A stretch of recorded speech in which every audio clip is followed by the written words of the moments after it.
I would like to tell you a story. Several stories, really, about some of the greatest written characters in recent video game history. Stories of brutish ironclad knights, ancient elven wizards, dangerous changelings, lords of the undead, and even the story of a man who in shape and form isn't quite so different from you and I. Now, fantasy as a storytelling setting is often built on the narrative foundation of good versus evil. And in the decorated RPG series of Baldur's Gate going back to its creation in 1998, we have been gifted some of the most iconic, beloved villains the medium of video games has ever seen.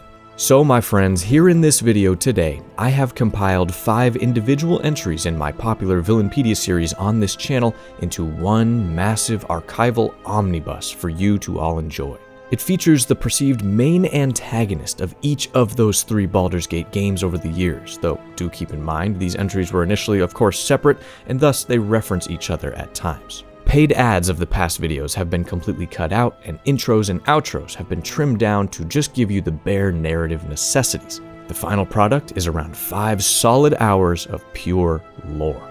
Ladies and gentlemen, welcome. I am Ghost, your host as always. Thank you so much for being here. And first up, out of our 5, we will be taking a long look at the original Baldur's Gate villain, Sarevok Anchev, a physically massive, terrifying, brilliant, and deeply evil character with a mysterious origin and upbringing. A man who, to put it very plainly, is attempting to spill as much blood as is humanly possible in order to ascend to godhood.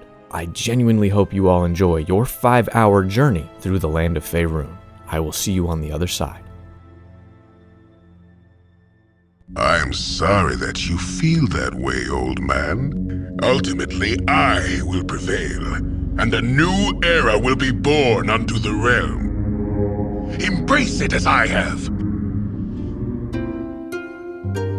So the game Baldur's Gate takes place in the land of Faerun, a continent on the world of Toril. And here in western Faerun along the Sword Coast is where our stage is set. And well, if we're talking about the life of the great Sarevok and his path to terror and methods of villainy, it all begins right here in the Forest of Worms, a dark and dangerous wood that long held many bloody secrets.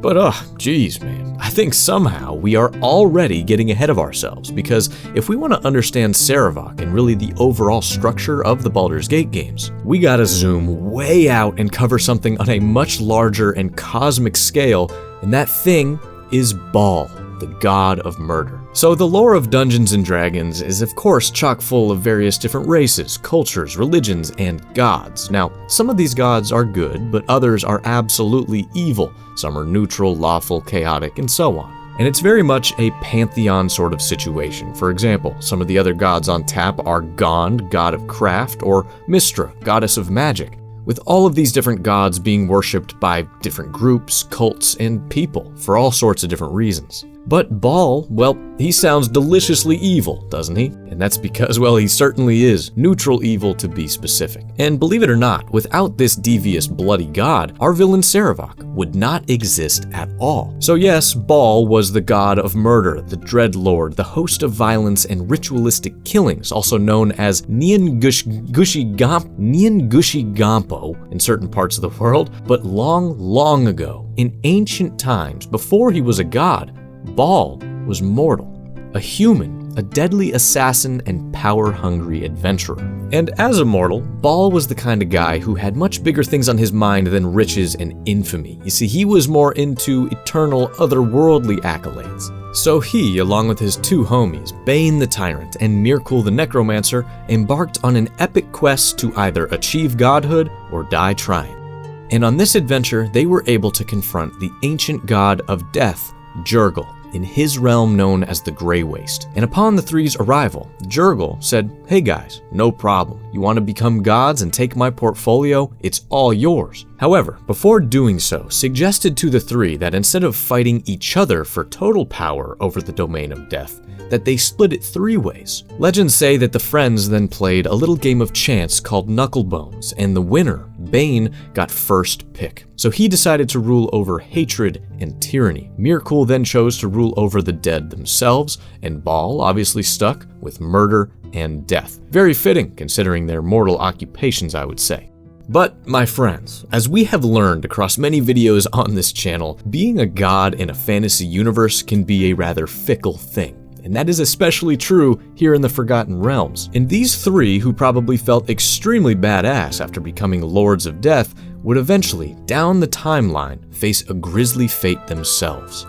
Because a pivotal event in the entire chronology of the land of Faerun was a cataclysmic period known as the Time of Troubles. And it was actually set off by Bane and Mirkul, power-hungry as ever, as the two attempted to steal relics known as the Tablets of Fate. These tablets literally maintained the entire balance of law and chaos, so pretty important stuff, and when they were caught in the act, the Overgod, or big head honcho amongst divines named Ao, said, "Hey yo, enough is enough," then forced all of the deities to give up their divinity and walk the mortal world with their worshippers. Now, this unsurprisingly led to absolute chaos and upheaval. Numerous gods were slain, replaced by mortals who ascended or lost in some other way. And our original three companions we're talking about here came to be known after this time period as the Dead Three, but definitely not for reasons that they would have liked, because all of them, Bane, Baal, and Mirkul, were killed during this time. Bane fell fighting Thorm, the patron deity of paladins. Mirkul was defeated by a mage named Midnight, and Baal was murdered by a mortal named Cynic, who then absorbed all sorts of various gods' powers, and he's just a crazy character that would sidetrack this entire video. But the point is, the god of murder was murdered. However, in the years leading up to the Time of Troubles, Baal had foreseen this very outcome. Yes, he knew his death was coming, and let's just say he did certain things to ensure a sort of future for himself should he fall. Now let's not be cute about it, homie. The plan was simple. Leading up to the Time of Troubles, Baal entered the mortal world as a man and attempted to impregnate as many women of as many different races as he possibly could, and on this quest, he was rather successful. Each child he sired gave him a much greater hope of one day being reborn. A grand attempt to circumvent his very own death. The prophecy written by wise sage Alando stated, "The Lord of Murder shall perish, but in his doom he shall spawn a score of mortal progeny. Chaos will be sown from their passing." So saith the wise Alando. And these children of Baal would come to be known as Baal Spawn. And let's just say the narrative function of those Baal Spawn is absolutely everything to the plot of these games. But I gotta be honest here for a touch, Forgotten Realms lore can be spotty here and there, with the Baldur's Gate games really just being a really small window into a much larger universe with books, comics, tabletop modules, and all this other stuff. And BG3 releasing kinda only further complicates some of the characters and the timeline of Baal Spawn and the ultimate goals of stuff. But to put it really simply, in my view, Baal was banking on the fact that all of these mortal children would be murderous bastards just like himself, and expected those Baal Spawn to either be ritualistically sacrificed as babies by his followers, or grow up to take each other out one by one. But regardless, whenever one of these spawn would perish or die in some way, they would release their share of Baal's spirit. And once they're all dead, his entire whole essence would be floating around in the nether, and a ritual or two later, he would be able to return anew. Which, all told, sounds like a fine plan, I guess. But before this entire video becomes about Baal, let's talk about the Baal Spawn themselves. So, as I stated, these people would be of nearly every race in Faerun, scattered around the world ignorant to their divine lineage. But nearly all of the Baal Spawn certainly felt the pull of the Lord of Murder. I'm talking about an urge to do dark, nasty, or violent things as each of them grew older. Many of them ended up being outright evil, and almost all of them were gifted in some way, special abilities, smarts, physical strength, etc. And while there are multiple spawn that can be considered notable in the history of Faerun, there's one we are most interested in, and it should come as no surprise, his name is Sarevok. So Sarevok was born a human male somewhere on the Sword Coast. To be honest, there's very little known about his actual birth, and his mother's identity is a total mystery. But as a baby, he, along with many of his Baal half-siblings, were kidnapped and gathered together by cultists to be sacrificed in the grim, dank temple where I originally said our story would begin, within the Forest of Worms. So who knows how many babies were a part of this, but it was seen as a vital step, of course, to bringing the Lord of Murder back. However, just as the spawn were going to be put to the blade, the doors to the temple were broken down by a group of harpers led by a wise sage and monk known as Gorion, a very, very key character. So the Harpers are just this sort of organization dedicated to defending the innocent and maintaining the balance between civilization and the natural world. And in this assault, they were completely successful, wiping out the cultists and rescuing all the Ball babies. Now I gotta give one last warning for massive Baldur's Gate 1 spoilers. Okay, you still there? Okay, here we go. So amongst those Ball spawn rescued was not only this Sarevok guy, but you, player character of BG1. Oh shit! And well, Gorion and his boys didn't want to just stop the ritual, they wanted to make an attempt at giving these children a fair shake at life, their evil blood be damned. It also was for sure in the best interest of the realm to protect these children because each one's death brought Ball that much closer to returning. So you are personally adopted by Gorion, and then the other Ball spawn are kind of shuffled about and found homes as well, all but one. In the confusion of this assault, a single child was left behind, Sarevok. And this specific Ball spawn being forgotten is something that would come back to haunt Gorion and the realm at large in a big, big way. So the details from here are rather cloudy. As a baby, we can assume someone found him and cared for him in a basic fashion, but as he grew into a young boy, Sarevok was a street urchin, homeless, with no family or community or identity whatsoever, neglected and passed over by the world, simply trying to survive day to day. Now I think it is very safe to assume that this sort of childhood jaded Sarevok greatly and planted in him a seed of anger and hatred that was only nurtured by his true nature and parentage. But that chapter of his life would soon come to a close as he was found on the streets by a particularly powerful and very cunning man, a man named Sarevok Anchev. So, Anchev was a human that had cut out an extremely influential and even more shady career as part of the entity known as the Iron Throne.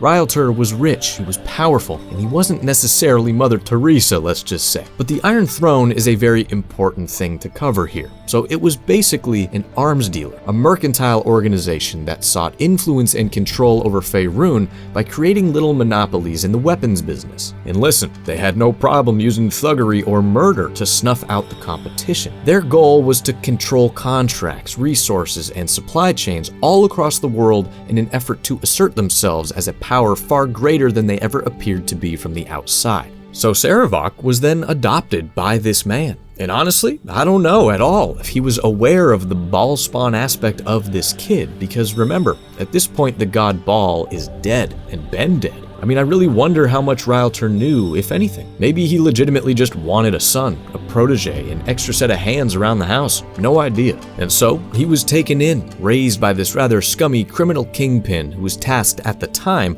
with establishing the influence of the Iron Throne more firmly in Baldur's Gate and the surrounding area.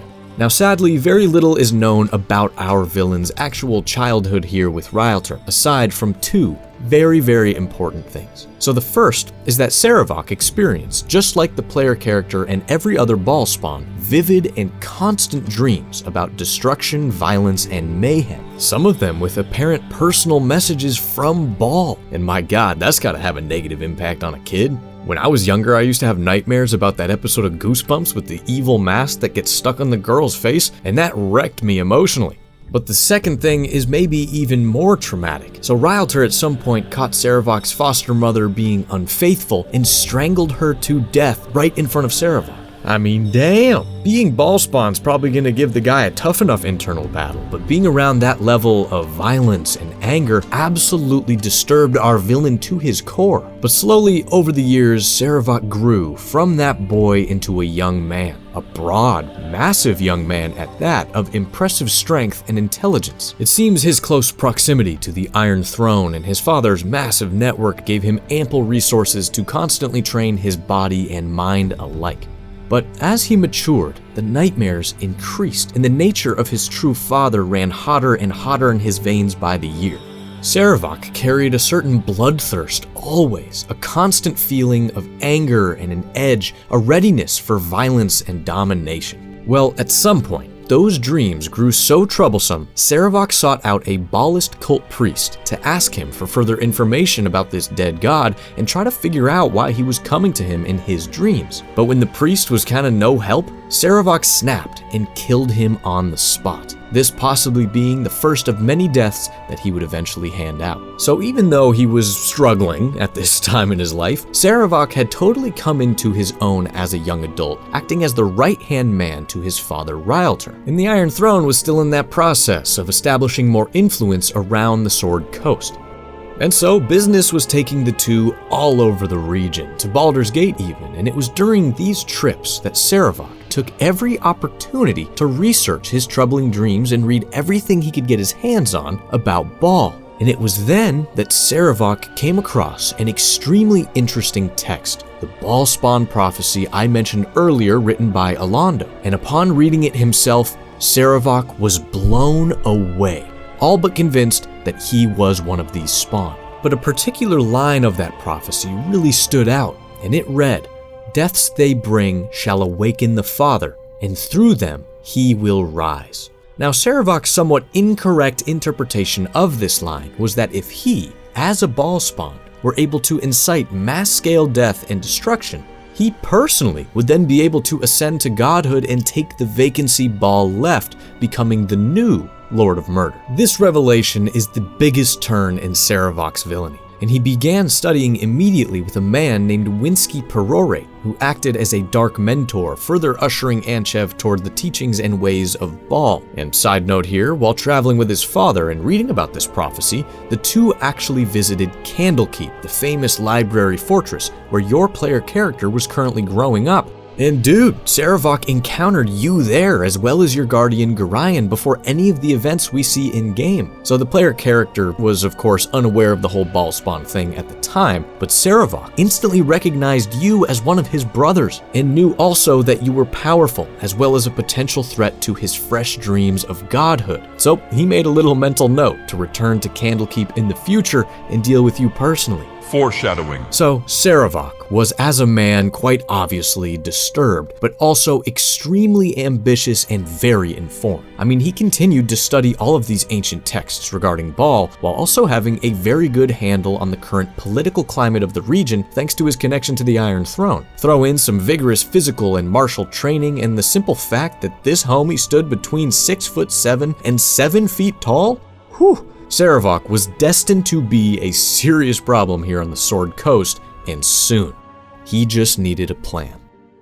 Alright, well first off, I gotta say how much I enjoy the backstory of Sarevok. Traditional game settings like this often have pretty bland or predictable bad guys, let's be honest. But this one's setup to villainy is a really nice narrative balance. The events that led little kid Sarevok to being forgotten, then homeless, then adopted by a kinda asshole dude are not his fault at all. And across the story of Baldur's Gate 1 and 2, we see plenty of other Baal spawn characters that growing up in more stable circumstances turned out alright, all things considered. So his early path toward evil was a combo pack of nurture and of course nature.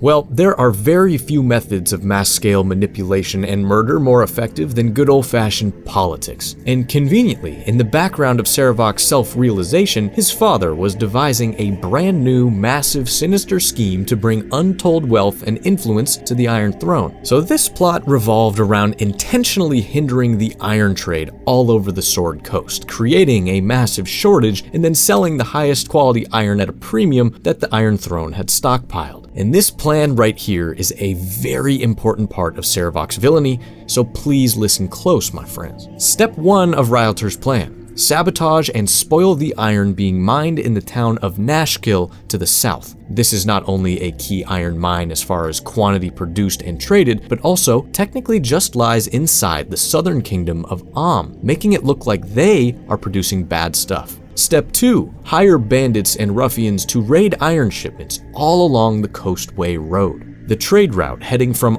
right to Baldur's Gate, furthering fear and tensions between the two while also legitimately bleeding the north of iron over time. And step 3, hire doppelgangers, crazy magical creatures, to assume identities of powerful individuals within the other guilds and associations around Baldur's Gate. The Seven Sons Trading Coster, the Merchants League, and even your home of Candlekeep. This way, the Iron Throne can keep their finger on the pulse of what is happening within the walls of all of their competitors and monitor this iron crisis from every angle as the region begins to squirm. So with this iron shortage plan, it's important to remember that we're in like a classic Middle Ages fantasy world. Iron is everything. Weaponry, horseshoes, door hinges, medical equipment, building materials, the list goes on and on. So having a shortage of this stuff could legitimately cripple a city like Baldur's Gate or an entire kingdom or continent that has come to rely on the resource so heavily. So the goal with this manufactured crisis was to have Baldur's Gate naturally start pointing the finger southward, while the Iron Throne's agents would spread rumors about preparing for a large-scale war. Then, just as tensions reached a boiling point, the Iron Throne would come forward with clean good iron for everyone that they were secretly mining in the Cloak Wood and play savior, supplying both sides with plenty of resources at a very high price, and then de-escalating political tensions between the two, cashing in big time with gold and diplomatic favor. And holy smokes, do I love the plan here. It's almost Palpatine-esque. Puppet master type stuff, baby. Top shelf. Creating this big conflict and then solving it as the peacemaker? Very, very evil. Very corrupt. Simply wonderful. But right there is where Rylter wanted everything to end, because of course his interest is in the power of the Iron Throne and the riches he could take home himself. But Sarevok played an integral role in the hatching of this initial plan, and he secretly never saw things concluding with the Iron Throne saving the day, because as the scheme took shape, Sarevok saw an incredible opportunity for himself. And he created a subplot here to push the conflict over that boiling point when the time came, intentionally beginning a long, massive, gruesome war with years of carnage and death. The teachings of Winsky, the Baal cult, and his obsession with the prophecy led him to believe this would perhaps be enough blood spilled to allow Sarevok to then ascend and sit on the bloody throne of Baal himself. That is certainly what our spiky-clad homie was banking on. So eventually, all the necessary preparations were made. Sarevok probably laughed evilly to himself as Rylter and his goons got to work. The Iron Crisis was officially underway. But a little side note, man. I think an undervalued and extremely important trait Sarevok possesses as a villain is his charisma. Now, you may look at, well, this and think, dude, there's no way he can talk to someone without making that person pee-pee their pants. But by all accounts in the lore of the Forgotten Realms, when he wanted to be, Sarevok could put that aside and was extremely charming, regularly getting politicians, mercenaries, and other really influential people easily in his corner. But I gotta remind you again that all throughout his adult life, the Iron Crisis beginning and his big master plan unfurling, nobody publicly knew that he was trying to do any of this. To most, he was simply Mr. Anchev, the adopted son of Rylter and a member of the Iron Throne. So then damn, you got this big, charming, genius-killing machine playing the long game and building an inner circle of extremely powerful people. How on earth can a villain like this be stopped? Well, that is of course where we come in and where Baldur's Gate 1 begins. Now, I cannot stress enough that if you are watching this video right now and you've been enjoying Baldur's Gate 3 but haven't played through these original games, do it, man. I know they look a little busted by comparison, but I promise you, the narrative and the world will absolutely suck you in if you give it a good honest try. And I will never shut up about preserving these experiences from the classic era. Dude, the 2012 enhanced editions make it so easy to just sit down and go. Modern Resolution, it's on Switch. Okay, enough preaching, I'm sorry. Well, one of the especially fun aspects of Baldur's Gate 1 to me is how quickly things get underway. In the opening cinematic, we are somewhat mysteriously introduced to our villain as he finds a fellow ball spawn and kills the hell out of him.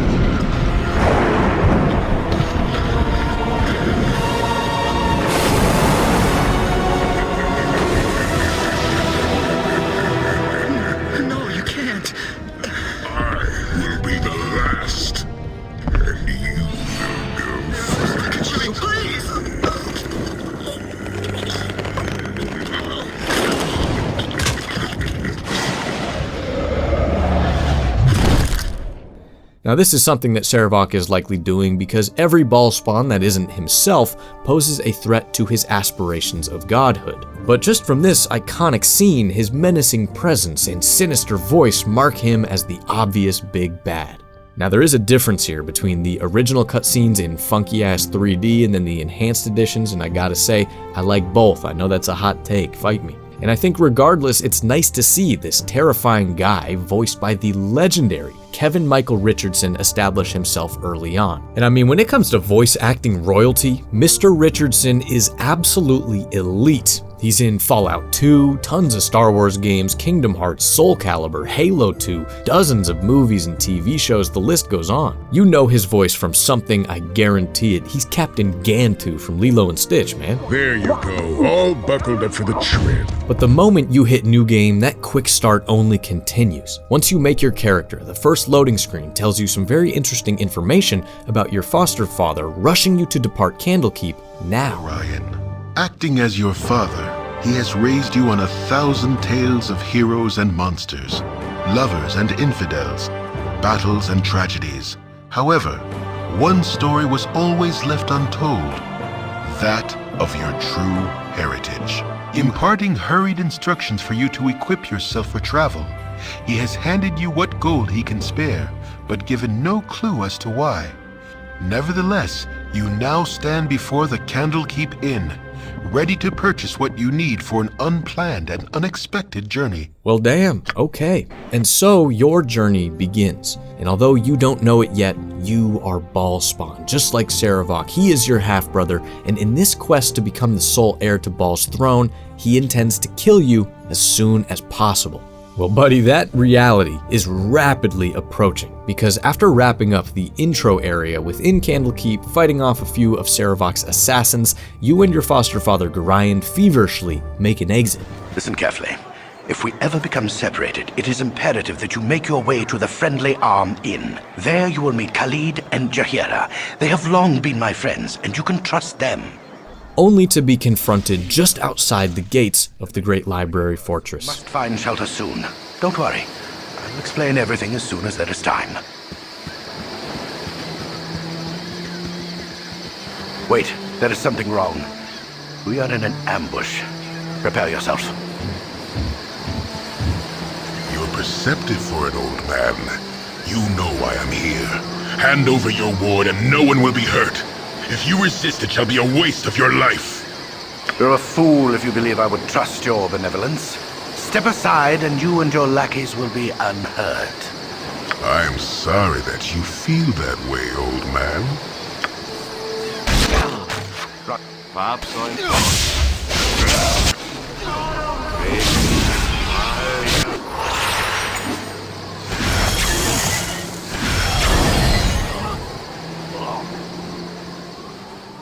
Holy smokes. I mean, welcome to Faerun, you little sniveling baby. Sarevok murders Gorion in front of your eyes and you escape, fleeing into the woods to hide and fight another day. But remember also that if you're playing blind, you know nothing about Sarevok at this point. He is simply the armored figure, a mystery man, and his grand scheme with the Iron Crisis is already well underway.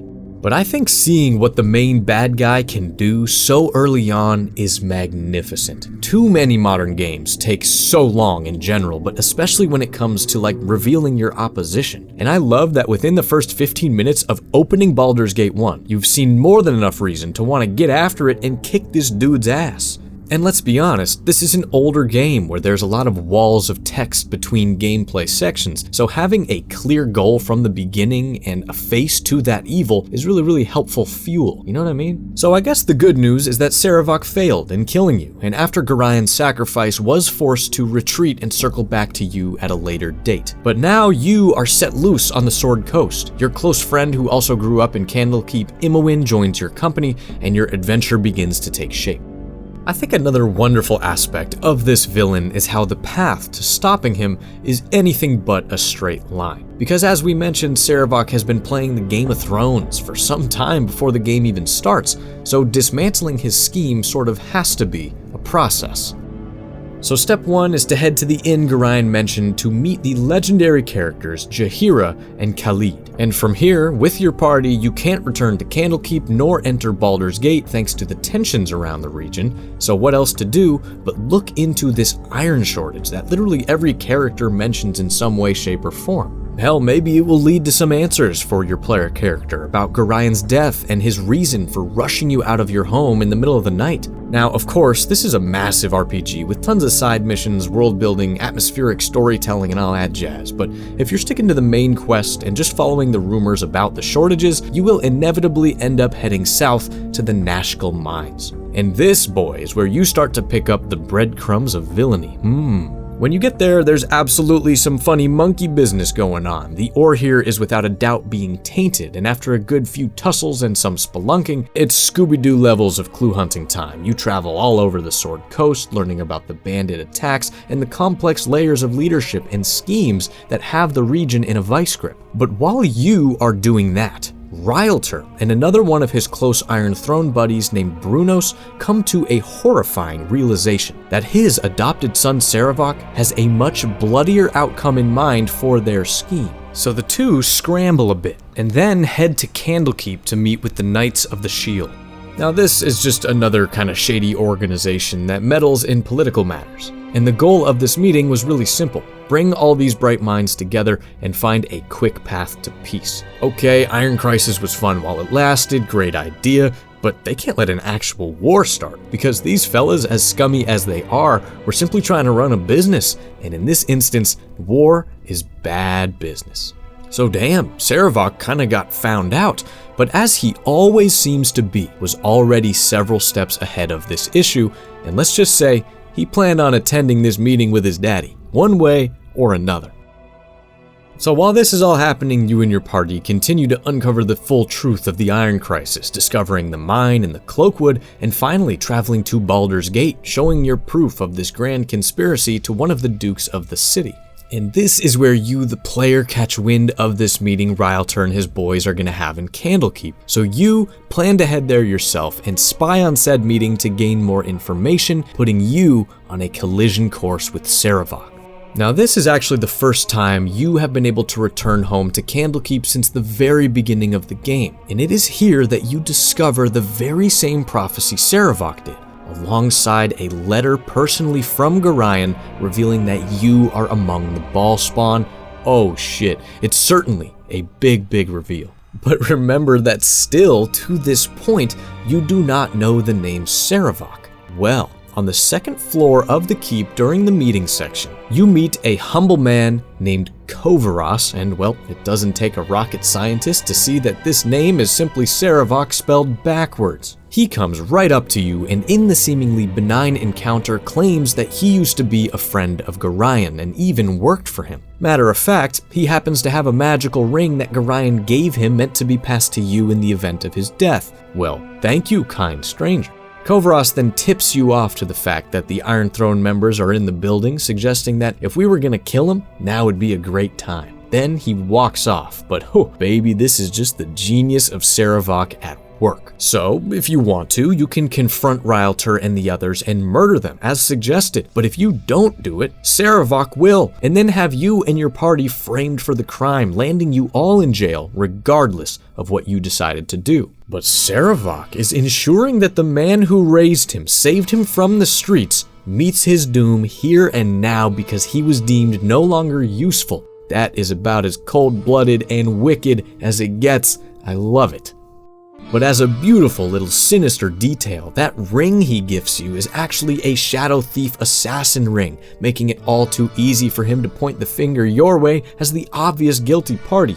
So just like that, in one fell swoop in the same building, Sarevok eliminated the Iron Throne resistance to his war, assumed massive control over their entire organization, as well as imprisoned you, his half-brother who posed a threat to his position. And from here, he sprints over to Baldur's Gate to make his biggest political move yet. But what the hell are you gonna do about it? You're in jail. Well, thankfully the player character still has some friends within Candlekeep, and Tetheril, one of the keepers, comes to you. He believes in your innocence and also brings information. He tells you all about Sarevok, the real identity of Kovaras, and that he was the one who killed Gorion, and he wishes to kill you next. But even better, Tetheril teleports you and the homies out of the jail cell where you can make your escape. So as you fight through the caves trying to make it to Baldur's Gate, Sarevok is up to some real doo-doo, assassinating one of the 4 Grand Dukes of the city, poisoning Duke Eltan, who helped you earlier, and putting himself in position to be coronated as the replacement Grand Duke immediately. He weaponizes the fear in the city surrounding an impending war with and promises he is the only one to lead the armies and make the region safe yet again. And this is where all those connections and charisma are flexed as a villain. Well, as the game is coming to a climactic close, this is really where you get filled in. The scale of the Iron Crisis, the ways in which Sarevok saw himself as this bloody chosen one, the war he was attempting to start, and all the moving parts of a brilliantly evil plan. You get to speak with characters like Winsky and other Sarevok minions and really get the meat of it, baby. And this section is the greatest joy of Baldur's Gate 1 to me to this day. Sarevok is so smoothly built up from a malicious question mark to one of the finest crafted epic fantasy bad guys of all time, in my opinion. A true mastermind and a selfish son of a bitch. And once you have compiled all of this information, there's nothing else to do but crash his party right as he has his goal in sight. The night of his appointment as Grand Duke, you and your party storm in and present all those in attendance with irrefutable evidence of every single piece of evil done by your brother. Documents incriminating him, as well as his personal journal containing his thoughts and musings. Instantly, chaos ensues and Sarevok escapes out of the palace into an underground temple of Baal beneath the city. You of course chase after him, and after a bit of a dungeon crawl, it's time for the final showdown. You are indeed family. No other could have lived to oppose me in person. Of course, it will not matter in the end. Ultimately, I will prevail, and a new era will be born unto the realms. Your death is inevitable. The streets will run red with blood when my work is finished. Killing is our father's work. Embrace it as I have. And boy, oh boy, if you don't know what you're doing with building your character, I gotta be honest, you're in for a tough fight. He's level 15 with 18 strength and 17 constitution, over 130 HP, not to mention he's a grandmaster with large swords. Add on a bunch of magical resistances and the fact that he calls on some of his goons to help you out, it can be a pretty stressful encounter, as it should be.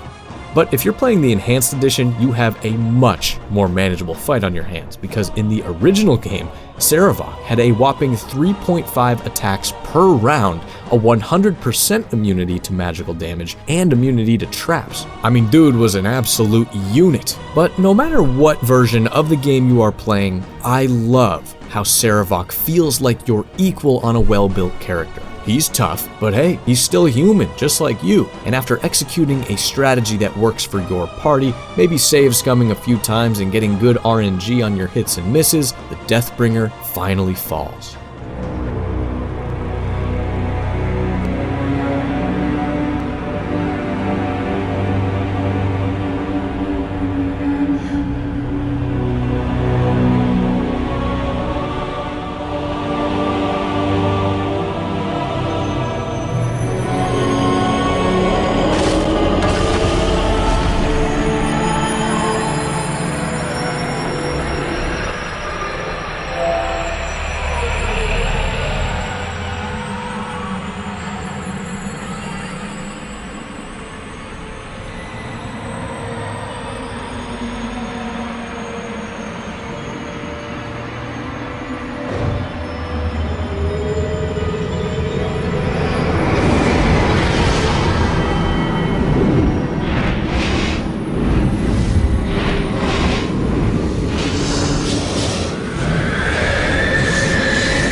Sarevok's role as a villain is nothing less than spectacular, in my opinion. There is the perfect balance of kind of fun, mustache-twirling evil and then legitimate malice and tactics. But hey, more of my thoughts in a minute, because believe it or not, this is not the end. So Baldur's Gate 2 picks up immediately after the first game with a whole new villain and epic adventure awaiting the player. Irenicus plays bad guy here, and honestly, he's even better than Sarevok, but that's a story for another time.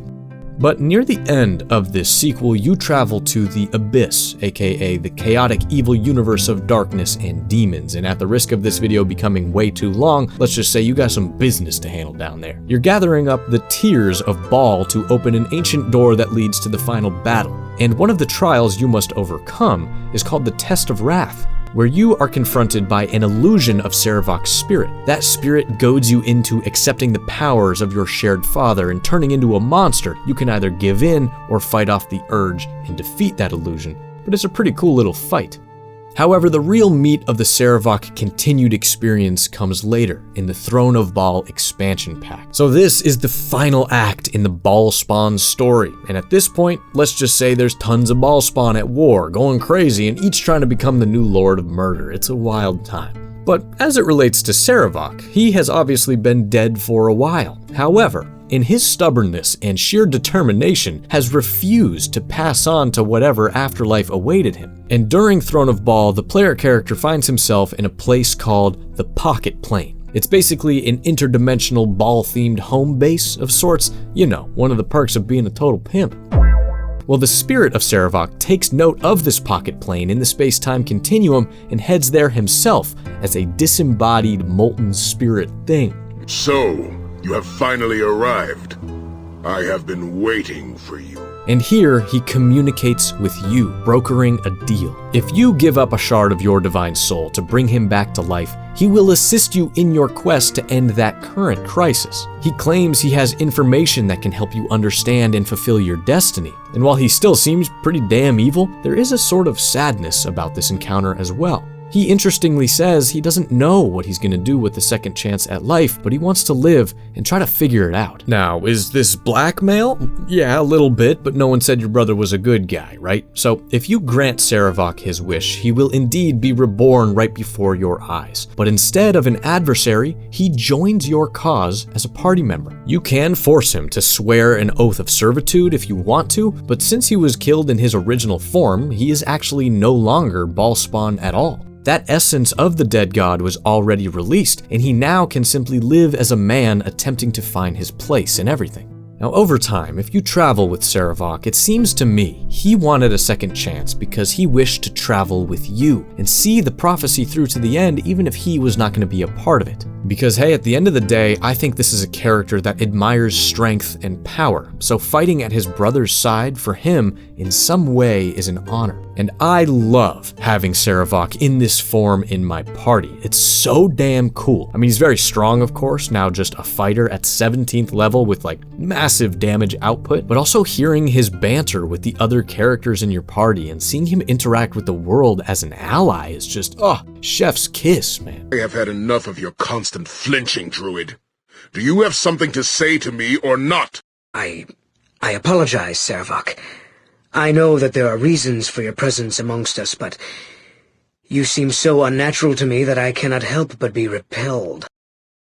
I've been thinking, Gnome, about a certain trading deal my stepfather made several years ago. Your stepfather, eh?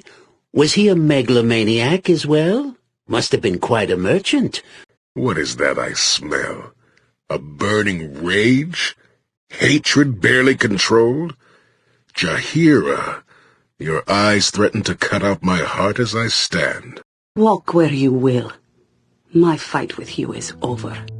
In my playthrough I did for this video, I started to really care for him. I mean, that's my brother after all. Rascally bastard had to be killed to be put in his place, but shit. You gotta love him in some way. You can have really deep, talks with him about your connection, the parentage, the things that happened in the first game, and so on. And if you're playing as a good character, dude, you can slowly see him changing his perspective on the world, going from a chaotic evil alignment to chaotic good over the course of 3 incredible conversations. It's just, I think, an amazing implementation of the narrative tool of a second chance. If you're evil or you're good, it just works flawlessly. And Sarevok, he's an absolute gangster in Baldur's Gate 2, man. I love it. So then you go forth, you finish off the game, defeat this lady Amalyssin, who's another ball spawn up to no good, again a story for another time, and after you complete the task, your party goes their separate ways.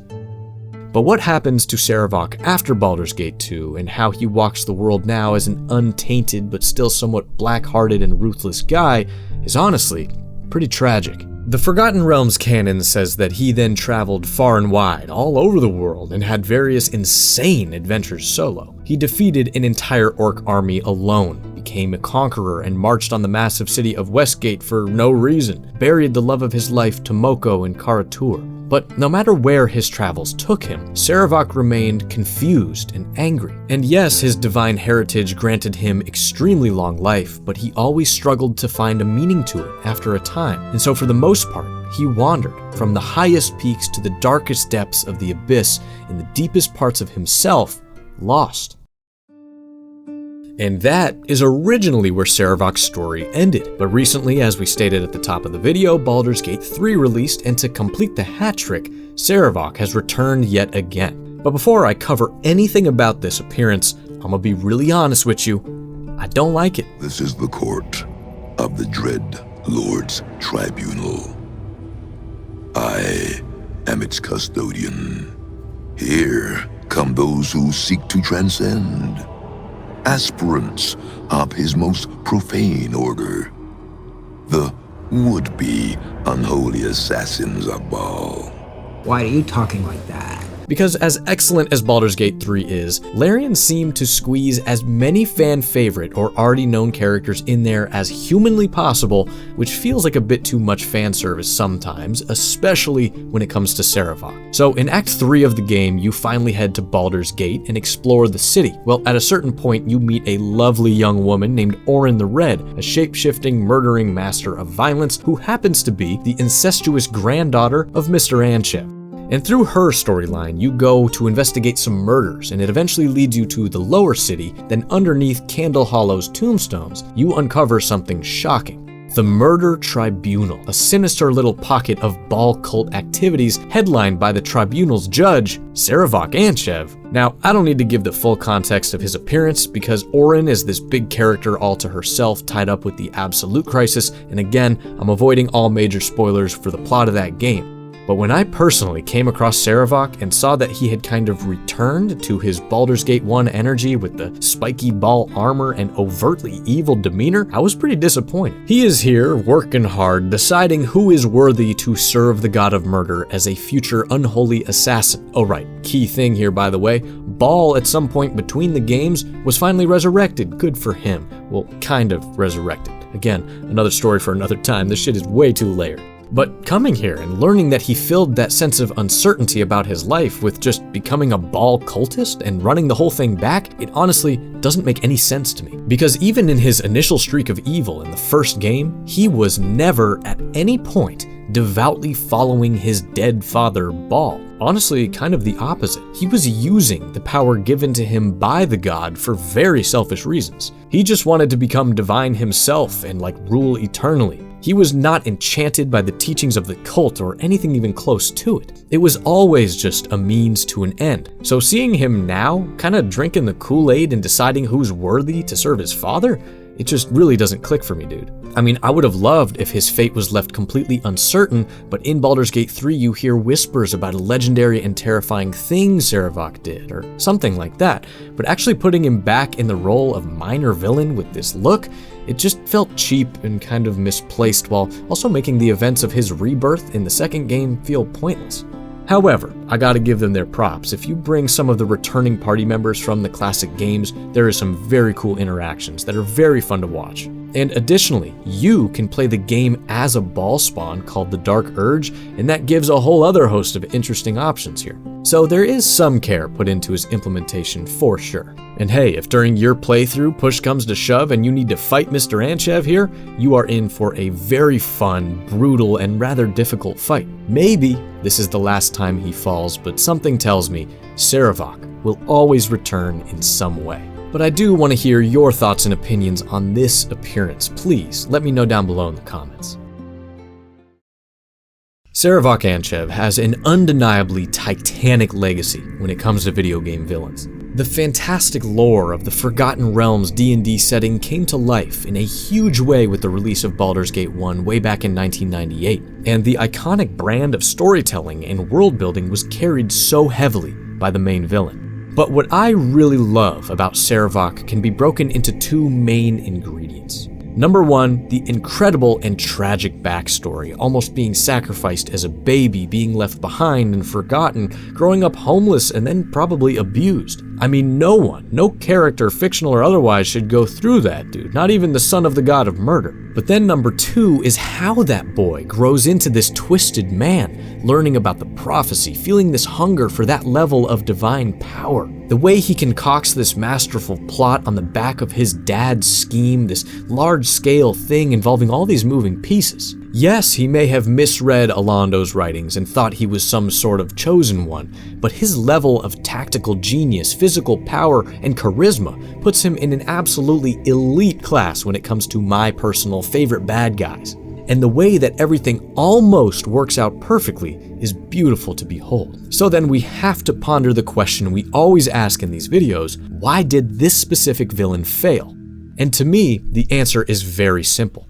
One loose end left untied. When he comes to assassinate you and Gorion at the very beginning of the game, it was in an effort to kill yet another ball spawn with the potential to take what Sarevok wanted, but also to take out Gorion, who held a lot of valuable knowledge that Sarevok wanted to kind of snuff out.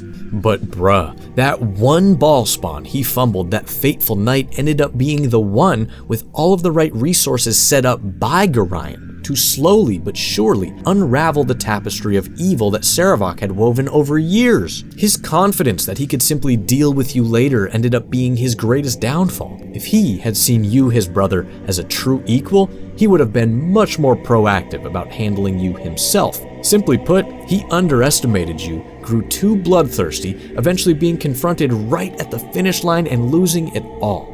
But I think even the idea of his failure is beautifully addressed and handled in his rebirth in the sequel, because once he's back, he openly sees himself as inferior to you and understands his mistake in thinking that he could outwit or outmuscle you in the past. This character is then given a chance to grow, to feel, to connect with his brother after living a full life and death of violence and single-mindedness. It is just a very cool thing to experience as a player, which is also kind of why this basic appearance in BG3 annoyed me so much, but whatever, I gotta get over it. At least now a lot of younger gamers and people playing only Baldur's Gate 3 will know who he is at all, which I see as a net positive. But I saved the best for last, because the coolest thing about Sarevok is the origin of his name and design. So years before the development of Baldur's Gate 1 in the early 1990s, lead game designer James Olin ran a classic D&D campaign with some of his close buddies. Well, one of those guys was named Jeff Weitenheimer, and he played a character that quickly became a group favorite. A massive, evil human gladiator who wielded a powerful Githyanki silver sword, overpowering opponents with superior strength and a ruthless enjoyment for bloodshed. And that character's name was Sarevok. Now, the details of their campaign and the original version of the characters are completely unknown to me, but dude, if you've played D&D before, you just know some of the crazy things that happened in James Olin's garage some Saturday night 35 years ago definitely made it into the characterization of the Sarevok we all know today, which I just think is so damn cool I could pee my pants.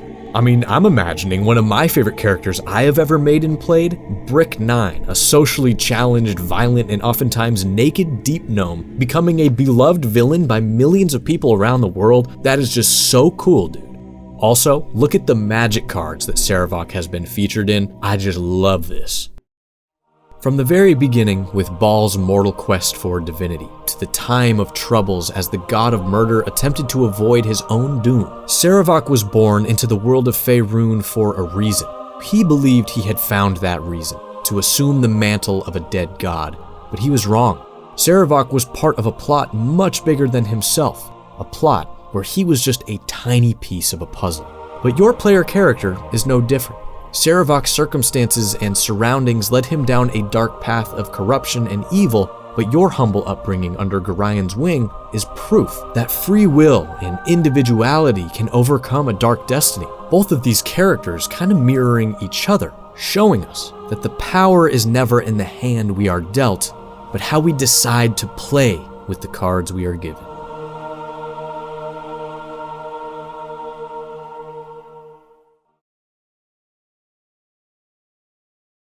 And now, the tragic life and dealings of the exile, Jon Irenicus, the evil force behind Baldur's Gate 2 Shadow of Am's narrative, my personal favorite villain in the franchise by far.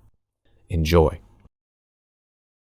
Hello, little one. You and I have a great deal to do. It is time for more experiments. The pain will only be passing. You should survive the process. Soon it will all end. Fantasy is a genre of storytelling that is often chock full of very, very familiar and instantly recognizable tropes. Things like the farm boy turned hero, the wise elderly mentor, the powerful relic that must be claimed before it falls into the wrong hands. But for my money, the most common trope of them all is the villainous presence of an evil wizard-type character that is attempting to put the world firmly under his or her boot heel for one reason or another. This malicious, magic-wielding archetype could even be considered by many a bit of a cliché at this point, with just so many examples in the medium of video games specifically across all different genres, generations, and narrative tones. But if you can, just for a moment, strip away all of the saturation in this role and look at what this archetype is really all about at its core, I think you will clearly see why it has become such a reliable, simple brand of evil. The villainous sorcerer is a classic study in corruption, in that very human, insatiable thirst for power, for knowledge, for influence, and in so many cases, for some sort of immortality. Because here we have an antagonist that, instead of a mountain of muscle and rage like Sarevok, relies far more on his cunning, surgically precise planning and sheer magical superiority as he chases these lofty goals of domination and ascension. A villain that certainly fits that kind of timeless evil sorcerer mold we're talking about here, but I would say with certainty that the subject of today's video is the most refined, the most unique, and the most spectacularly realized take on that formula any video game has ever seen. A broken-hearted, twisted, terribly evil former elf that wields unimaginable power with an iron fist. This is Jon Irenicus, a villain that has emerged over the last couple decades as one of the greatest written and performed of all time, and I do not say that lightly. A character that was not always so black-hearted and evil, but once lived as a highly respected and charismatic practitioner of the arcane arts, beloved by both his people and his queen. But as we experience him in-game, this is a soulless monster, a mad scientist of a mage, and one of the most epic final bosses in the history of video games that has one thing and one thing only on his mind: revenge. So what exactly happened to this once benevolent elf? What is he trying to do within this game? What is his connection to Sarevok and the original Baldur's Gate, and why would such a powerful wizard need us, the main character, so badly to achieve his goals?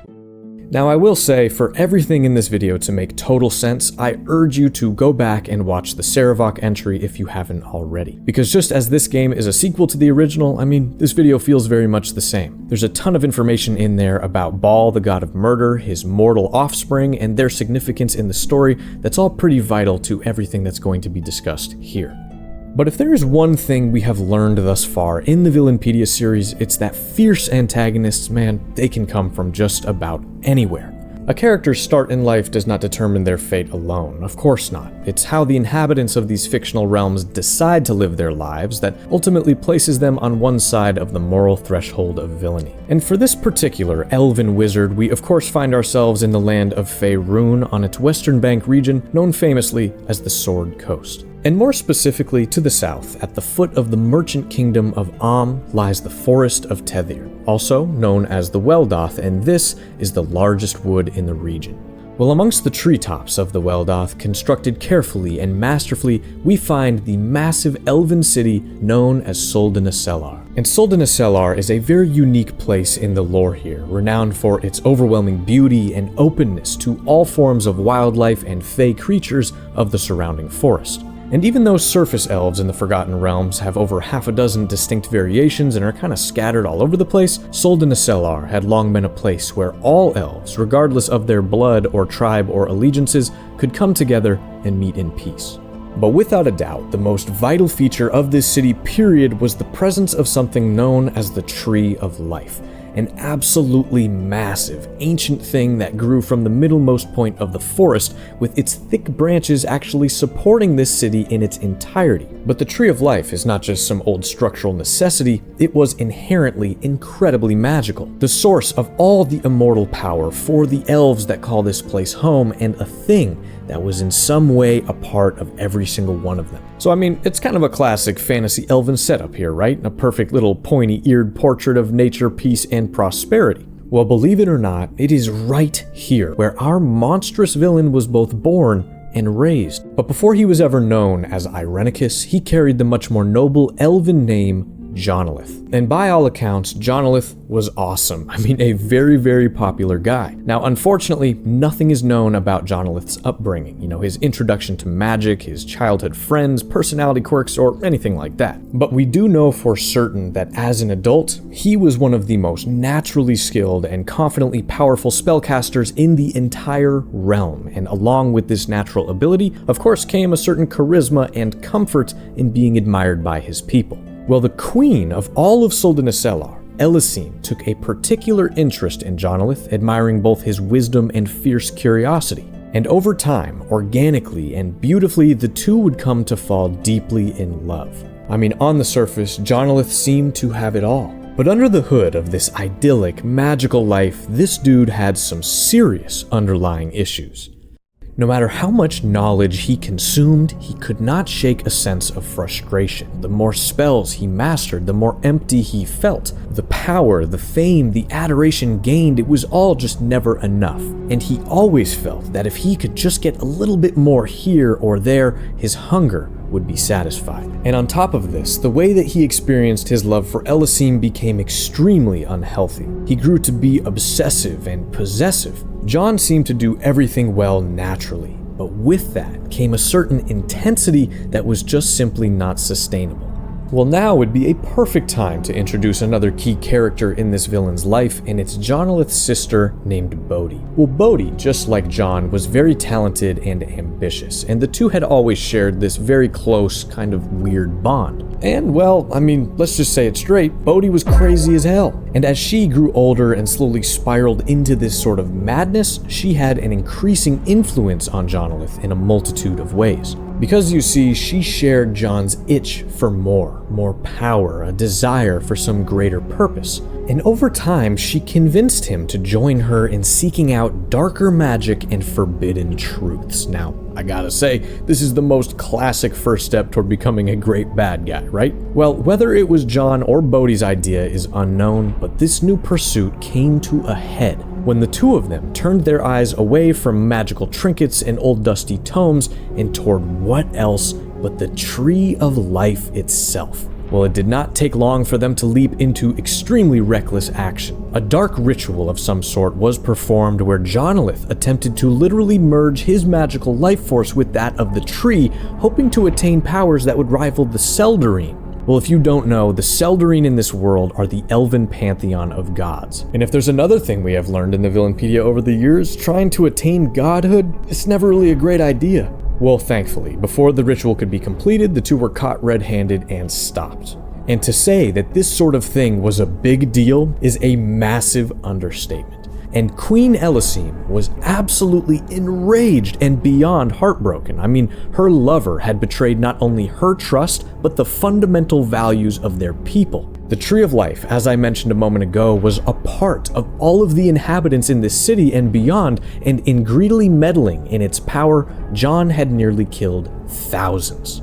So you would expect, of course, the punishment for such a crime to be severe, possibly even just outright death. But after conferring with the Seldarine, the Queen thought of something even more brutal to be inflicted on both of these two in cursing them.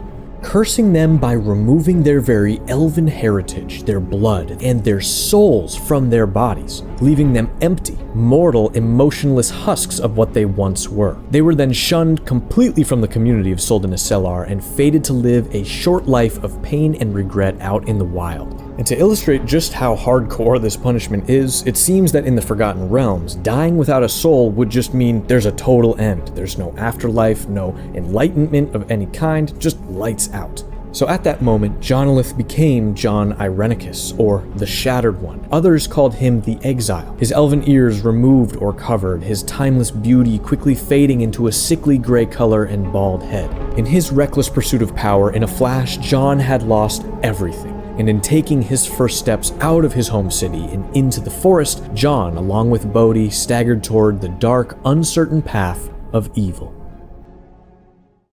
Now, I love when a villain is one that starts out as a seemingly pretty normal person, but just slips on that ever-so-slick slope of greed and ambition. And even though this is pretty much all the information we have on this early period of Irenicus' life, I have personally always felt that Bodhi likely played like a super sinister role in things, possibly just being more inherently evil than Jon and kind of dragging him down with her to see how much power they could gain together, but hey, who's to say?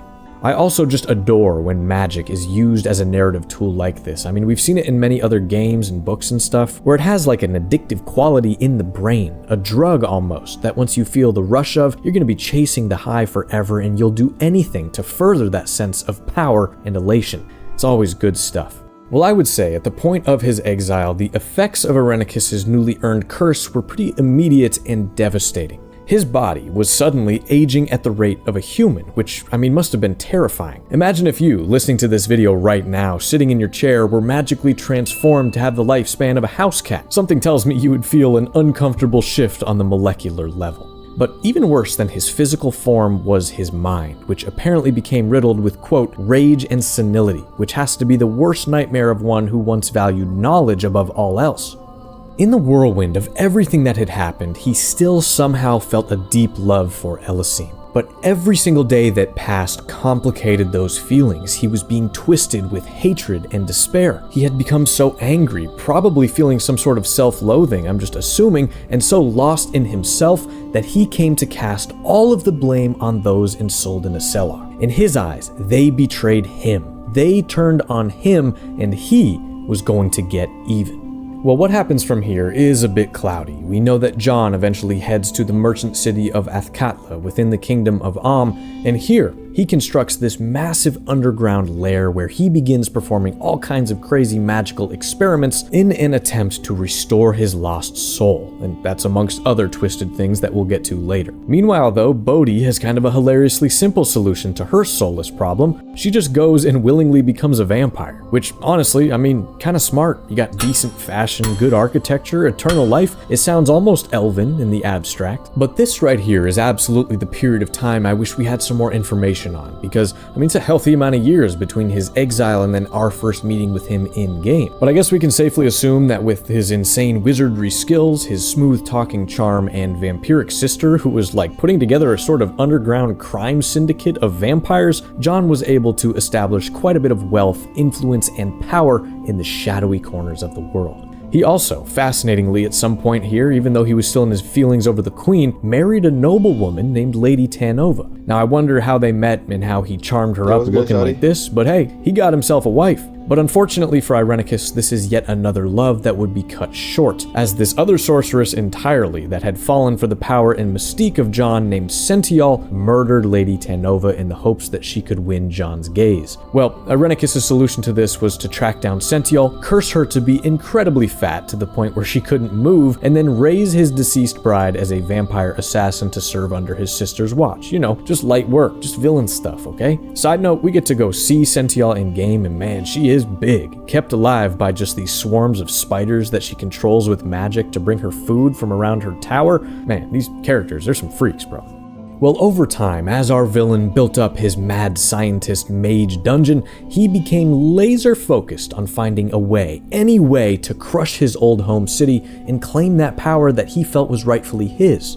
He wanted, no, he needed revenge, but in his current state, it just wasn't feasible. He would have to find a way to regain his former self at the very least.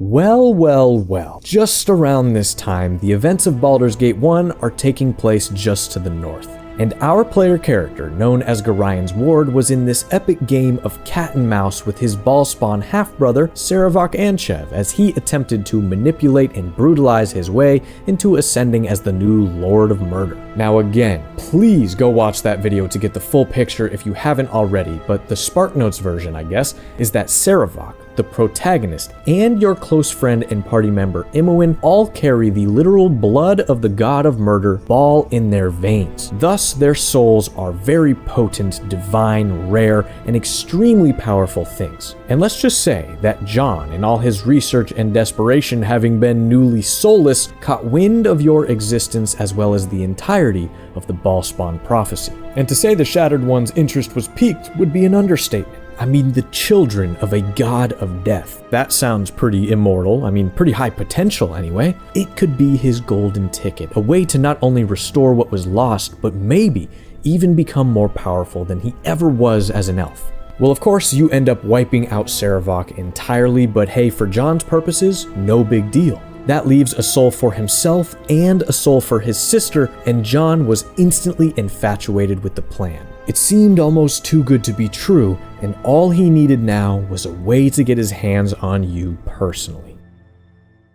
Well, now we get to my favorite section of every villain video, where the backstory and the setup is all behind us, and we get to dig into the in-game experience of interacting with and eventually taking down this antagonist. Well, today we similarly find ourselves in a bit of a divisive part of the video, with something called the Siege of Dragonspear. Now, this is an expansion to Baldur's Gate 1 that was actually not made by the original developer team, but instead kind of tacked on in 2015 when the enhanced editions of the first two games were being released on Steam and GOG. So this thing is not necessarily beloved. Some even consider it non-canon, but I just wouldn't go that far, and I personally don't think it's as terrible as a lot of the fandom claims. Because Dragonspear was very clearly just an attempt by developer Beamdog to more closely connect the two Baldur's Gate games narratively, and a lot of that has to do with Irenicus. This expansion sees your protagonist and your party, after the death of Sarevok, embark on even more heroic quests, mainly in stopping this grand crusade led by a warrior maiden called the Shining Lady as it heads down the Sword Coast. Well, all throughout this campaign, a character known as the Hooded Man appears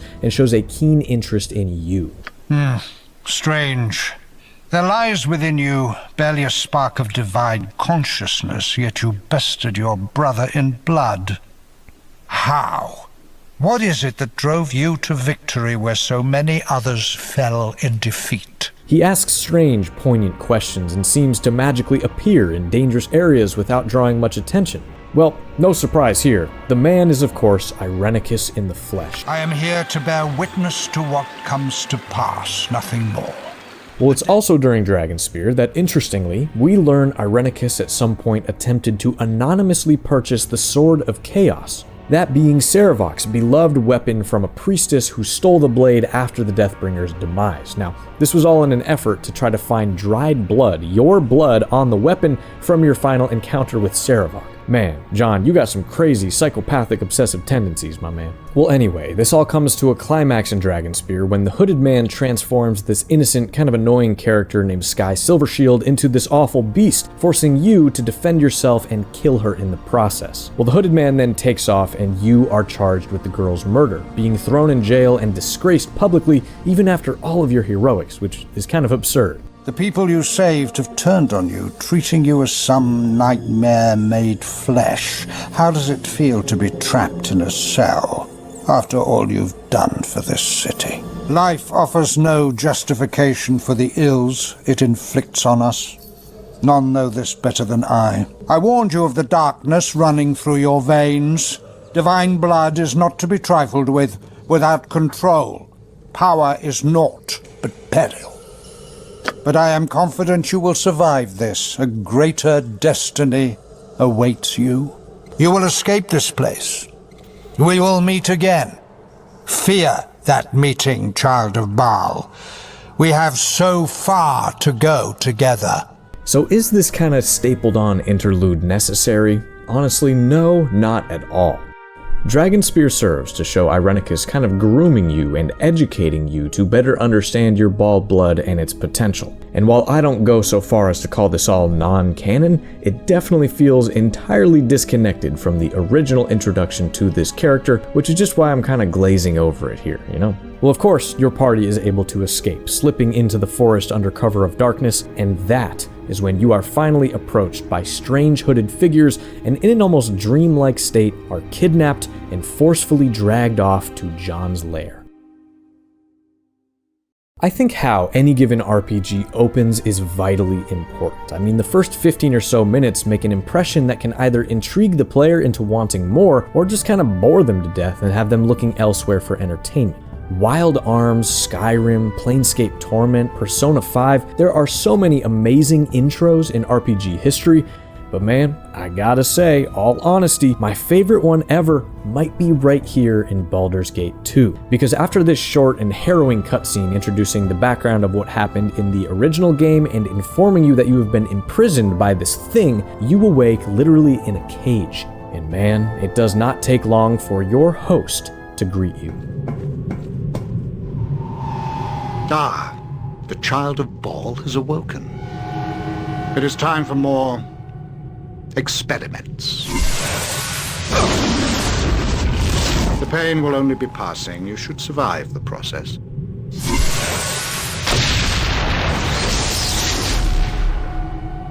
Interesting. You have much untapped power.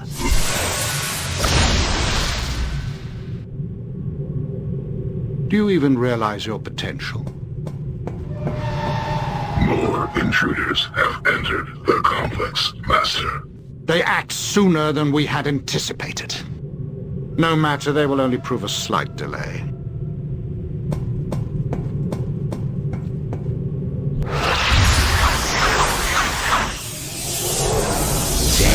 I mean, there he is, and Irenicus just speaks with this cold, clinical detachment as he stares down on you in your cage. Now, keep in mind, the first time you're playing this game, you have literally zero information, right? You don't know where you are, you don't know who the hell this dude is. But in that way, it is a perfect opening scene. Because I think you get just enough to leave you scratching your head and then thinking, hold on now, I'm the hero of Baldur's Gate, son, what the hell is all this? This mystery man obviously is interested in your soul, we see that much, and he seems to see you as little more than an insect that he's like ripping the wings off of. He's also, obviously, extremely powerful with magic and confident in his mastery over you, or seemingly over any other living thing. But as he strolls out of the room to see to these so-called intruders elsewhere, you are able to escape your little prison. Wake up! Come on, we have to get out of here.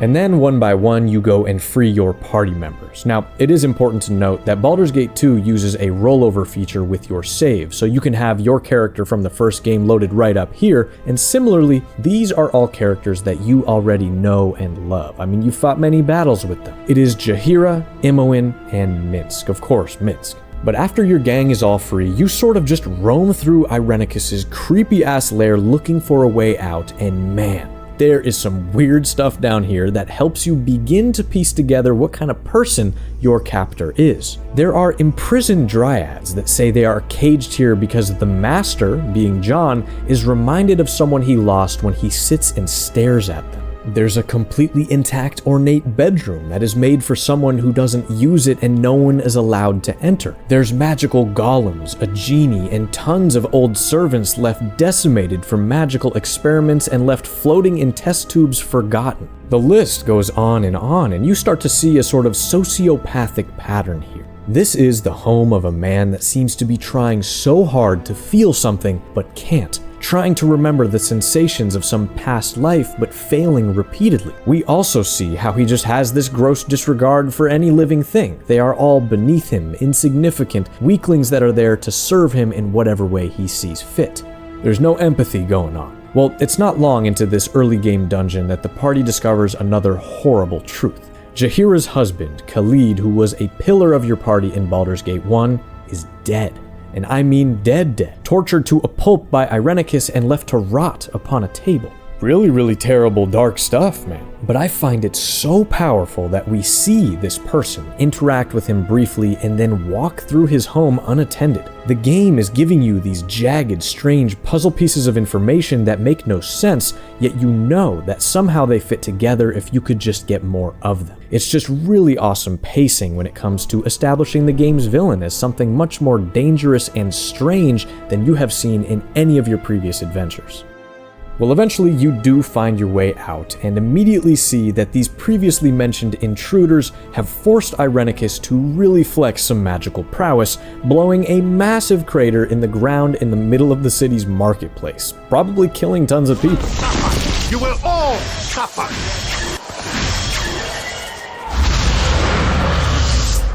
But big things are about to happen right here in this scene, so please, let's pause and cover some important context. Those intruders that Jon just completely obliterated in front of you were members of an organization known as the Shadow Thieves, a guild of crime operating in Athkatla that you can essentially think of like the Mafia. Well, ever since Jon and Bodhi arrived in these parts, as I mentioned a moment ago, Bodhi had established her own kind of guild of vampires to rival the Shadow Thieves and just build influence and wealth in the underground world. So these two factions have been beefing with each other for some time, as crime families often do, and their attack on Irenicus's lair, I mean, that's just a happy coincidence for you and your party, granting a chance to escape this horrible fate upon waking up. Now this is all key for later on, so just log this information away and let's continue. Well, after Jon absolutely cooks a couple of these dudes, we confront him face to face, this time without the cages. So, godchild, you have escaped. You are more resourceful than I had thought. You're not going to torture us any longer. Torture? Silly girl, you just don't understand what I'm doing, do you? I don't care what you're doing. Let us go. I won't let you leave, not when I'm so close to unlocking your power. We don't want anything from you. Enough. I will no longer listen to the babbling of ignorant children. But soon to come are the Cowled Wizards, essentially the magic police of Athkatla, arresting anyone who has used arcane abilities without a proper permit. All involved will be held. This disturbance is over. Must I be interrupted at every turn? Enough of this.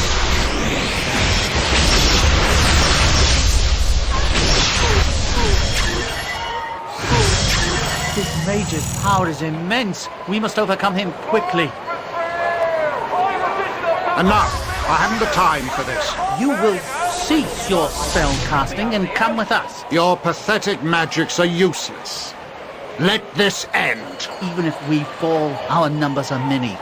You will be overwhelmed. You bore me, Magely. You may take me in, but you will take the girl as well. What? No. I've done nothing wrong. You have been involved in illegal use of magic. You will come with us. I'm not going with him. I'm not. Now, it may not seem like it, but what you just witnessed is very possibly the most clever trick by our villain in the entire game. Allowing his own arrest only if they also take Imoen to God knows where, it is a perfectly executed step in Irenicus's grand plan, and you will see how in a moment. Well, the place that Jon and Imoen are taken to is a place called Spellhold, a prison-like institution on the island of Brynlaw, well off the coast of Am, where they, along with all these other magical prisoners, are kept under extremely strict supervision and counsel. But we'll come back to them in a minute, because for you, in the city, with this splintered, emotional, and weary party, you just need to regroup for a second, and figure out what the hell just happened in the last 24 hours. Well, that is when a character named Galen Bale approaches you and says, hey, I know how to facilitate a rescue mission for your friend. But of course, it's gonna cost you in hard-earned gold coin, 20,000 of them to be exact. Well, with little other option, you agree to the terms, and as Chapter 2 of the game begins, things narratively really start to open up. Because let me tell you, man, BG2 is massive. If you're looking to do every quest and be a real completionist like I am, you're looking at well over 100 hours of really high quality content. And as much as this video is focusing on Irenicus, there is so much to do in this game that has like nothing to do with him. Amazing subplots, minor villains, local politics, and just flat out fun questlines and locations that make this game feel like a dense layer cake of RPG goodness. I mean, one of the best ever, if you ask me. Well, specifically in Chapter 2, you are kind of free to earn that 20,000 gold as you see fit. However, no matter where you go, what you discover, the order you decide to do things in, you are inevitably going to get entwined in that guild war that I mentioned earlier with the Shadow Thieves and Bodhi's Vampire Coven. You encounter them kind of fighting with each other and even get attacked yourself. Well, eventually you get so involved that you have to pick a side, and it is very important to remember. At this time, you have no idea who Bodhi is, never heard of her, and you aren't aware of her connection to Jon at all. And this is definitely a choice that has ripple effects throughout the rest of the story, because you're going to be taking down the rival guild in the process, and then projecting the narrative towards Spellhold with certain characters allied with you or opposing you. Now, I don't want to go too into depth with this, because this is already kind of a long video, so let's get right back to Jon. Well, even though our big buff gray fella is in the slammer, he does not disappear entirely, of course not. Irenicus comes to you in these strange dreams, waxing poetic about power, about potential, and about the responsibility that the Ballspawn have to maximize their divinity and take control of a weak, ripe world. Life is strength. This is not to be contested. It seems logical enough. You live, you affect your world. But is it what you need? You are different inside. You are born of murder, the very essence of that which takes life. You have power if you wish it. Now, logic would tell you that this is Jon using his magical powers to speak to you and taunt you, as he has kind of successfully taken Imoen away. But interestingly, it is revealed much later on in the game that this is all an illusion. If you've played the first Baldur's Gate, you know that you have a lot of strange dreams there as well. And this is the spirit of Baal himself within you, using your current situation and the face of Jon to simply goad you into thirsting for more power and realize your darkest potential. Do you realize the power you might hold?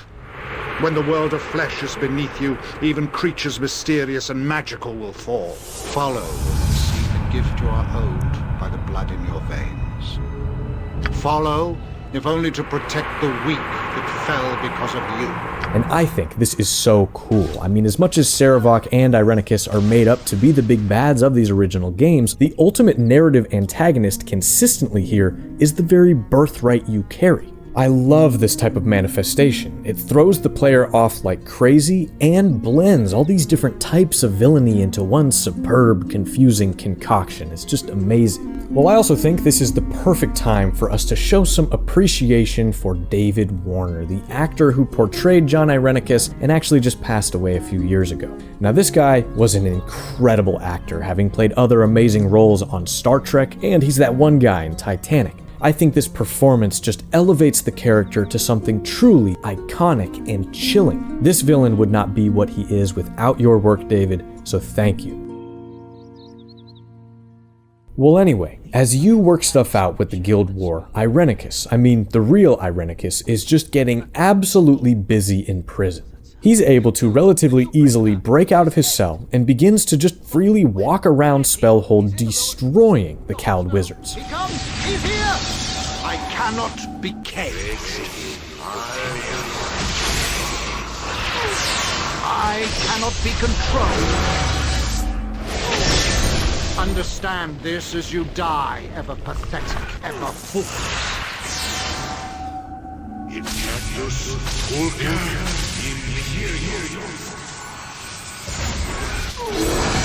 And before you know it, he has taken control of the asylum in its entirety. Hello, little one. You and I have a great deal to do. What are you planning? Not to worry. Nothing worse than what I shall do to your friend. This is just genius stuff from our villain, because in willingly heading to Spellhold along with Imoen, he gets himself not only away from the chaos of the city and the Shadow Thieves and all that stuff, he also gets very far away from you and the party and any potential irritation and fight you might cause him. And now, he has not only a Ballspawn, but tons of other magically inclined prisoners in a secure facility on a distant island where he can run experiments in private. But on top of that, he knows that you, his main target as far as stealing your soul for himself, is also destined to come waltz over and fall right into his lap in an inevitable effort to rescue your friend. Now that is a damn good scheme. It's so simple, yet so evil. And then flavor-wise, it is wonderful as the player to now have this narrative backdrop of this evil wizard in his secluded island fortress waiting for you as you're doing all this other side stuff back on the mainland. Now this is classic fantasy.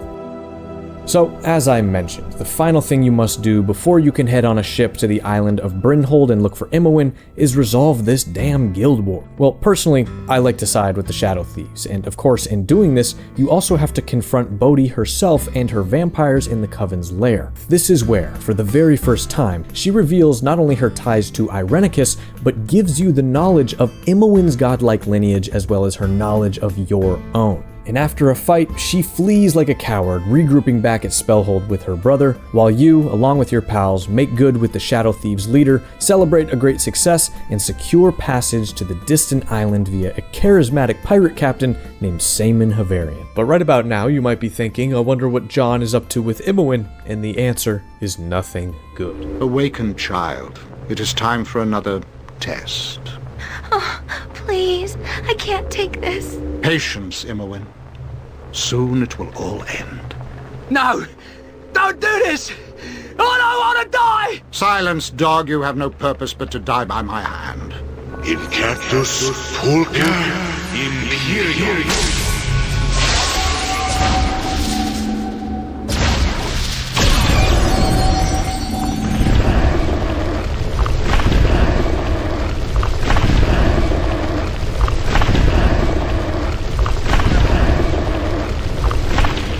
You are nearly ready for her, Imoen. She will be pleased. So we need to get there as soon as possible, and this is our only way. Well, I think we all know that pirates are typically chaotic opportunists, and after crossing the perilous seas together, just minutes after stepping foot finally on this island, Saemon totally betrays the party and leads you right into some vampiric enemies. I mean, it's kind of predictable, I guess. No hard feelings, Saemon. You're just working for whoever. But now that you are here on the island at last, you need to find a way into the asylum. Because, I mean, it is a prison. It's hard to just walk in the front door. So after another well-written little quest, you acquire something called a ward token that acts as a key to the Spellhold grounds. At long last, you are here. You can check up on Imoen when you are greeted at the front door by a character known suspiciously as the Coordinator with a strangely familiar voice. She is in good health, and if you will permit me, I will direct you to her. This is not a prison, but an institution of healing and learning. Well, this totally not main villain guy shows you around the prison, introducing you to various magically scrambled inmates, but he definitely saves the best for last. And lastly, the one you seek. She is quite well, considering the circumstances. So empty. She does not seem willing to respond right now. Her consciousness comes and goes. It is fortunate you arrived when you did. Oh, you misunderstand. It is fortunate for me that you arrived when you did. I'm quite through with her for the moment. It is you that I am after. I knew you would seek her, and so the path was difficult but not impossible. All designed to test your potential. Captured again. And with Imoen seemingly already completely drained of her soul, it is your turn for Jon's dark ritual. Well, it would seem that my visitor has awakened. It is as I predicted. It all has been. I fear I have had an advantage over you. I have planned your coming from the start. It could be no other way. A bit of treachery by Saemon and a spell component goes into a soup or some other dish, undetectable and nothing more than a seasoning until my casting. But don't worry, you won't have to think about any of this or that. Your life ends today.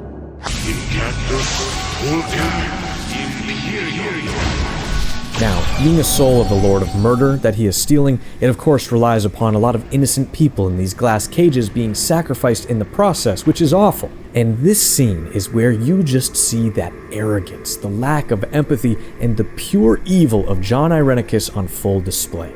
Well, suddenly you are transported within your very soul into a dreamlike version of your home from the first game, Candlekeep. And alongside a figment of Imoen, you confront and defeat an embodiment of Baal that is talking a ton of smack to you about how worthless you are. But once you come to, the ritual is done. Your soul has been removed. Well, you are a strong one indeed. You resist beyond all reason. To pity you are dead on the inside. I have drained you. Drained you of the very thing that made you special. It is the worst of curses, and I should know. No, you warrant no villain's exposition from me. You are barely sentient now. I have taken your very divinity and drained you of your soul. The curse that was wrought against Bodhi and I has now ceased, and yours has begun. You will wither, you will wane, and you will die. Bodhi, remove this nothing, and Imoen as well. We are restored at their expense and need them no longer. Our revenge to come is now all the sweeter. Of course, to see to it as quickly as possible. I will tell our friends in the dark of our coming. We will plan our assault from here. I bid you farewell, child of Baal. We shall not meet again. You and your Baal sister are soulless, officially. The curse of the Shattered One and Bodhi, in a way, passed on to the two of you. I mean, this is just peak. I love this. I love the dialogue. I love the pacing of the big set pieces to get to this moment, and Irenicus just commands so much attention when he is on screen. It feels like no matter how important you are and the things that you're doing outside of the main storyline, nothing actually impactful is happening in Baldur's Gate 2 unless Jon is the one pulling the strings. It is just sensational. One of the most common character traits in any villain that leads to their eventual downfall, man, it is that sense of false security. It's hubris, or we've said it a million times in this video, arrogance. Just that sensation, that feeling that the job is already done for them and they need only walk over and claim their prize. But little do these guys understand, we're the main characters, dude. If you don't deal with us thoroughly and personally, you know it's gonna come back to bite you. And as masterful as Jon's plan and execution has been up to this point, this right here is the moment he absolutely blundered by leaving us in this weakened state for Bodhi to deal with. Now, it does seem that we are on this ticking clock of rapid mortality. Imoen even says she feels like she's dying and fast, so really all Bodhi needed to do here was throw us in a big deep hole and just wait. But in her vampiric, stupid, kind of annoying way, she instead insists to put us through this gauntlet so that she can watch us struggle and enjoy herself as she hunts us down like a beast in the forest. Okay, lady, you want to give me another shot? I'm gonna take it. So you go through Spellhold and you kill a bunch of golems and vampires and mummies and other Halloween type stuff until at last you come to Bodhi for the second time, and this is the moment things take an unexpected turn for our villains. During this scuffle, out of the blue, you literally turn into a monster. A mindless demonic thing called the Slayer, which is literally the avatar of Baal. To battle and victory! Your death and darkest shadow. Child of Baal, what have you become? I mean, the physical embodiment of murder. Now, yes, you lost your Baal-tainted soul, but the void that was left behind, combined with your insane main character willpower as well as the blood of the god still running through your veins, it brings upon this horrific transformation, one that you have no control over. I mean, you start to attack your friends as well, and you come to learn that this could be your fate. If you remain soulless, you will permanently be a mindless thrall of death. Well, this whole event is so scary and so powerful that Bodhi just kind of says, "Oh shit!" and leaves. So your party is able to fully escape this gauntlet. And soulless as you may be, you got some dog left in you, so it's off to find Irenicus yet again. We need not forget that we are in a magical prison full of powerful, borderline insane people. Well, shortly after chasing Bodhi away, you run into who else but Saemon, that damn pirate. He cleverly suggests, hey, just go unlock all the cells and rally these prisoners. Which, not a bad idea. I mean, not the most heroic bunch, but they'll do. And you can tell the moment you storm in on Irenicus, this is the first time in the entire game you have honestly taken him by surprise. What is this? You have released all of my test subjects? How wonderfully mad of you. I did not expect this in the least, so dangerously risky it is. Die, all of you! I have restored my soul and will work my revenge without your interference. Well, this fight is rather lopsided, and Jon scrambles away through his portal to safety, relinquishing Spellhold entirely to you. Damn you all! Why do I fight over this place when my plans may be laid anywhere?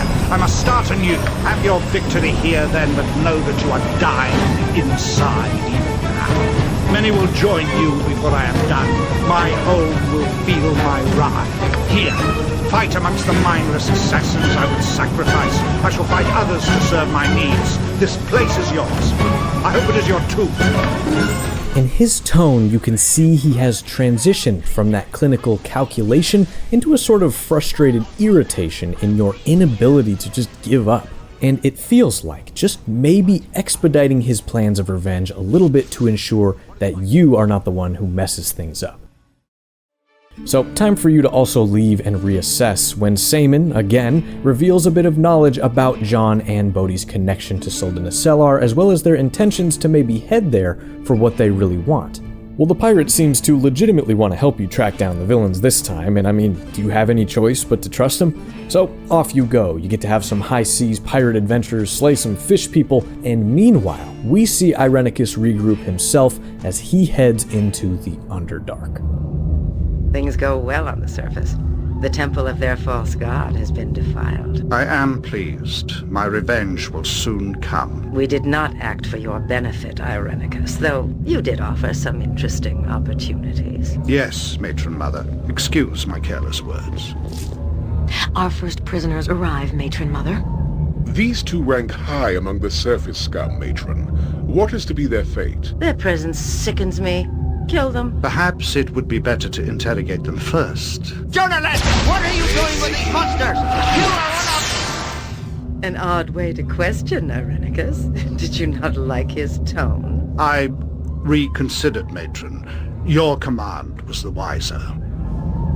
Now, we have established that Jon has tons of friends in dark corners of the world, but this is perhaps the darkest. Now, if you at least have played Baldur's Gate 3, which I think everyone has, you should be familiar with what the Underdark is. It is a massive underground system of caves, tunnels, and really entire civilizations that exist underneath the crust of the world. A place of a ton of evil and deep-dwelling creatures and races. Because the Drow, or the Dark Elves, are a neutral evil race in Dungeons & Dragons with very few exceptions. They almost exclusively live in the Underdark and are known for their cruelty, their hatred of the surface, and their disgust for the elves that call it home. So, I mean, if Irenicus wants to march on Soldana Sellar, the beacon of surface elfdom, these are a great people to rally around.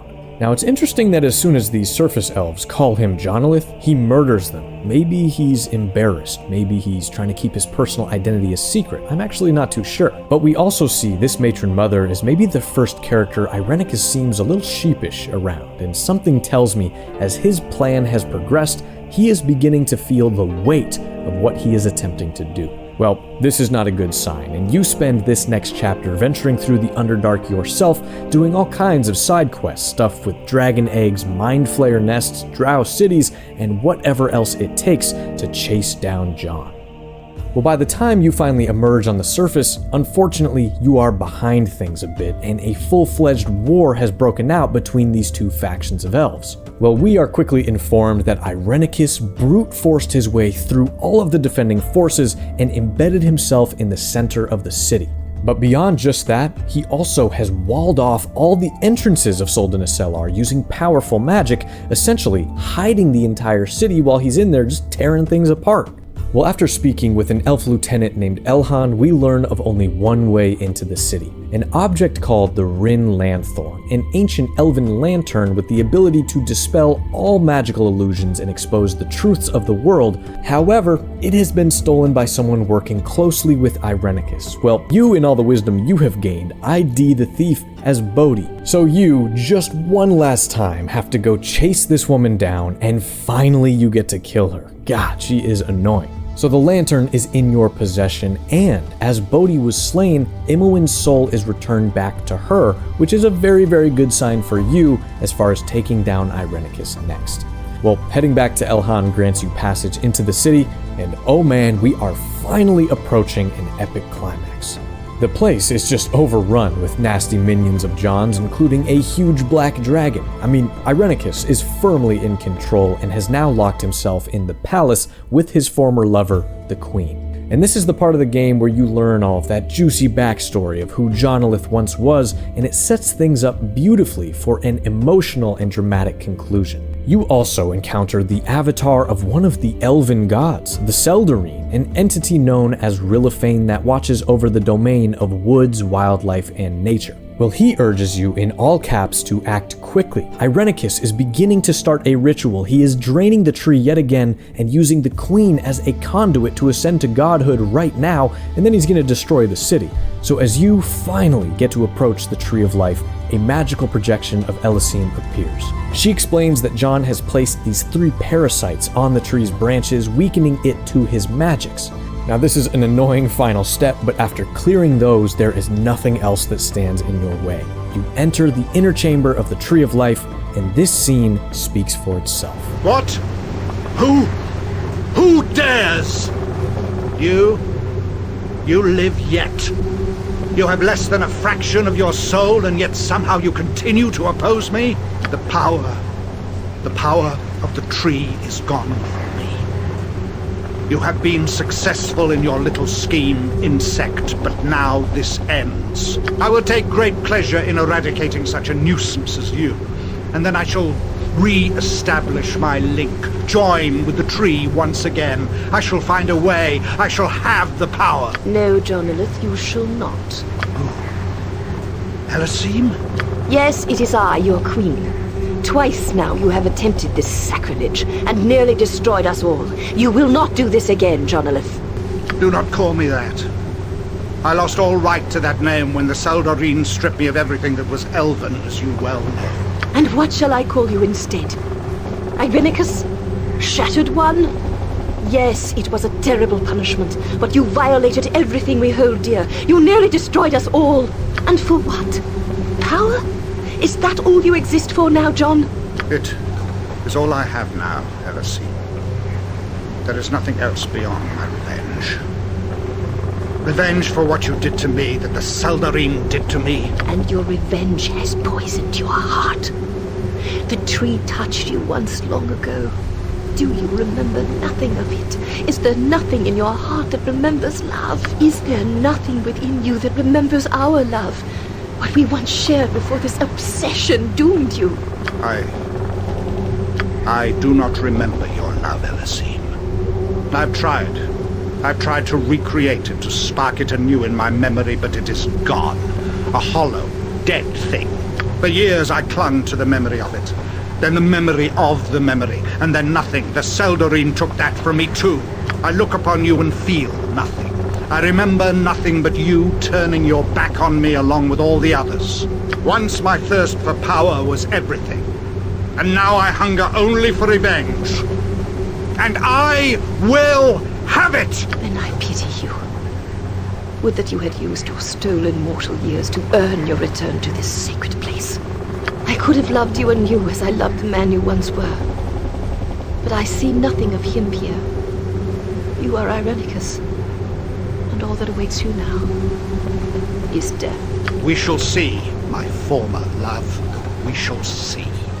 Well, this fight is tough, as it should be, with Irenicus chaining together an insane amount of protective buff spells, making it super hard to deal substantial damage to him at once. And each of those buffs kind of goes up whenever he takes a little bit of damage or a certain number of rounds of combat have passed, so it's kind of this domino effect of defense. It's very frustrating. He also is using the super powerful time stop spell to freeze your party in its tracks, and not to mention, he's also just assaulting everyone with powerful offensive abilities the entire time. It's relentless. I mean, he's immune to poison, he has crazy high dexterity, and is just a slippery son of a gun. But when you finally whittle him down, he has something to say.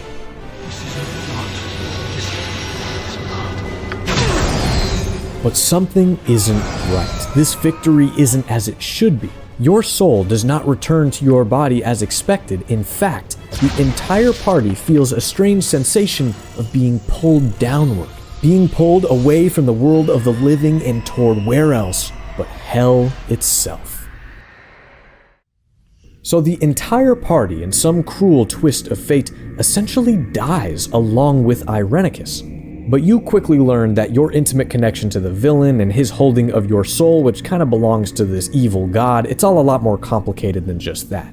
And this all culminates in a series of super iconic and cool endgame quests here in Hell, where you need to acquire 5 different tiers of Baal by completing trials that are all kind of themed around your internal struggle with your blood. Now these are amazing and lean heavily into stuff from Baldur's Gate 1, as well as the alignment system that's just in Dungeons & Dragons, because there is a good and evil solution to each of these trials. But once you have collected all 5 tiers, you are able to open this large, imposing door and face down against Irenicus one final time. So we are to battle one last time.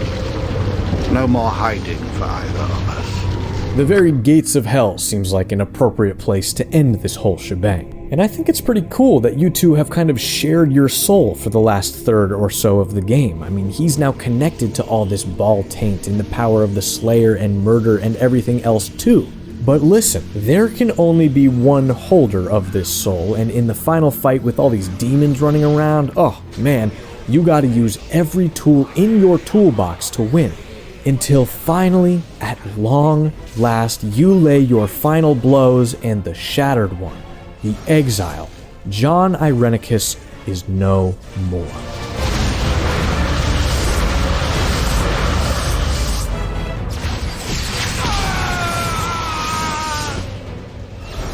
Miraculously, all of you awake back in the mortal world very much alive a few days later, and in the comforting care of Queen Elisine. She is glad to see you all well and shares a few congratulatory words. And then, we witness the true end of Irenicus.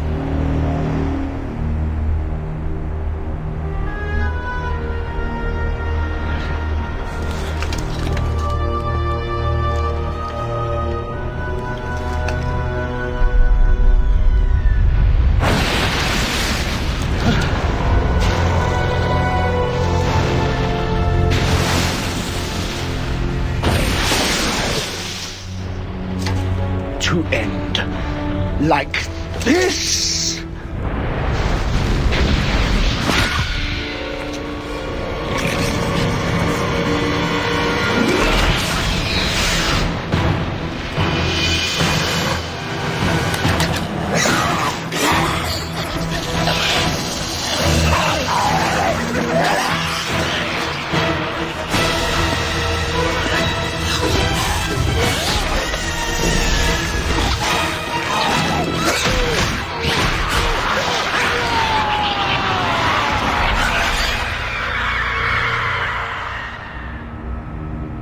Now, even though this is just an insanely long, epic, drawn-out quest, it isn't the total end. The expansion, Throne of Baal, seeks to round out the adventures of Gorian's Ward and put an end to the whole Baalspawn saga. And man, it is also incredible with another amazing villain. But my friends, that is a tale for another day.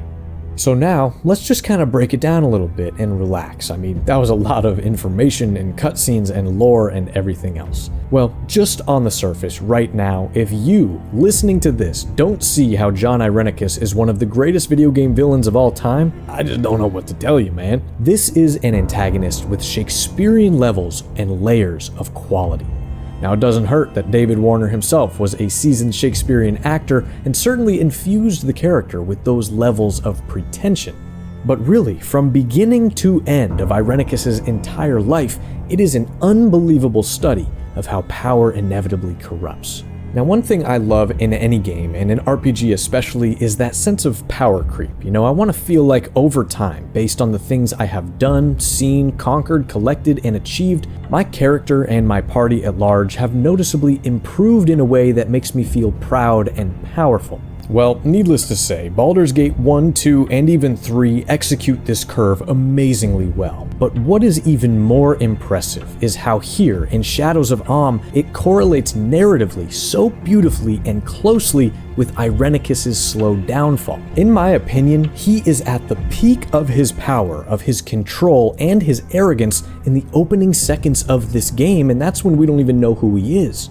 I mean, the decades of planning, of research, and just brooding underground establishes him as almost invincible in both ability and confidence. But as the journey takes shape and you're traveling around the Sword Coast and eventually to Spellhold, we see his grip slip ever so slightly into that sort of annoyance we mentioned. I mean, he knows that you are essential to his plan, but he's also tired of your needless struggling. But still, you're in his web and he is in control. And then, almost inevitably, he succeeds, right? He steals your souls, he restores himself and his sister only to cast you aside, underestimate you entirely, and then kind of recklessly head into the Underdark and eventually to Sul'dana Sellar with sort of a tunnel vision. I mean, his hunger for revenge seems to only get more intense the closer he gets. And just as he did earlier in his life, becomes increasingly short-sighted when presented with this path toward an ultimate power. He just kind of expects us to wither and die in his wake, but of course, we don't. We come back even stronger, more determined, more in tune with our Ball blood than we ever were when we had a soul. The Underdark, killing his sister, and finally hunting down Jon as he is standing at the finish line. That evil wizard thing, the unsatiable hunger for more power or revenge or a lost love or whatever it is, that obsessive quality within this villain's brain, that is why he was cast out and exiled, and that is why he fails in the end by our hand. But the way that power balance shifts over the course of the game is just masterfully written, masterfully acted, and designed. I mean, maybe the peak of his weakness and flaw is on display just before you kick his ass at the Tree of Life. He admits that he feels nothing.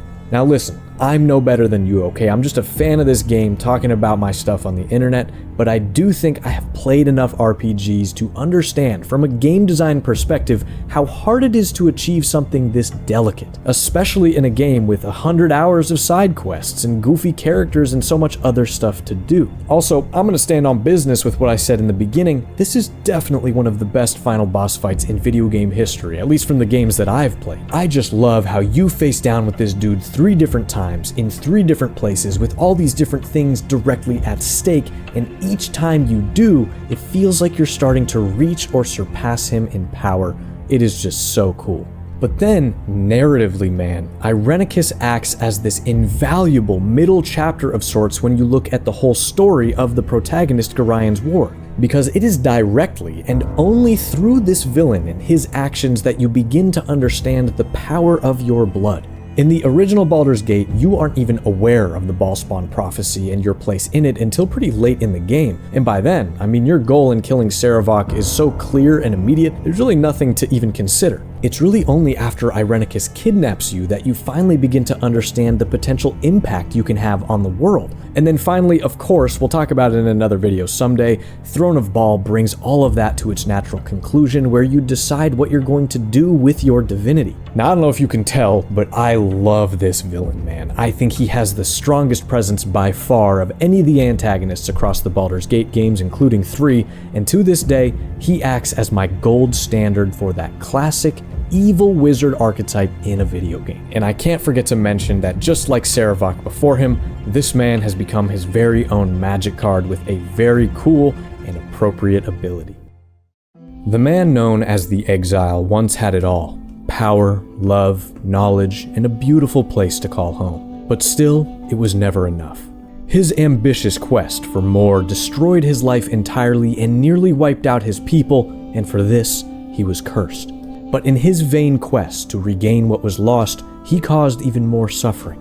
A man that carried a broken heart always, but in truth, though he tried, felt nothing. A sociopathic, abusive, and hyper-intelligent madman that in the end proved that he was willing to do it all over again. A tragic sort of evil for sure, but one that has etched his name firmly in history as one of the medium's very best. And now, the main villainous team of the narratively complex Baldur's Gate 3 known as the Chosen Three. Starting, of course, with General Ketheric Thorm. For a moment only, I was weak. No longer. I want you to pay for what you've done. Grief is a powerful emotion. The loss of something irreplaceable is often enough to send even the most clear-hearted, wise individuals amongst us down a grim spiral of darkness, depression, and irrationality. Grief can twist us, it can rewire our brains, it can fill us with rage, with spite, and have us cursing the very earth we walk on. Baldur's Gate 3's Ketheric Thorm, in so many ways, is a walking, talking study of this exact emotional landslide, a villain that is as deeply troubled as he is evil. Well, over the last handful of months, I released a pair of nearly hour-long videos on the main villains of the original 2 Baldur's Gate games, the Deathbringer, Sarevok Anchev, and then recently Jon Irenicus, the Exile. Both of them fantastic, iconic, and wonderfully evil men that act as just sensational opposition in those classic adventures through the land of Faerun. And so, it looks like Baldur's Gate is back on the menu, boys. Why don't we just keep this train rolling, son, right into Baldur's Gate 3 and its main antagonist, or I guess we should say, main antagonists. Because as much as this kind of series-reviving title shares with the originals, I would say villainy in this game is far more evenly spread out. Instead of a single monolith of malice that is goading you toward a memorable final encounter, there's really like a smattering of fascinating villains with very, very different presences, backstories, and motives, all working against your general efforts across the game's 3 main acts. That being said, I feel that at the core of this experience lies 3 characters, 3 malevolent individuals that in this beautiful and natural way unfurl the main narrative of Baldur's Gate 3 through their own unique and elaborate schemes. Characters that work in a sort of chaotic disharmony with each other, but they share the same lofty aspirations and long-term malevolent goals. Known in-game here as the Chosen 3, this is Lord Enver Gortash, Orin the Red, and of course, General Ketheric Thorm. Now, the overall narrative of Baldur's Gate 3 is this massive and, in my opinion, impressively woven thing.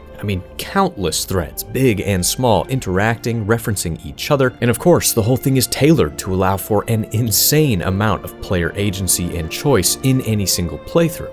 But if you ask me, Ketheric Thorm is one of the single most memorable, the most fantastically written, and definitely the finest acted of all of the threads in the entire game. A man whose actions narratively just touch so many aspects of this story. A man that centuries ago lived a full life, died a full death, and is back now from the grave to regain his cursed domain, and then some.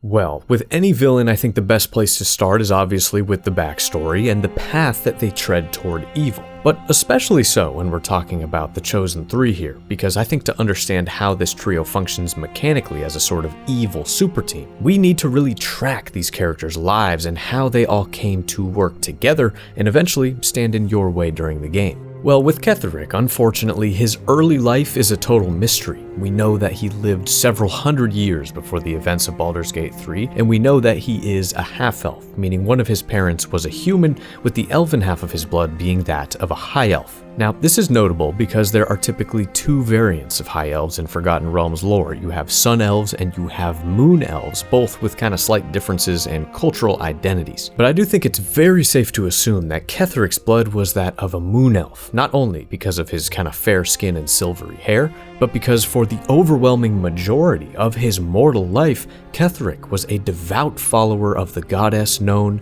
as Selûne, the Moon Maiden, a chaotic good deity representing not only the moon itself, but also the domains of knowledge, of life, and of twilight.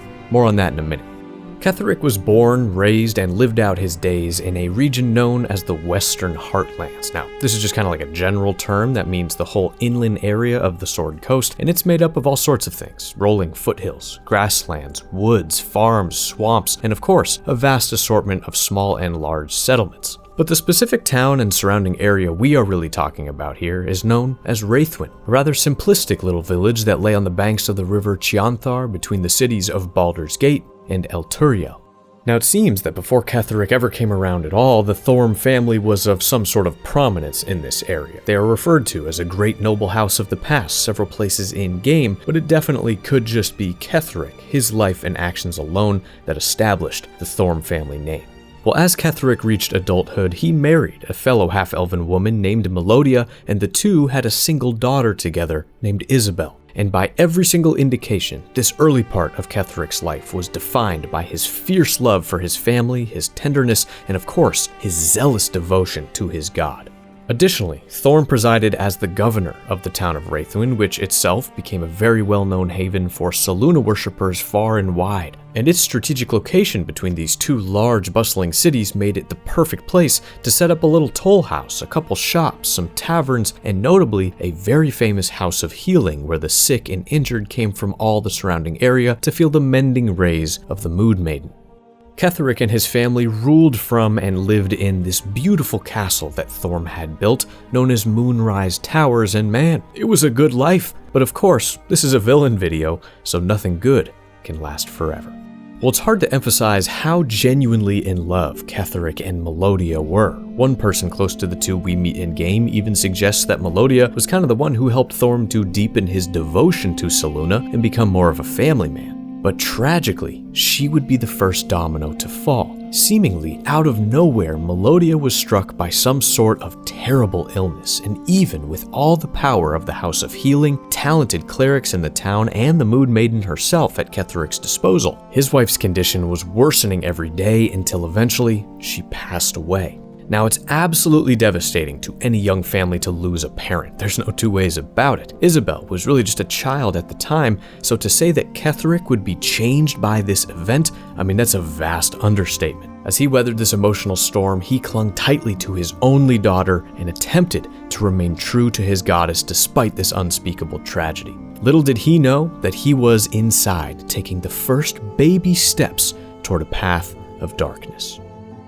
Well, as we stated in the opening sentence of this video, grief is a powerful emotion. It really can overwhelm a person and change them, even just temporarily as they are processing things. But thanks to Isabel and her unyielding love for her father, Ketheric found some sort of peace again with Selûne and with his life into the future. This shared sorrow brought the two super close together, and as she got older, she began training with Ketheric to become a cleric of Selûne. But Isabel definitely started to show some spunk in her teen years, challenging her father constantly on things, but still bringing him overwhelming joy and that priceless sense of family that he feared he had lost for good, along with his wife.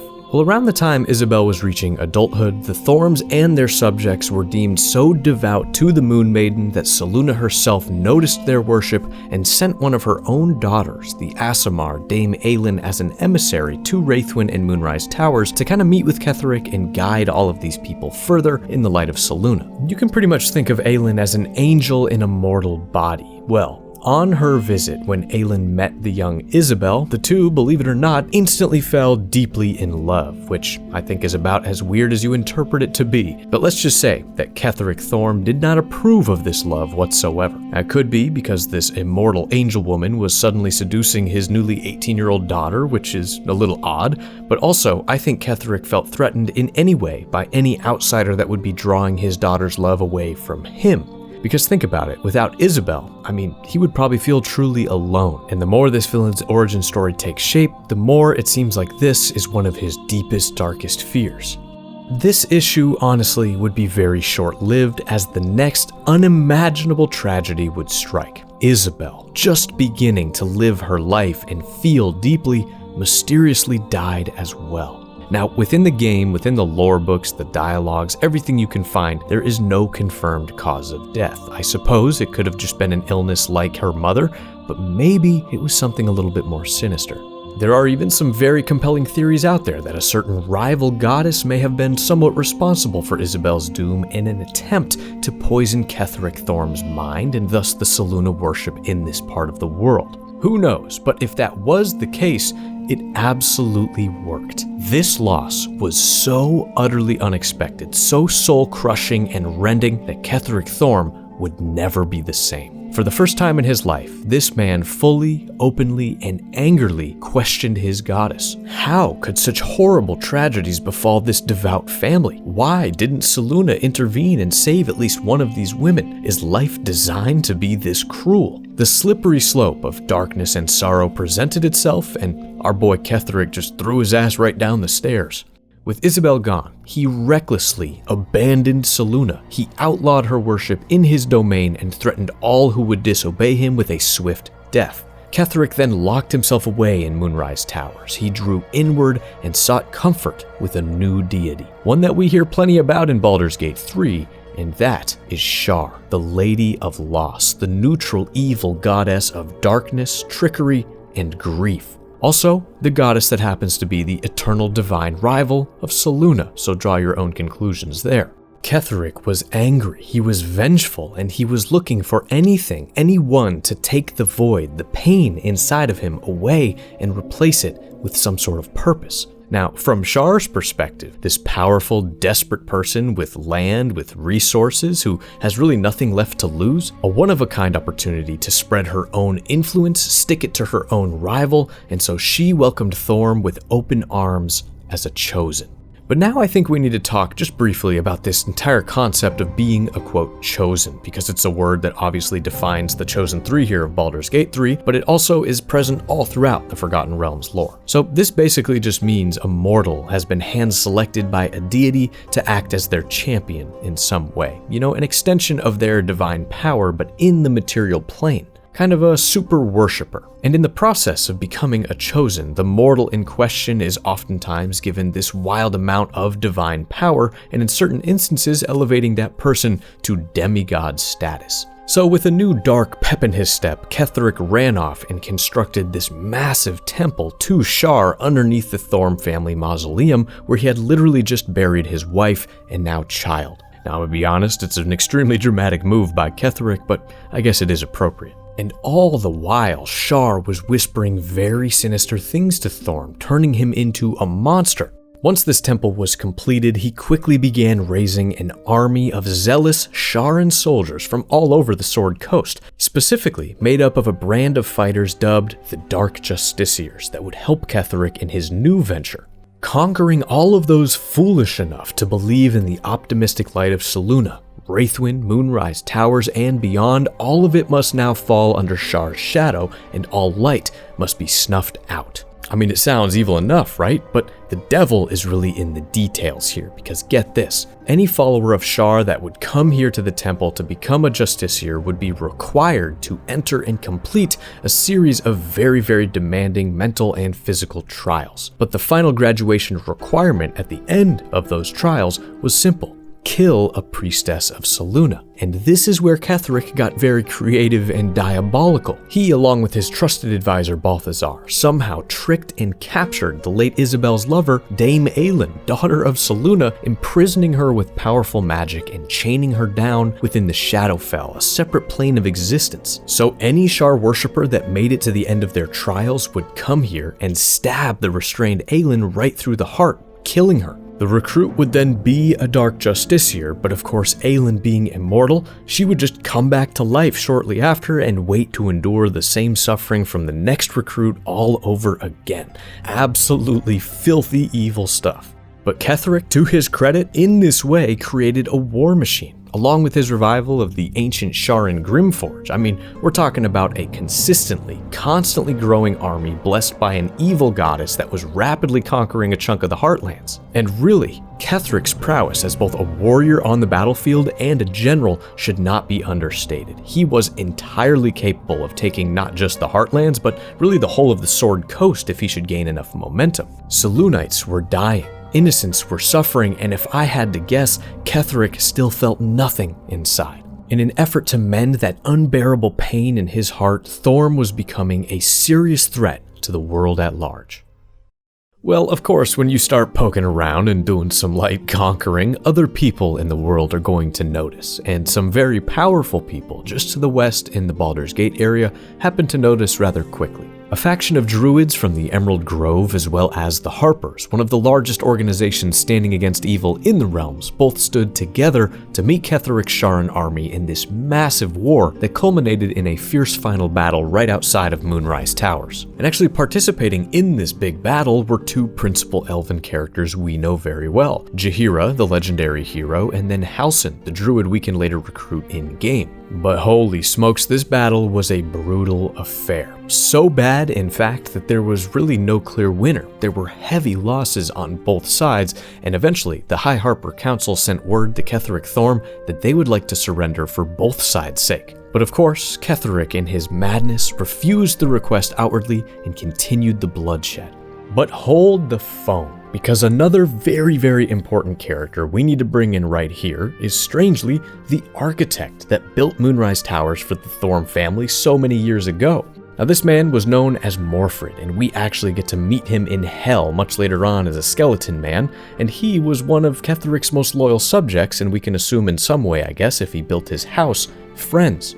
Well, he now, at this point, was one of the surviving Selûne worshippers that was trying to not be murdered by the Dark Justiciars every single day in Wraithwind. But he, in his desperate position, decided to do something about it. Now, one of the greatest characters in Baldur's Gate 3 period, I would say maybe the most beloved across the board, is the deeply evil, dashing gentleman known as Raphael. This character is another one with his hand in just about every narrative pot, a cunning, deal-making, classic portrait of a devil that is absolutely worthy of a video all for himself and then some, maybe someday. Well, Morfred, as this war raged around him, called upon this devil to make a deal, which I think we all know is never the best idea for yourself, right? And these were the terms. Raphael would help in wiping out this Sharan army to weaken Thorm and turn the tide of this war, and in exchange, Morfred offered up his mortal soul. Now, for Raphael, that's no problem. Way easy deal. Any devil, any day of the week, loves collecting souls, so they agreed. And without a second of delay, Raphael sent this big demonic fella named Yurgir, who we actually get to interact with in-game as well, to eradicate Ketheric's forces, and that is exactly what he did. But, I mean, it's kind of cruel, so listen to this. Raphael cursed Yurgir to hear a song playing in his head literally 24/7 up until the last Justiciar was killed. So Yurgir actually started on the back line, breaking into the Sharan temple where these Justiciars were being pumped out and just obliterated these fools. Now the only Justiciar that was able to elude Yurgir used magic to transform himself into an entire gang of rats and then scattered all around the place hiding. This of course led Yurgir to cruelly be stuck in this temple for centuries, unable to complete his contract and cursed with just hearing the same song playing in his head forever. It's a little off topic, but I just love the little details like this, man. I wish I could turn into a pile of rats. I would do it right now. So anyway, this architect, Morfred, and his absurd personal sacrifice honestly allowed the Harpers to surge, defeating the remaining forces on the battlefield and eventually cornering Ketheric, where he was then put to a quick and clean death. This war, just like that, was over. However, as Ketheric Thorm was dying, with his final breaths, he uttered an incantation, a dark, ancient Sharan curse, a sort of blight to be set upon his land and holdings for all time should he be killed. The Harpers, not knowing what he just said or what it meant, just kind of celebrated their victory and then set about burying Ketheric in the Thorm family mausoleum right alongside his deceased wife and daughter. But just soon after, as the Harpers and Druids cleared out and headed back to their respective homes, a horrible shadow began seeping from the mausoleum entrance. A miasma of death and darkness on the natural world that would come to cover all of Moonrise Towers, all of Wraithwind, the surrounding forests, wilds, and roads, consuming this once proud Selûnite town, breaking open the earth and pretty much destroying the entire place. This region came to be known as the Shadow-Cursed Lands, and as years turned to decades and Ketheric Thorm sort of joined the history books, it proved to be a place that was largely uninhabitable. The last laugh of a failed warlord, defeated, dead, and buried. But for this villain, of course, death, that's just the beginning. That was just round one, son. And so now we come to talk about yet another third god, the deity that most players are going to closely associate with Thorm from the mainline quest, and that is Myrkul, Lord of the Dead, Master of Bones, really the Grim Reaper of the Forgotten Realms. One of the ultra-iconic members of the trio of gods known as the Dead Three, the others being Baal, the Lord of Murder, and Bane, the Lord of Tyranny. Now, Baal especially has played a massive role in the Baldur's Gate series, acting as the main driving force behind the entire narrative structure of the original two games. But all three of these gods and their constant ambition for power and influence over their other godlike peers, this is simply everything to this franchise. Now, if you want to know everything about these three deities and their origins, I urge you to watch my Sarevok Anchev video where we really dive into the entire backstory of how these lovely chaps went from daring mortal explorers to straight up divinity. But to put it very simply, these are known as the Dead Three, not because they represent aspects of death and destruction, but because all three of them were at a certain point in history killed. Yes, killed. During an infamous era known as the Time of Troubles, all gods, good and evil, were cast out of their divine thrones and forced to live as avatars amongst mortals, with all three members of this trio being slain while in their fleshy forms, murdered by ambitious mortals or rival gods. But hey, of course, they were not totally destroyed. Through their own foresight and schemes, they all endured somehow over the centuries, and all three were then restored in some way as far lesser forms of their past selves. But since then, they have all been trying desperately to scrabble back up the ladder, return to their former glory and beyond. These three are deeply evil, they're spiteful, and they see all of the mortal plane as their kind of playpen for their own dark desire for power.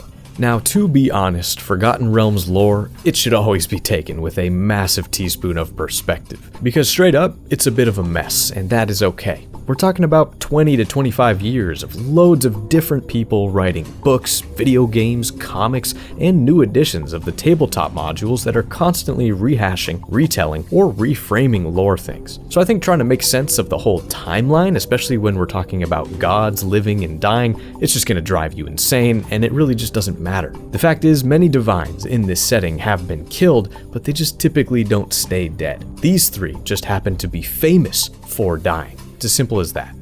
But I think you can kind of see when we're talking about all this stuff, if you don't already know that is, how this whole narrative structure is really meant to work. In their current scheme to regain power and dominate the world, each of these Dead Three needs what?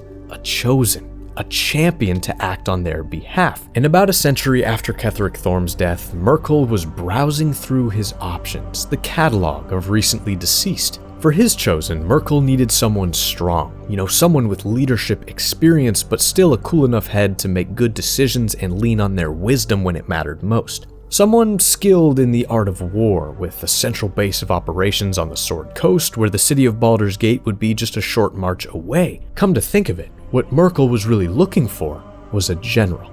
Now, I know what you're probably thinking. What is the Dead Three's big new plan? Well, don't worry, it will all come into focus over time. But to put it simply, obviously, Ketheric was perfect for the job, and though he had been dead for a while, and it's nothing a little Merkel magic can't fix, right? Now, the details of how this actually happened are unknown, but Ketheric was revived, risen from the grave, no longer half-elf at all, but an undead.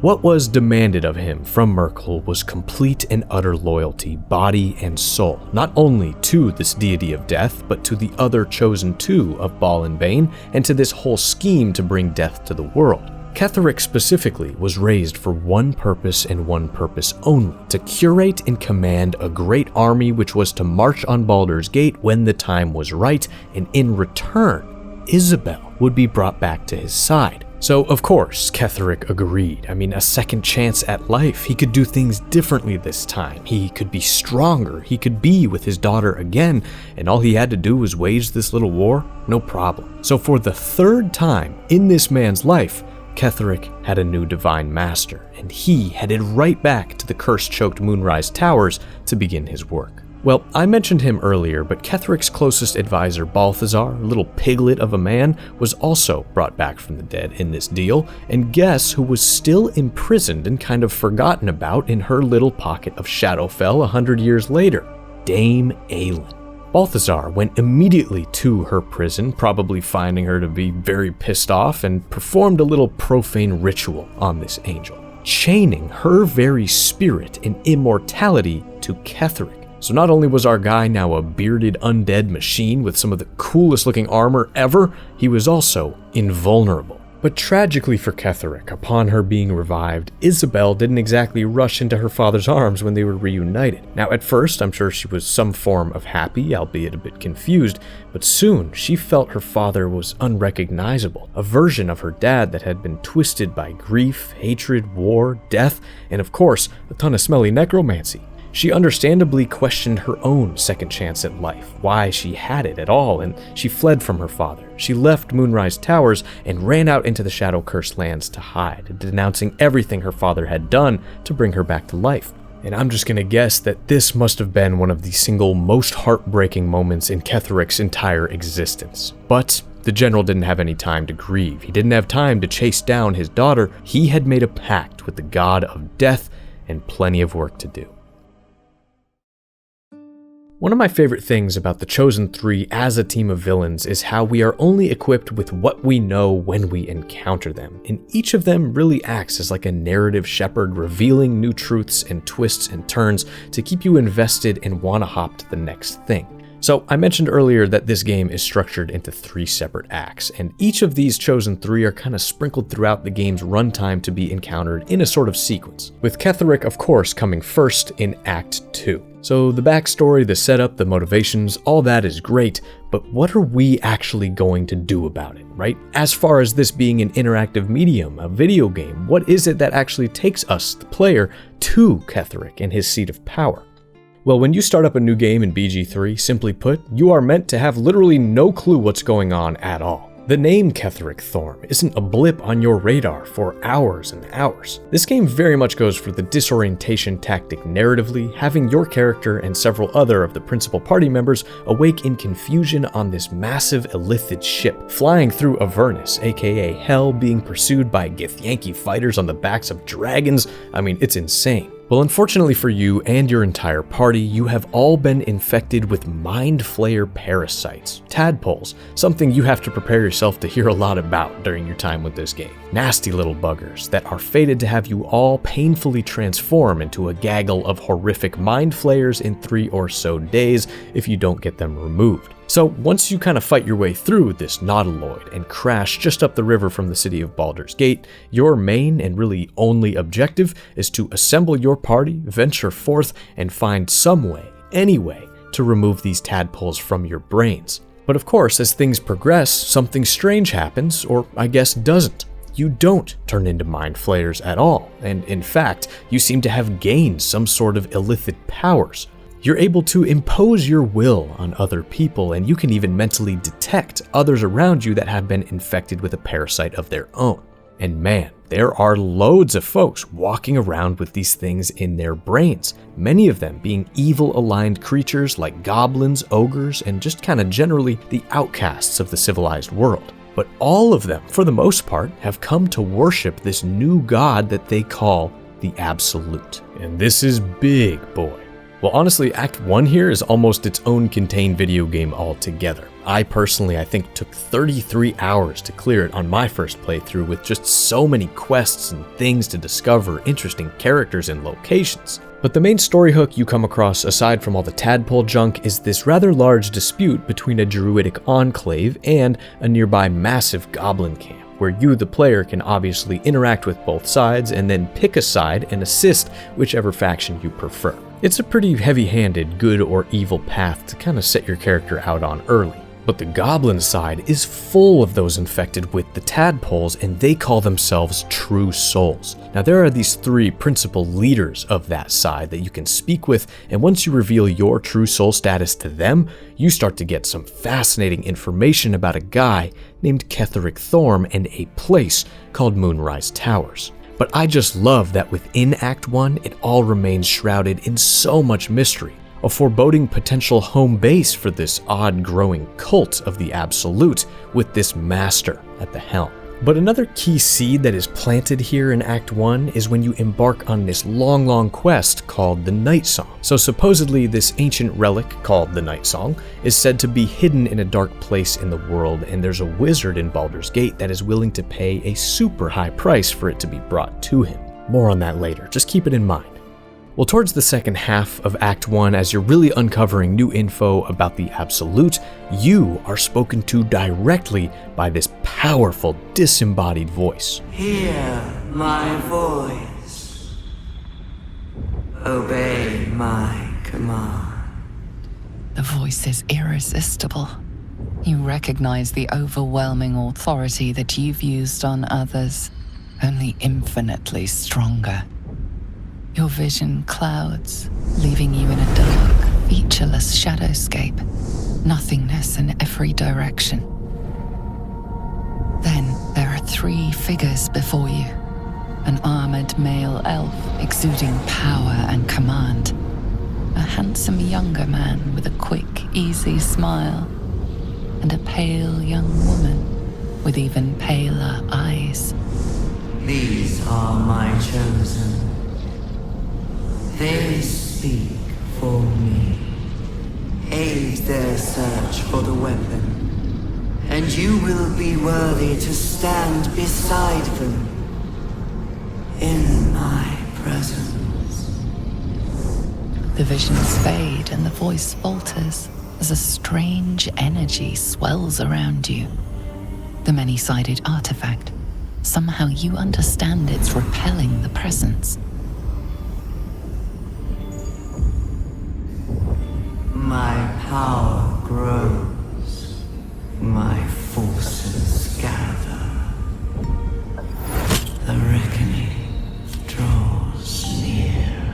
And this is the Absolute, and it's overwhelming. You are shown this image of the Chosen 3 and promised a great reward if you assist in finding this artifact, a weapon. And guess what? It is this very artifact they seek, a spiky little mysterious ball that the cleric Shadowheart, who's definitely in your party, who you kidding, carries on her person. And this artifact finally silences the voice and allows you to feel yourself again. Very, very curious and very ominous. Probably not something you want to give up easily. But I really love how Act 1 here feels as far as leaking weird pieces of information to you.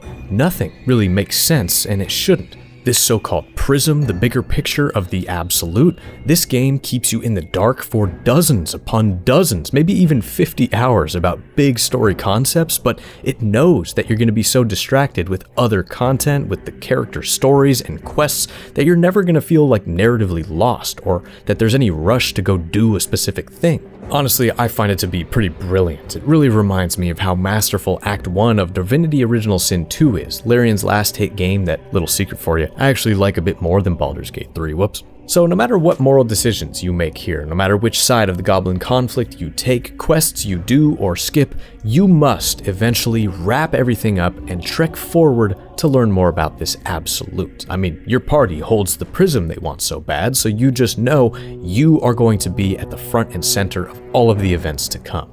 So after hearing about it for the first 25 hours, the location Act 2 takes you to is where else but the Shadow-Cursed Lands and eventually Moonrise Towers itself. Well, for my money, the second Act 2 begins, it really feels like you're about to get to the good stuff, and oh boy, it is fantastic. The longest part of the game, and it feels like a true saga. But from your first steps into the Shadow-Cursed Lands, you really can see that Ketheric's realm is sick. It's ripped apart, it's diseased. This is beyond just a shadow.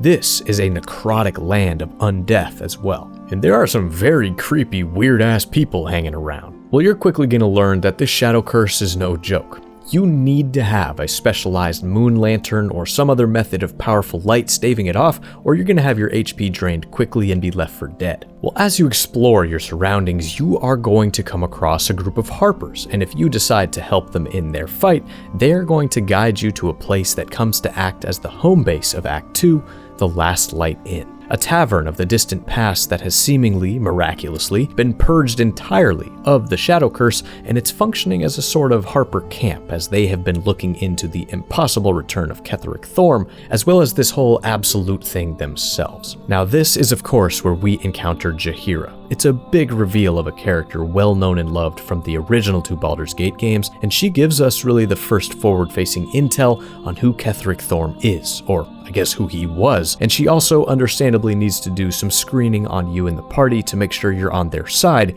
even though you're infected with parasites. But shortly after that, we get to meet, in the surprisingly well-revived flesh, Ketheric's own Isabel Thorm. It seems Isabel fled from her father and then shortly after found this place, channeling her Selûnite powers to cast a protective bubble around the inn, allowing the Flaming Fist and the Harpers to come in and set up shop. Now Isabel and her involvement here is going to prove to be vital to taking down her father, but the conversation is cut short by this random-ass man named Marcus. Who? a former Flaming Fist soldier that has been captured and infected by the Absolute cult, and then mind-controlled to fly here, capture Isabel, and bring her back to her dad. Now that is no good, and it's a harrowing representation of what Ketheric is willing to do to his own daughter he apparently loves so much. And after this little spat, Jaheira, Isabel, and the whole gang gets together and the task is crystal clear. General Ketheric Thorm.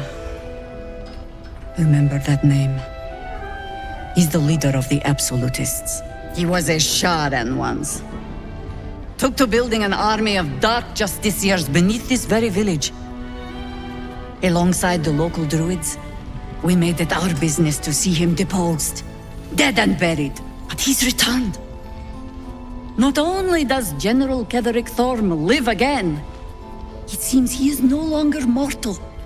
He has become, in fact, invincible. This mysterious Ketheric Thorm, he's got to be stopped. He is building up a massive army of followers of this god, the Absolute, and can seemingly issue orders to them to do his bidding. Jaheira and her faction have already fought this guy once, and they understand the sort of threat he is to the realms, but to stop him this time, they are absolutely going to need your help. So then off you are sent to get to the bottom of this whole mess. But before any of that, it is worth mentioning that Act 2 is stuffed to the brim with other fascinating Thorm family lore, because you can fully explore the town of Wraithwind, which of course is in absolute shambles, and here in the Toll House, you meet a very disturbing character named Garangoth Thorm, a woman who has seemingly turned entirely to gold. Now, she at some point in the distant past ran this toll house in front of the bridge to Moonrise Towers, but it seems like she has been corrupted by her greed, the Shadow Curse, necromancy, or all of the above. Now, her relation to Ketheric is completely unknown. Maybe a cousin, a sister, a distant aunt, who's to say? Then, in the Wraithwind Tavern, amongst a bunch of undead patrons, we find the grotesquely large and bloated Thisibald Thorm, barkeep and overall kind of pleasant, if not a little bit revolting chap that you can actually sit down, chat, and share a drink or two with before he explodes horrifically, or you can just fight him for his loot. And Thisibald, very interestingly, calls Ketheric his father. Now, this could be the sort of religious use of the word, as Ketheric spent most of his life as a paladin, but many fans, myself included, kind of count Thisibald here as a sort of bastard son. Very interesting little character. And then finally, in the House of Healing, the mad surgeon Malice Thorm, Ketheric's uncle, acts as a very sinister, disturbing presence and tough boss fight. Now this guy is a zealous follower of Shar, even now, which means surgery for him is not necessarily meant for healing and repair, but more pain and experimentation, a classic portrait of a twisted doctor. Some people have theorized that he was a Shar follower in secret even during his normal life, and maybe he was the one who first nudged Ketheric toward the Lady of Loss after the death of Isabel. Interesting stuff.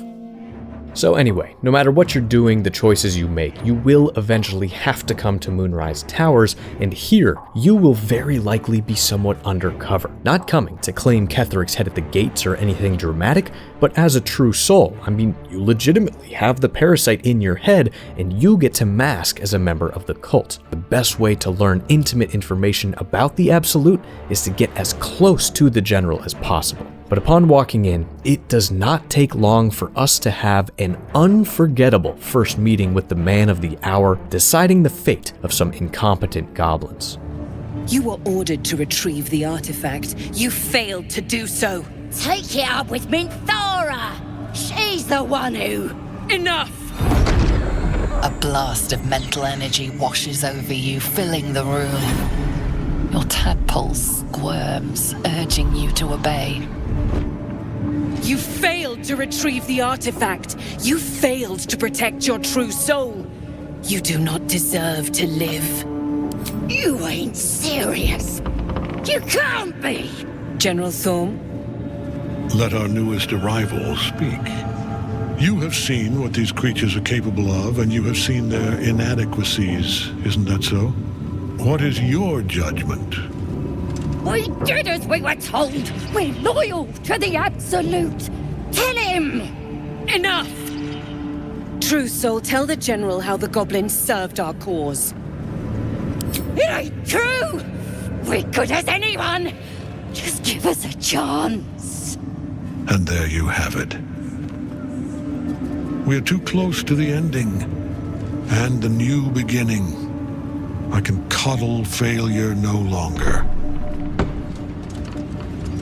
Kill them, quickly. What? No! You creaking old bag of shit!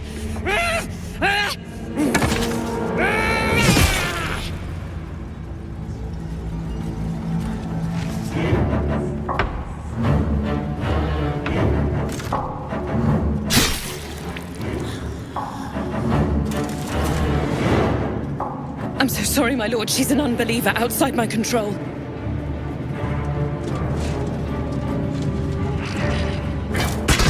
Try again.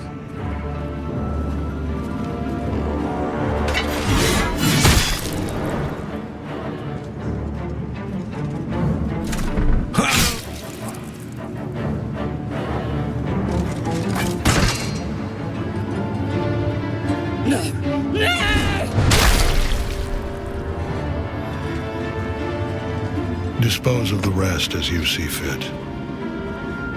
Or better yet, put that true soul to use. You have far more important matters to attend to. Or have you forgotten? Of course not, my lord. Thank you. Now, I kid you not, this right here might be my favorite introduction to any villain in the history of video games. It is just so brutal and visceral. I mean, this poor goblin, she rolled a 20 on this chuck and this chop, but still just gets absolutely folded by Thorm. And I think it shows you everything you need to know about this character. He is seen as the ultimate authority by members of the cult. He's militaristic, he's violent, he's calm, he sees all those around him as replaceable, and oh yeah, he's immortal, son. Also, let's all just take a second to stand and clap for J.K. Simmons, man. One of the coolest actors out there, period, who is no stranger to video game voiceover. I mean, we covered a ton of his best work in the GLaDOS video a few years back, where he plays Cave Johnson. And I just think Simmons smashes this role. A sort of soft elven strength, but with the hint of depression and vacancy in his voice. He has an amazing presence, and it doesn't hurt that the character design is wildly on point. We need to normalize elves with big-ass beards just like this. Incredible.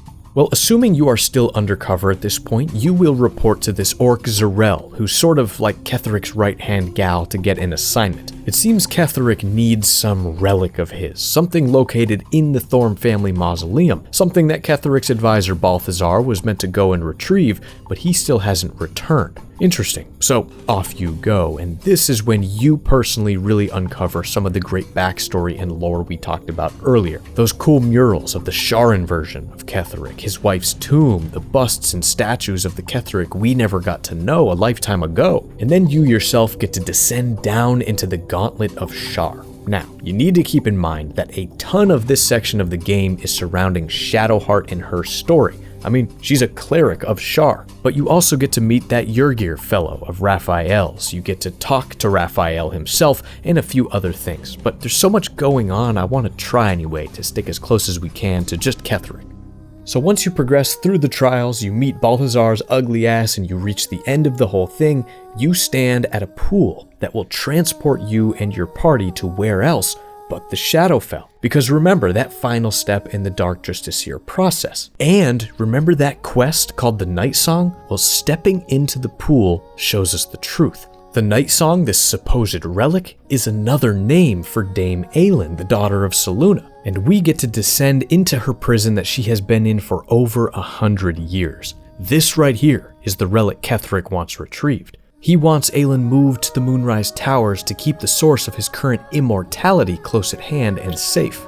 And this is one of the biggest moments of player choice that will have ripple effects across your entire current playthrough. Because remember, this is the Shadowheart show right now. Well, she has on her a legendary Sharan spear blessed by the evil goddess herself that will not only be able to pierce the heart of Aelin and dub Shadowheart a Dark Justiciar, but it will also permanently kill her At last, no more immortality. Now this also obviously would sever the connection between her immortal soul and Ketheric's. However, if you are going for the more good route, you can just free Dame Aylin from her prison, turn Shadowheart from the path of darkness, and remove Ketheric's immortality all the same. Then the Night Song will actually assist you in fighting Thorm and other enemies later on, and you can reunite her with Isabel. But whatever suits your fancy, man, there's no wrong way to play. Dame Aylin just has to be removed from this physical prison if you want to progress the story, even if that means you let Balthazar take her still imprisoned back to Moonrise Towers. But, I mean, no one does that, man. He's so killable, come on.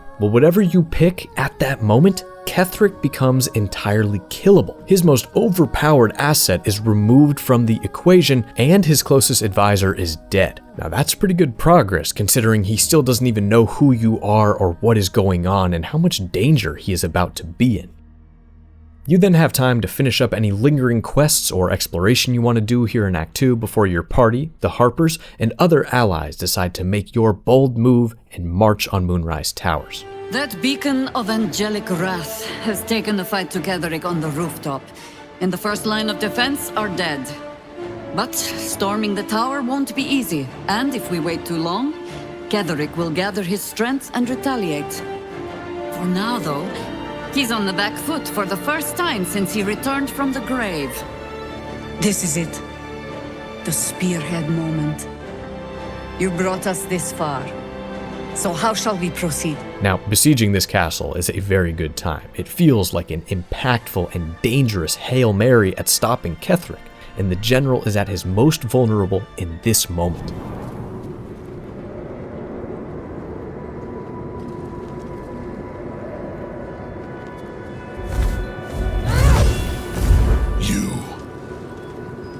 What have you done? What have you done to me? A pawn cannot lecture the chosen of the gods. You serve the Absolute. You serve me. Bow, you dog.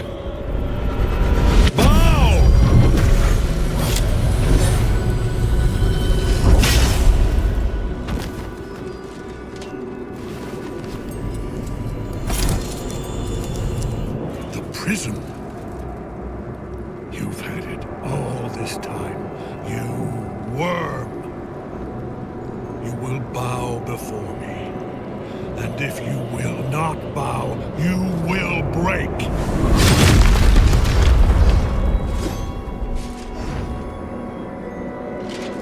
You. How good it is to see you again, Ketheric. At last you found a godmaster that suits you, it seems. Aylin, the thief. You stole Isabel from me, and now you think you'll take my life in the bargain? You dare to speak her name. After your crimes innumerable, you would evoke her before me! Enough! This ends here and now. At last. He will crumble at the power of your touch. Give him all you have. The gods fight at our side! Now keep in mind, there are many different outcomes here, scenes, dialogue possibilities, and whatnot based on your actions. I am just showing you one. I mean, you can even attempt to persuade Ketheric out of his scheme. There is no redemption, can't you see? It is too late. If Melodia could see all I've done, she'd know. She'd know her husband died long ago with Isabel. Unlike Isabel, he could not be brought back. I wish it could be so. I do. But the Moon Maiden did not intervene when my life was dismantled piece by piece. And when I tried to buy it back, it cost me everything. Everything. We are copper pieces in their belts. Tokens to be traded for scraps. You have beaten me, true soul. But the gods beat me first. Ketheric Thorm! I was a fool to hesitate. Power like mine cannot be hidden, cannot be cowed. But power like mine has a price. A price I am destined to pay. You have one last chance to bow. Again, I just adore the performance here. It's so good. You can tell he is shaken at your feat of taking away his immortality. Part of him even looks, terrified. Especially when the prism reacts to him attempting to control your tadpole, Ketheric sees firsthand how it defended you from the influence of the Absolute, and now, he has to kill you and claim it for himself, or else the entire plan of the Chosen Three is in jeopardy. So in this first fight, it's pretty standard stuff. Gameplay-wise, Ketheric is an undead Oathbreaker paladin, which is just the most badass thing I've ever heard of. I want to play as one of those. And he summons all sorts of undead minions, including his beloved dog, Squire, to make the fight irritating, especially on higher difficulties. But all you need to do is grind him down to 25% health or lower, and Ketheric stops the fight. Enough. My lord beckons me. You must return to your prison, and my daughter must be reclaimed. Your daughter? Isabel.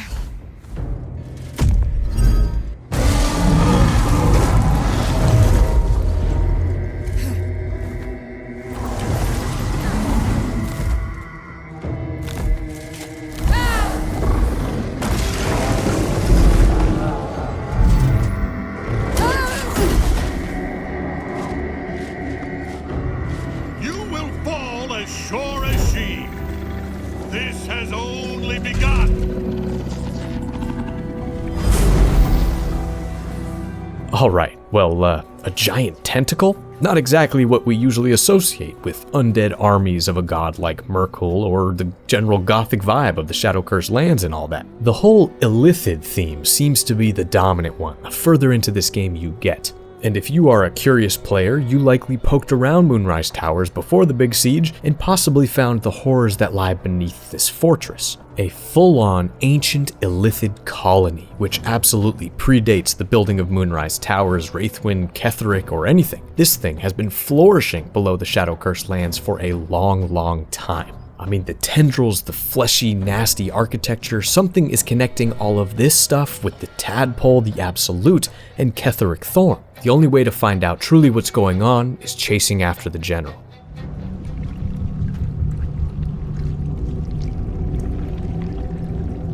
You said it was under control. It isn't you I answer to, Gortash. Oh, the general voice. Is this where we salute? Salute, yes. With cleavers through his blood-starved flesh. How it crawls with failure, like flies on lick-wet carrion. You forget yourself, Orin. I have played my part. You've built an army for our masters, true enough, but what of the astral prism? A rogue true soul flaunting it under your nose all this time, and you ran from him. Sure that they would follow and deliver it into my hands here. If you would cease these distractions. The distractions have been yours, Ketheric. Perhaps we never should have dug your daughter up. So you haven't lost your edge, but you're still not as sharp as Orin, I wager. The Slayer against the Undying One. That'd be fun to see. His crypt breath sings to my sinews again. But he must lead the murder march to Baldur's grave. If the weapon is truly in your grasp, Ketheric, might I suggest closing your fist? Orin and I can wait for you no longer. The plan proceeds. We're going to the city, and we expect you to follow. Army and the weapon in tow. The Edict of Bane. The Lash of Baal!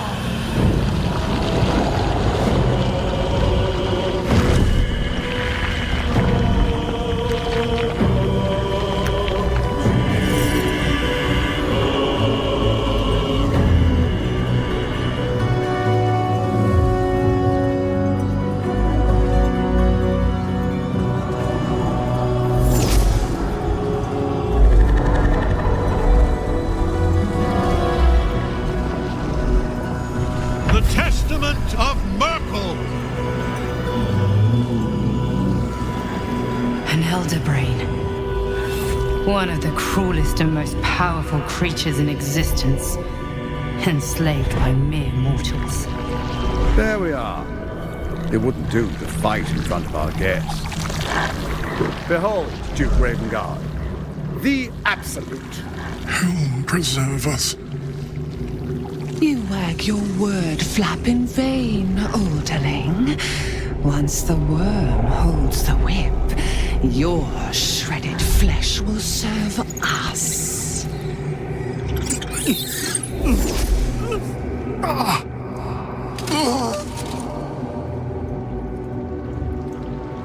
Now, it's really time we were going. We will empty this place and begin the march.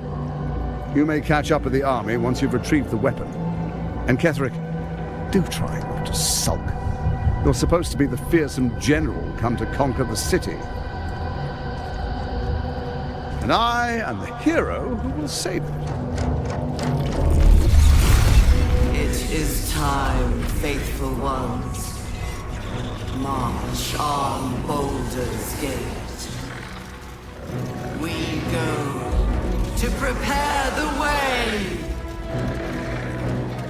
Okay, now there's a ton to unpack in that scene. First off, it's our first look at the dysfunctional trio all meeting together, and it definitely seems to me like Ketheric is kind of the black sheep on this team. I mean, he's failing. He is getting beat back by a rogue true soul, and this artifact we have, the Astral Prism, all three of them know its power and danger. But holy smokes, they have one of the High Dukes of the city of Baldur's Gate with them, who also happens to be Will, a party member of ours, father, and they infect him with the parasite. I mean, being able to control the mind of one of the most powerful politicians in the realm, that's definitely not a good sign.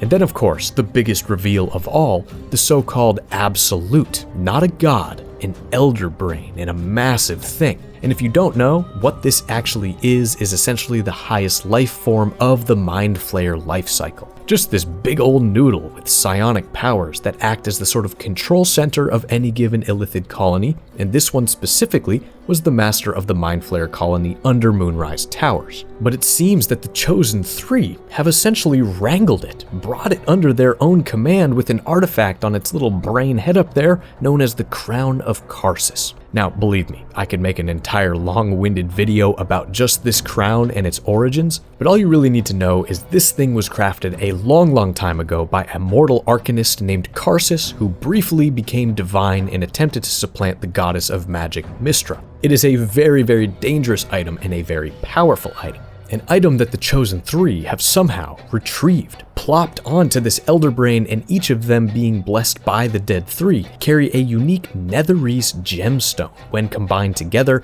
act as a way to control the crown and thus the brain's every action. They are able to communicate and command all of those folks infected with its tadpoles. These were never meant to transform anyone into Mind Flayers at this stage, but simply to plant a seed of psionic control. I mean, one has to wonder what else is at play here. Are things really as they seem? There are so many questions after this scene, and that is by design. But for this moment, we have seen enough. It is up to us to finish the fight against Ketheric. I mean, he wants the prism, and you now need his magical gemstone. Someone is about to die. There you are, as predicted. What is it, I wonder, that draws one toward death like a moth to light? You could have run away, absconded with the prism. The one thing that could prevent me from fulfilling my destiny. But the lure of one's destiny is irresistible, isn't it? Perhaps you hope to learn your place in history before you are erased from it. A bright flash of clarity before the snuffing out. Impossible. You are bound to it, and in death it will bind you to me. That is the power my Lord Merkel has granted me. Command over the immeasurable legions of the dead. But he did not only give me power, he gave me the one thing no other god could grant me. My daughter's life returned. Her heart beating once more. For that, he asked that I serve as his chosen. Join Orin and Gortash to grow the cult of the Absolute, and then take control of it. He's never had a more devoted follower. I have fought great wars before, in the service of other gods and other powers, but for Myrkul, I would condemn all of Faerun to death. You are all that stands between me and my destiny, and you have brought the prism here. I will kill you now, and then I will raise you as my servant. Yes. Join the army of the dead, true soul. Witness Lord Myrkul's glory. I think "I will kill you now and raise you as my servant" is one of the hardest lines any villain in any video game has ever uttered, if you ask me. So this next phase of the fight is Ketheric Thorm at his full power. More undead minions, amazing Illithid colony arena that looks all diseased. It's just a great boss battle that honestly for me is not topped by many others in BG3. But when you finally strike him down here, you'd be silly to think things are over. What a fool you are. You cannot kill me. I am eternal.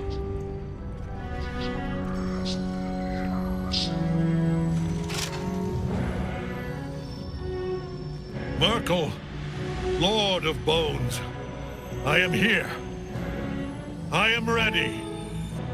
I am yours.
Absolute cinema right here, man. Just amazing. Now, it might seem that this is Myrkul himself, but no. This is known as the Apostle of Myrkul, an avatar of the Lord of Bones rising out of Ketheric's defeat. And this is a perfect, wonderful finale to the whole saga that is Act 2. But when this fight concludes, we hear from Ketheric one final time. Impossible. Death cannot take me.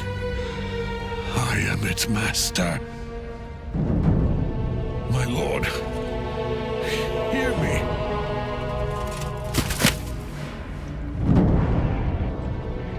Nothing. I am forsaken. You have no idea what you've done.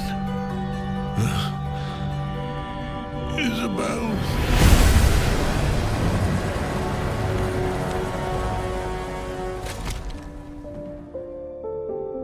And this is the end of Ketheric Thorm.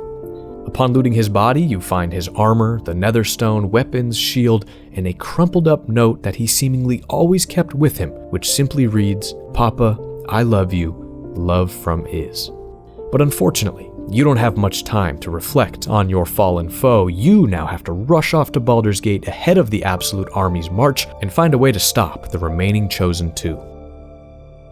It's honestly strange to make such a big video on a villain that is this well constructed, written, acted, and grand in scale when he's just killed off about halfway through the game he stars in. It's truly a testament to the amount of other plot lines, other characters, and of course, larger villainous forces than Thorm to be dealt with. So now, I invite you to just kind of kick back with me and have a little chat about this guy because I have thoughts. Ketheric is one of my favorite villains of the last 5 to 10 years of video games, honestly, and definitely the coolest villain in any recent RPG that I have played to completion. And I think, as usual, that just boils down to a great backstory and relatable motives. Thorm had quite a few changes of heart over his lifetime, that much is obvious, but I do think one word can summarize this villain's whole existence very, very well: devotion. Ketheric is a deeply, deeply loyal and religious character, and when you think about it, he only ever acts in the name of whatever deity he is currently serving. For Selûne, he constructed Moonrise Towers and the entire haven that was Wraithwind. For Shar, he built a massive temple, the Trials, and attempted to conquer the Heartlands in her name. And for Myrkul, as he himself puts it, he was prepared to condemn all of Faerûn to death to repay the return of his Isabel. This is an antagonist defined by his service to the gods, but ultimately, this is a man who was nothing more than a pawn in their own divine games. A man that gave everything, a man that lost everything, and a man that died with nothing but sorrow and anger in his heart twice. And even upon regaining his beloved daughter, she was too disturbed, too put off, too confused by what her father had twisted into to ever stand at his side again. But we have talked so many times in these villain videos about villains that fans, you guys, claim did nothing wrong. But man, Ketheric does not fall into that camp. He did pretty much everything wrong. He made mistake after mistake after mistake that only dug him into a deeper and deeper hole, no pun intended. But even still, this character is not just evil. No, it's not that simple. Every single action he takes is rooted in this genuine desire to restore what was taken from him, the love and home that he lost. He doesn't personally ever show us this insatiable hunger for power, for influence, for wealth, infamy, godhood, or anything of the like. However, he is absolutely willing to align with the most malicious forces in the known universe and do their bidding to achieve his private ambitions, consequences be damned. So maybe then it is appropriate that he is left as this sort of mini-villain in the grand scheme of things, because to put it simply, he just isn't built for the larger evil role. Now, as I stated, in my humble opinion, Act 2 of Baldur's Gate 3 from beginning to end, it's the best this game has to offer. The setting of the Shadow-Cursed Lands, the way the Thorm storyline is drip-fed to you over time through all these characters, locations, items, and just great general environmental storytelling, this is all elite stuff on display from a game design perspective. So yes, there are bigger, badder dudes around, and yes, it seems Ketheric is not the classic pure evil archetype we have come to expect in high fantasy settings like this, but that is what makes him fantastic as a villain. The notion that once upon a time, he wasn't so different from you or from me. A family-loving man that fell down the all-consuming rabbit hole of despair and turned himself into a monster. The Murder Lord demands a better offering. Something new, sticky, sweet, and delicious. He wants you.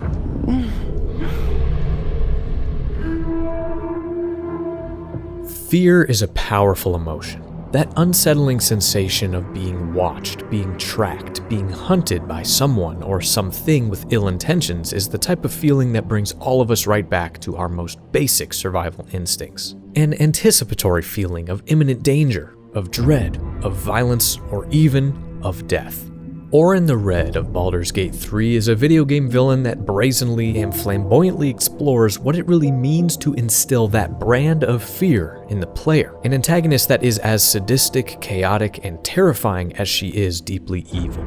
Well, villainy at large in Baldur's Gate 3 is a little bit on the unorthodox side, because instead of having a single obvious bad guy from the opening credits to the very end like the original 2 games in this series, BG3 opts for this very interesting kind of diverse tapestry of evil. Various villains, big and small, that keep the overall narrative of this game cryptic and tangled as you progress through it, leaving you constantly questioning who is really doing what, where, and why. But I would say that at the core of that structure lies 3 main baddies, an enigmatic trio of characters known simply as the Chosen 3. A team of villains that come together as unlikely allies in service of their respective gods as they attempt to conquer the Sword Coast and beyond. And they are General Ketheric Thorm, Lord Enver Gortash, and of course the unforgettable Orin the Red.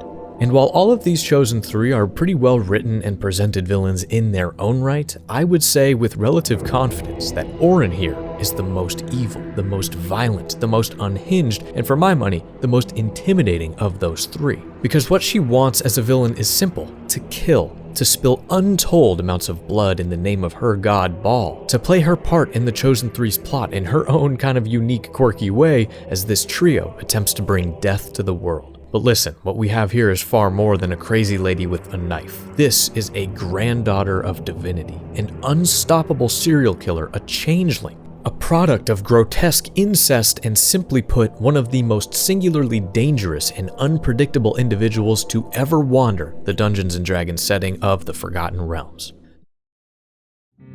Now, I think to understand this specific villain, where she came from and why she is, well, the way she is in-game, we really need to understand a bit more about her previously mentioned god, Baal, the Lord of Murder, the patron deity of violence and ritualistic killings. Well, as you very likely know, the Baldur's Gate series, going way back to its original 2 games, has always had its narrative constructed completely around the plots and dealings of Baal. He's kind of acted as the super overarching antagonist of this entire franchise to this point. But even more specifically, it's been Baal's children, his mortal offspring that are known very funnily as the Baal Spawn, that have driven the story bus for so long. Extremely powerful, influential people of all different races all over the world. Baal Spawn are typically blessed with some sort of strange, unique powers and carry a degree of a sadistic streak, you know, an innate intrusive desire to cause chaos, to dominate, and of course, to kill. Well, Sarevok Anchev, the main villain of the original Baldur's Gate, who I made a lengthy video on just last winter, is perhaps the most famous Baal Spawn character in the Forgotten Realms, and a very key character when we are talking about Orin the Red. A man who during his run as an antagonist was attempting to take over the entire Sword Coast, start this big war, butcher as many people as possible, and ascend as the new god of violence himself. Very, very evil fella, but thankfully, way back in the day, we were there to save the day, and Sarevok was stopped. However, I will say if you want to learn everything about his backstory, which includes the origins of Baal, the Baal Spawn prophecy in its entirety, and my opinions about him being present in Baldur's Gate 3, please do go check out that video right after this one. I think it's stuffed to the brim with extremely relevant information because Orin and Sarevok share a very intimate connection. In fact, believe it or not, Sarevok is Orin's father, as well as her grandfather, and her mother was, in life, also her half-sister, which sounds strange because it is, so allow me to explain in great detail. Incest. It seems that in the years between Baldur's Gate 2 and 3, this defeated villain of the past kind of wormed his way back into Baldur's Gate, into the lower city, and founded a brand new secret underground cult worshipping his divine father. And while recruiting and amassing followers to grow this cult, let's just say he was not shy about populating the ranks himself. Now, the full Anchev family tree is thankfully unknown, and I'm sure it's a mess, but we do know that he at some point had a daughter here named Helena, who of course became a part of this cult herself. And then he decided, in this effort to keep an extremely potent Baal bloodline intact, to then mate with his own daughter, a union which resulted in our villain, Orin the Red. Now, I think we all know as humans that inbreeding in this way can lead to a whole host of issues, right? Developmental, physical, mental, and many other problems arise when gene pools remain this shallow. But let me tell you, Sarevok didn't seem to mind. That was actually the point. This child was meant to be his ultimate offering to the Lord of Murder. Pure-blooded Baalite killer raised in the teachings of this cult from birth. A top prospect in killing, you might say. So growing up, Sarevok was extremely violent and abusive with both Helena and Orin, as well as I assume the other relatives and Baal worshippers that were nearby. But still, both of these women loved, respected, and revered the Deathbringer greatly. I mean, think about it. This is a family, if we can even use that word, where violence, abuse, bloodlust, these are the core tenets of being. So a pretty messed up situation, especially for a kid to be growing up in. But you should keep in mind that Orin was raised completely unaware of her sort of inappropriate parentage. She was told from the earliest age that she was a proper ballspawn, just like Sarevok was, and was very much drawn to the old prophecies and teachings of her so-called grandfather. Now, pausing for just a second, it's a pretty stark contrast from Ketheric Thorm's backstory, right? I mean, that was a family-loving man that built this beautiful life, but just kind of saw it fall apart piece by piece until he lost himself to grief. But yeah, here we have a character that seems to have been born and bred specifically for wrongdoing. And while I personally admit I enjoy antagonists more when they have an understandable downturn into evil along with motives that make sense to me, sometimes pure nasty ones like this are fun too. So, the Chosen 3. In the Ketheric video, we talked a fair amount about what that Chosen title really means in the Forgotten Realms, and it's pretty much just a mortal champion chosen by a specific god. An individual that has proven themselves truly devout body and soul and are thus rewarded with great favor, and oftentimes great power as well. Think of it like the god's favorite worshiper to act as an arm of influence in the mortal plane. Well, when Orin was just a young girl, her mother Helena, a cold-blooded psychopath herself, desired more than anything to be bestowed this very honor. In fact, I would say she was obsessed with the idea. And as you can imagine, to become the chosen of an evil-aligned god like Baal, you need to do some monstrous things. Well, also around this time, Sarevok was kind of retired, I would say. Now, due to everything we discussed in the Villainpedia entry on him, he was actually technically no longer a ballspawn anymore, but more of a, custodian, as he puts it, a mentor, an expert on all things Baal. Imagine that local dad with the hip problem who doesn't work much anymore, so he coaches Little League. Well, Helena at some point came to Sarevok and asked him what she had to do to win the Lord of Murder's ultimate favor, and Sarevok suggested something that was just unnaturally evil.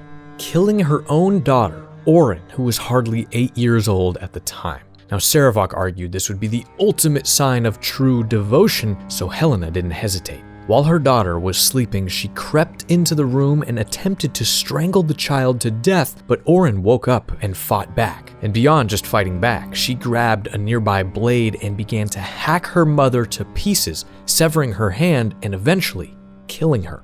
This outcome apparently surprised Sarevok quite a bit, but Baal, always watching his subjects from the darkness, was deeply pleased. He presented himself to young Orin in this moment as she played idly with her dead mother's chopped off hand and declared her his favorite child. Baal then instructed Sarevok to look after Orin very closely as he saw high potential in her, and Sarevok followed that order to a T. Just absolutely brutal, and really only the beginning of a lifetime passionately devoted to Baal, to violence, and to the art form of murder.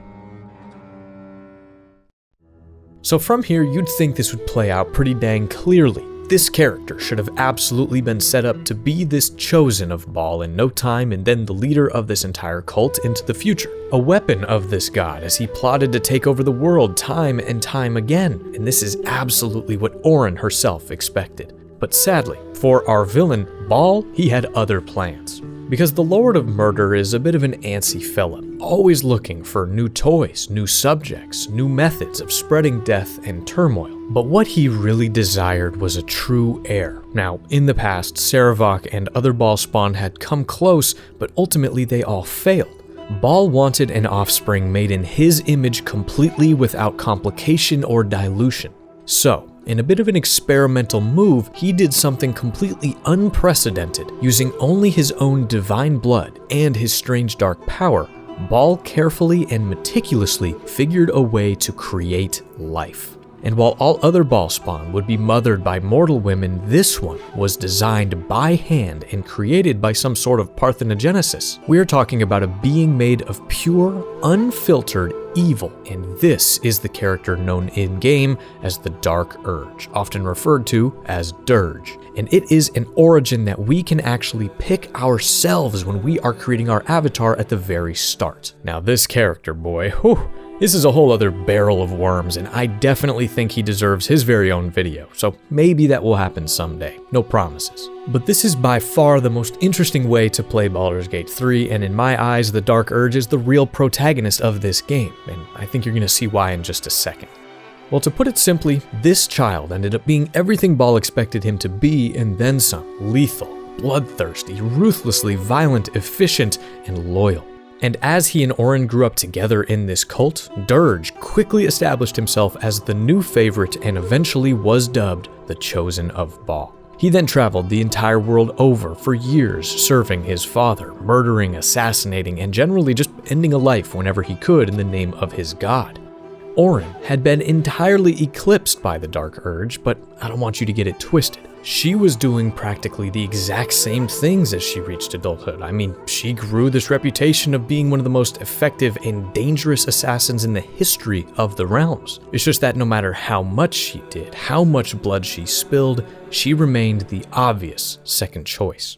Now, I don't really think this needs to be said if you've played this game, but Orin the Red is crazy. Insane, beyond unhinged and unpredictable, she is psychopathic. I mean, she literally ended up keeping her mother's corpse, stringing it up on the wall of her bedroom to play with and throw daggers at. This character is addicted to violence, to killing. She has no moral compass whatsoever, she has a very quick temper, and honestly, she doesn't really have many other interesting facets to her character. Now, I say all this because I think it's important to note that Orin and the Dark Urge, though they were very similar on paper and in some way siblings, had very different styles when it came to killing. The Dark Urge did not care about methodology or technique. He knew only that every kill pleased his father greatly, so he would, in this way, kind of recklessly and mindlessly just obliterate his target one after another.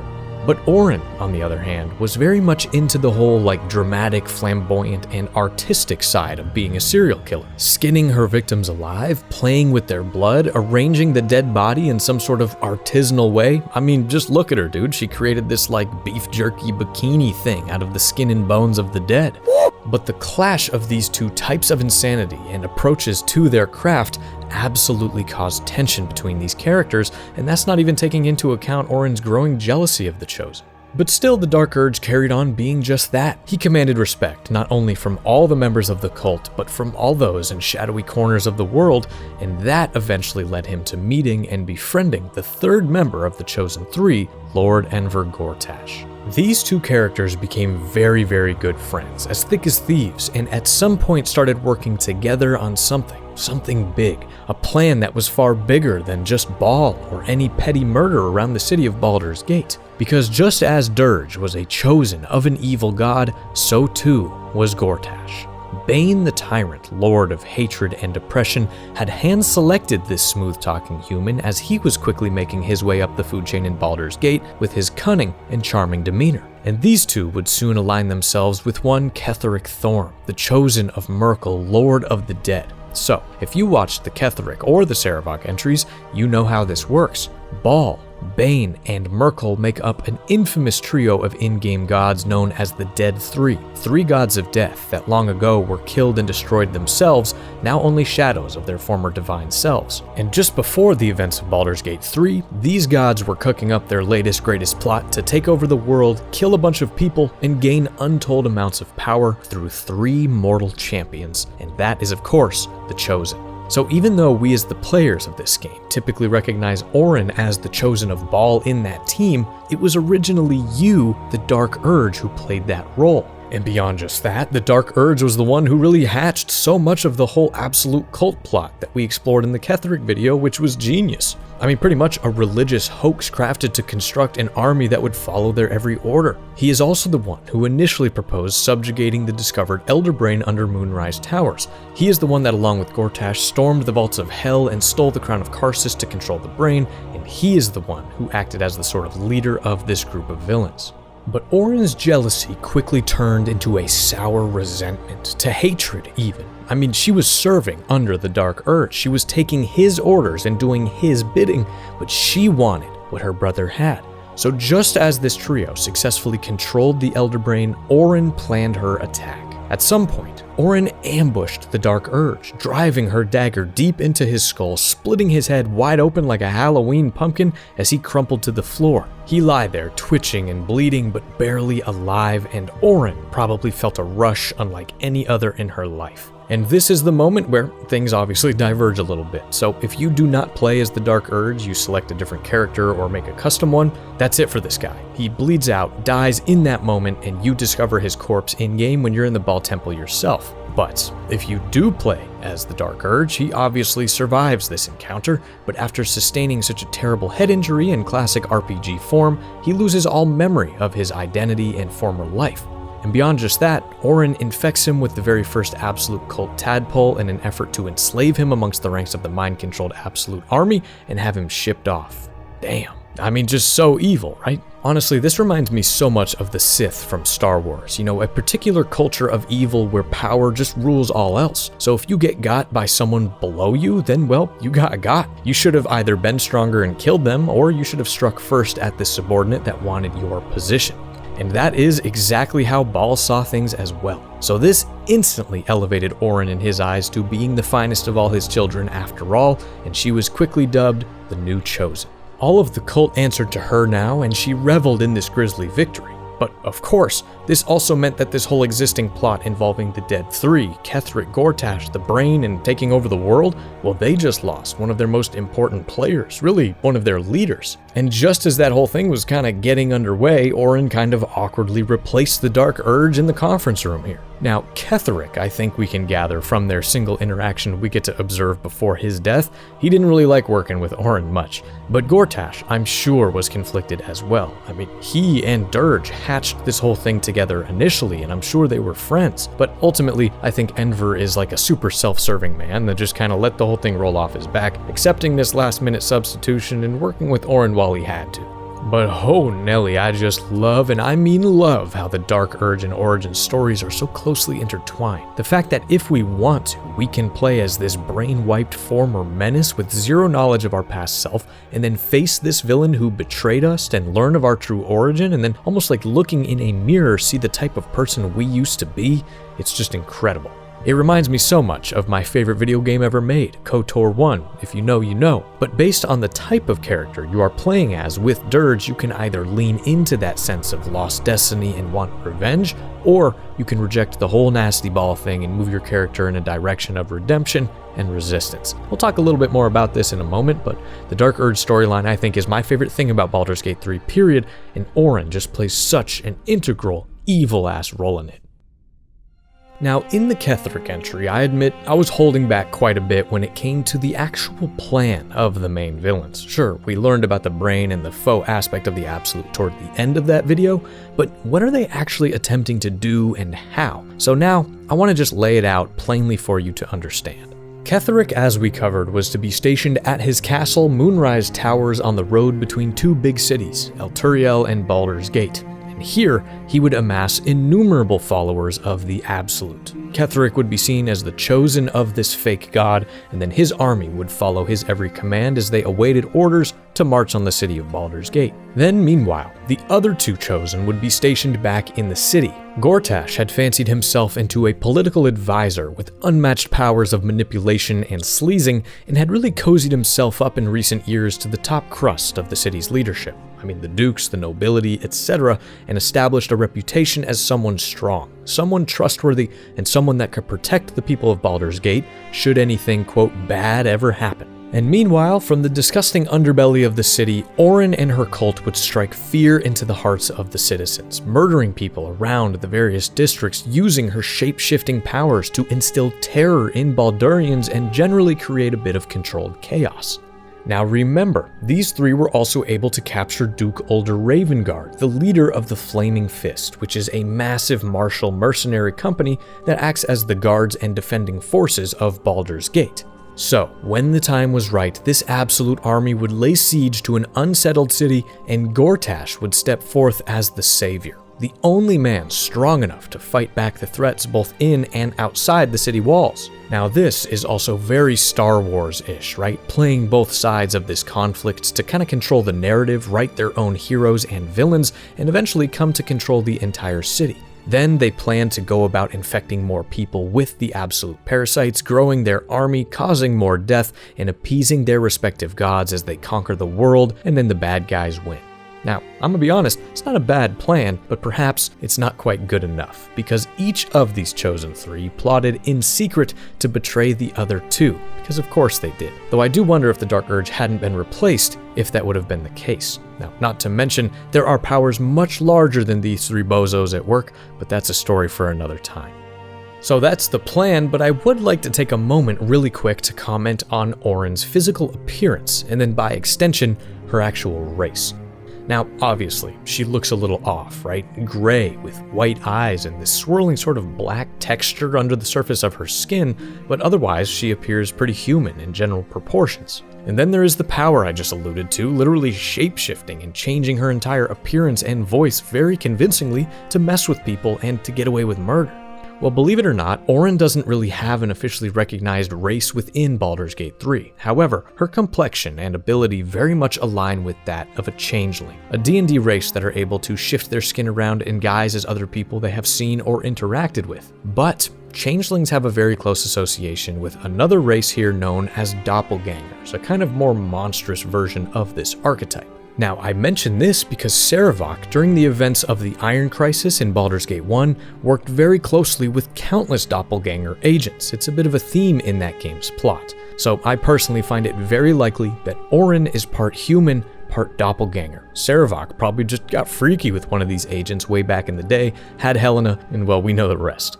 But I think from the outside looking in, with everything we have just learned about this character, don't you think her role in things is a little bit, lame? Now, I don't mean this as a critique of the writing necessarily, but more so in the way she just kind of stole the Dark Urge's spot at the finish line, and then her only real job is to kill people and attempt to work well with others, something that she proves to be not very good at ultimately. But alas, that is her role, and it's one that she plays in a very impactful way. I mean, she holds one of the Netherstone that controls the brain. She's in charge of the Ball cult under Baldur's Gate, and she is actively murdering many innocent people by the time the player reaches Act 3. So now, we gotta get to the good stuff. How do we encounter Orin the Red in-game, and what are we going to do to stop this villain? So the first time in-game we see anything about Orin is way back in Act 1 when the Absolute invades our brain and gives us this image of the Chosen Three. And then, at the very end of Act 2, we get our formal introduction to this character right before Ketheric bites the dust, and shortly after you claim Thorm's Netherstone, your party departs now the healed Shadowcurse lands and heads straight for the city. Because remember, things here are very urgent. The Absolute army is marching on Baldur's Gate right now, and you've got to beat them there. But the good news is, by claiming one of these three stones that control the brain, you have put quite the hang-up in your enemy's plans. And right as Act 3 is beginning, we get to watch a fascinating little cutscene. Sergeant, if you are here, I presume Wern's Rock is secure, and preparations for my inauguration are complete. No, Lord Gortash. We were interrupted. Another quake in the lower city. More severe this time. So you came cowering to my chambers? I'm flattered, Sergeant. But even I cannot command natural phenomena to cease. Forgive me, my lord, but there is panic in the streets. The people are afraid. Perhaps the people would be calm if you kept your nerve. I expect better from the Flaming Fist than to run scared from a slight tremor in the earth. Get back to your duties. Duties, duties, duties. Patrolling and saluting and following and bowing and scraping and yes sir, no sir, rip and cut your throat sir. Your plan is falling apart, lordling. Give me a reason not to cut you to ribbons. Control yourself, Orin. We need to focus on reuniting the stones or the brain will break free. These quakes are just the start. Neither of us expected the Prism Bearers to kill Ketheric. They'll be traveling to the city. Let's make sure we give them a Baldurian welcome. I itch to peel you, to split your skin, to see your skull shine in the light. Little tyrant.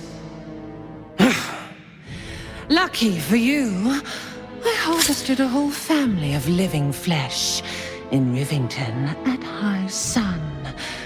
They will sate my blade thirst tonight. Oh, but tomorrow, and tomorrow, and tomorrow, and tomorrow, my blades will thirst again. So damn, I mean, we see that shape-shifting power on full display right here, able to trick even her co-worker, Gortash, completely, and I mean, the dialogue Orin has is just nasty, violent stuff, isn't it? Huge shout out to actress Maggie Robertson, who voices Orin. Just incredible skin-crawling work by her. I think she also did a sensational job in Resident Evil Village. Maggie, we will be watching your career with great interest. But interesting to see how these two seem to be getting very, very sick of each other, and I bet Gortash is desperately missing his old pal the Dark Urge right about now. Honestly though, I love this scene. I think it gives us two very key narrative elements that are going to be extrapolated on in the coming act: the disharmony between these characters and the wavering control they have over the Elder Brain. I mean, there are earthquakes happening? That can't be good. And Lord only knows how powerful and angry that brain would be if it were to break free. I also really love when video games are able to create a sense of legitimate urgency around its antagonists. I mean, these guys need to find you ASAP, and you want to find them ASAP. These stones are at play, and of course, you as the main character want to decide the fate of the realms for yourself. But the quirks of these characters and the different brands of evil on display, it all makes for a very interesting game of cat and mouse toward the end of this game, to say the very least. Well, as Act 3 begins, you aren't plopped down on Broadway, but rather begin this kind of slow approach to the city, starting in this somewhat rural southern district known as Rivington. There are tons of little storylines to pick up, characters to meet, and things to do and discover as you make your way toward the city proper. But this is also where you start to notice some of these earthquakes yourself. Very, very strange. But perhaps most importantly, it is right here in Rivington, for the first time all game, possibly 110 hours in, that you have the opportunity to interact directly with Orin the Red out in the open, though you will not know it is her at first. Yes, there are 5 potential characters that Orin will disguise herself as in this area. A blacksmith, a flaming fist soldier, a journalist, a woman at the Circus of the Last Days, and a ruffian who is dying on the beach of a stab wound. While each of these scenes vary a little bit, they are all very cool. A sort of casual conversation that slowly turns a bit off color and odd until suddenly it becomes very violent and Orin reveals herself to you. Hail, friend!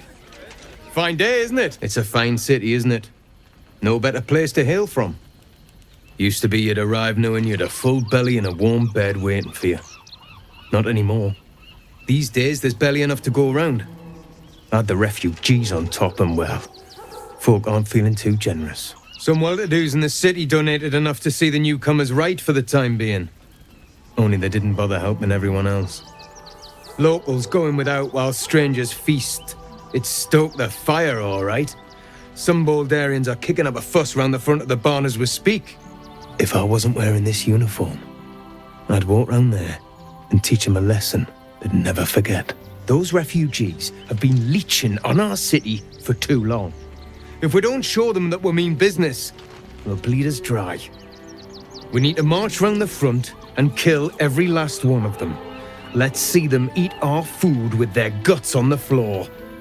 What do you say? Why does it matter? Innocence makes the blood run clearer.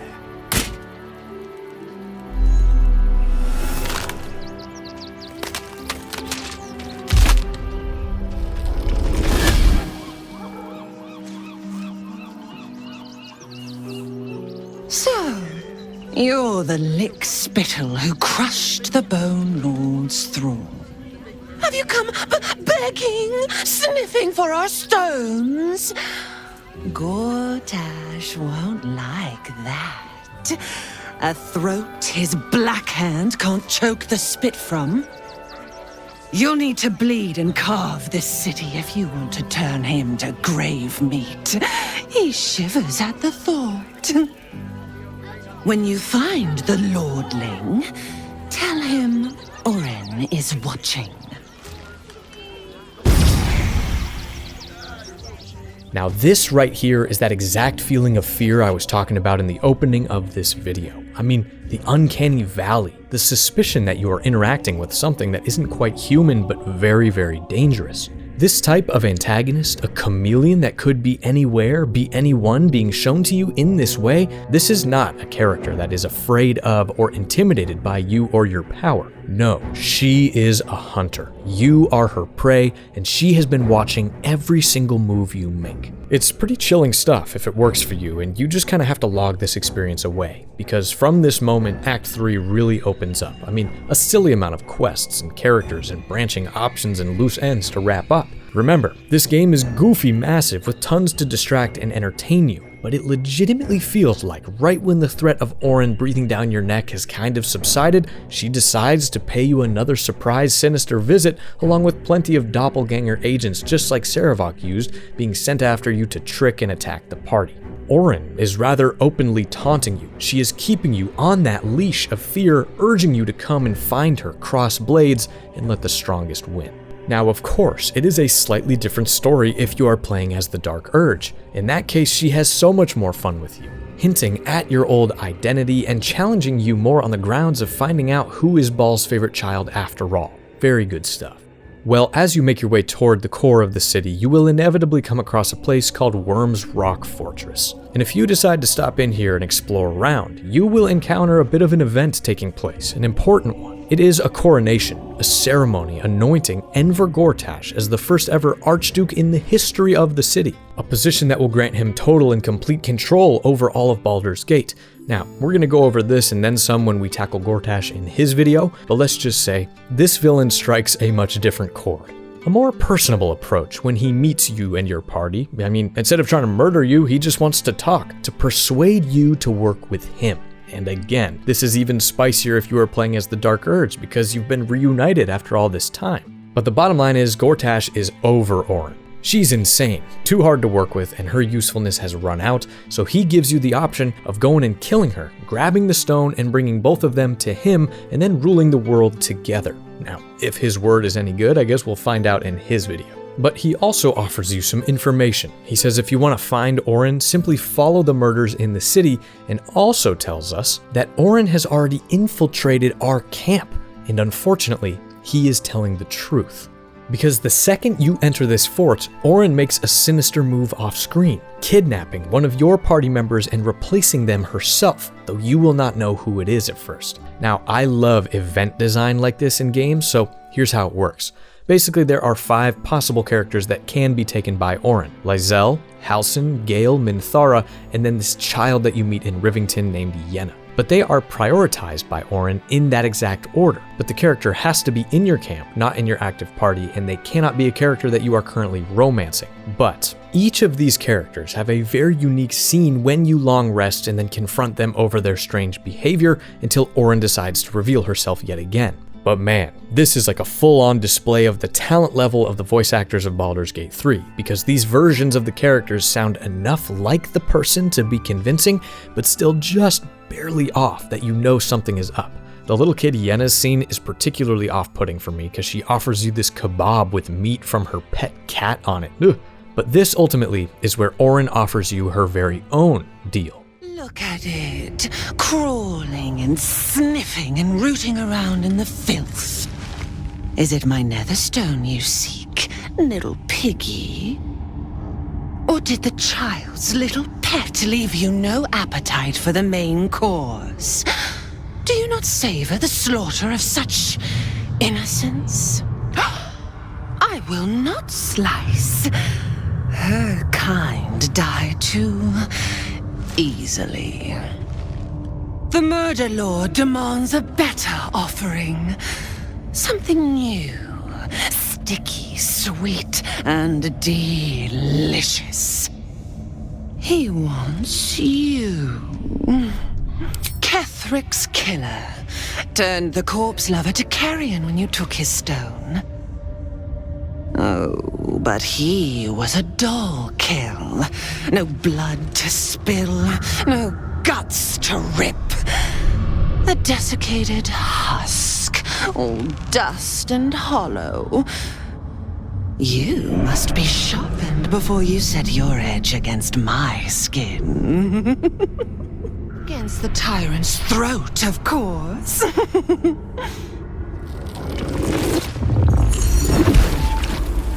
heard Gortash's whispers. I see how your skull swarms with his promises. He whinges and wails over the crown of Karsus, wanting to command it without me. Oh, how I long to slit his poxy smile from ear to ear. But I can't touch him. He bound my blade when we first conspired. Gortash didn't want me at first. Didn't trust me. Got me to wag my tongue, swear an oath never to hang him from the hooks. Drip drain him into father's open jaws. You must kill the tyrant. Take the netherstone from his corpse and bring it to my temple. There we slice and shred each other. The survivor claims the stones. What's left of the other is Baal's. Agree, and I will bring my assassins to heal. They watch you always, longing to spray the crimson from your veins. Refuse me, and you'll learn what happens to those who defy Baal's doctrine.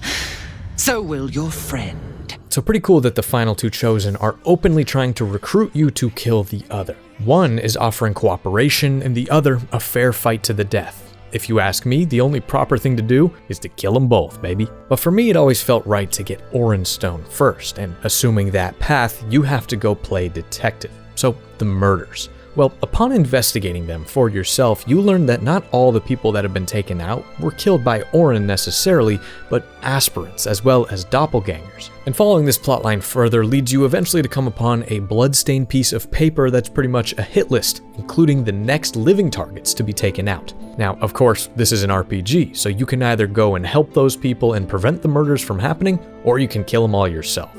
But regardless, you will very likely next come to a place called Candle Hollow's Tombstones in the graveyard of the lower city, and here, a secret door can be found that leads you into an area known as the Murder Tribunal.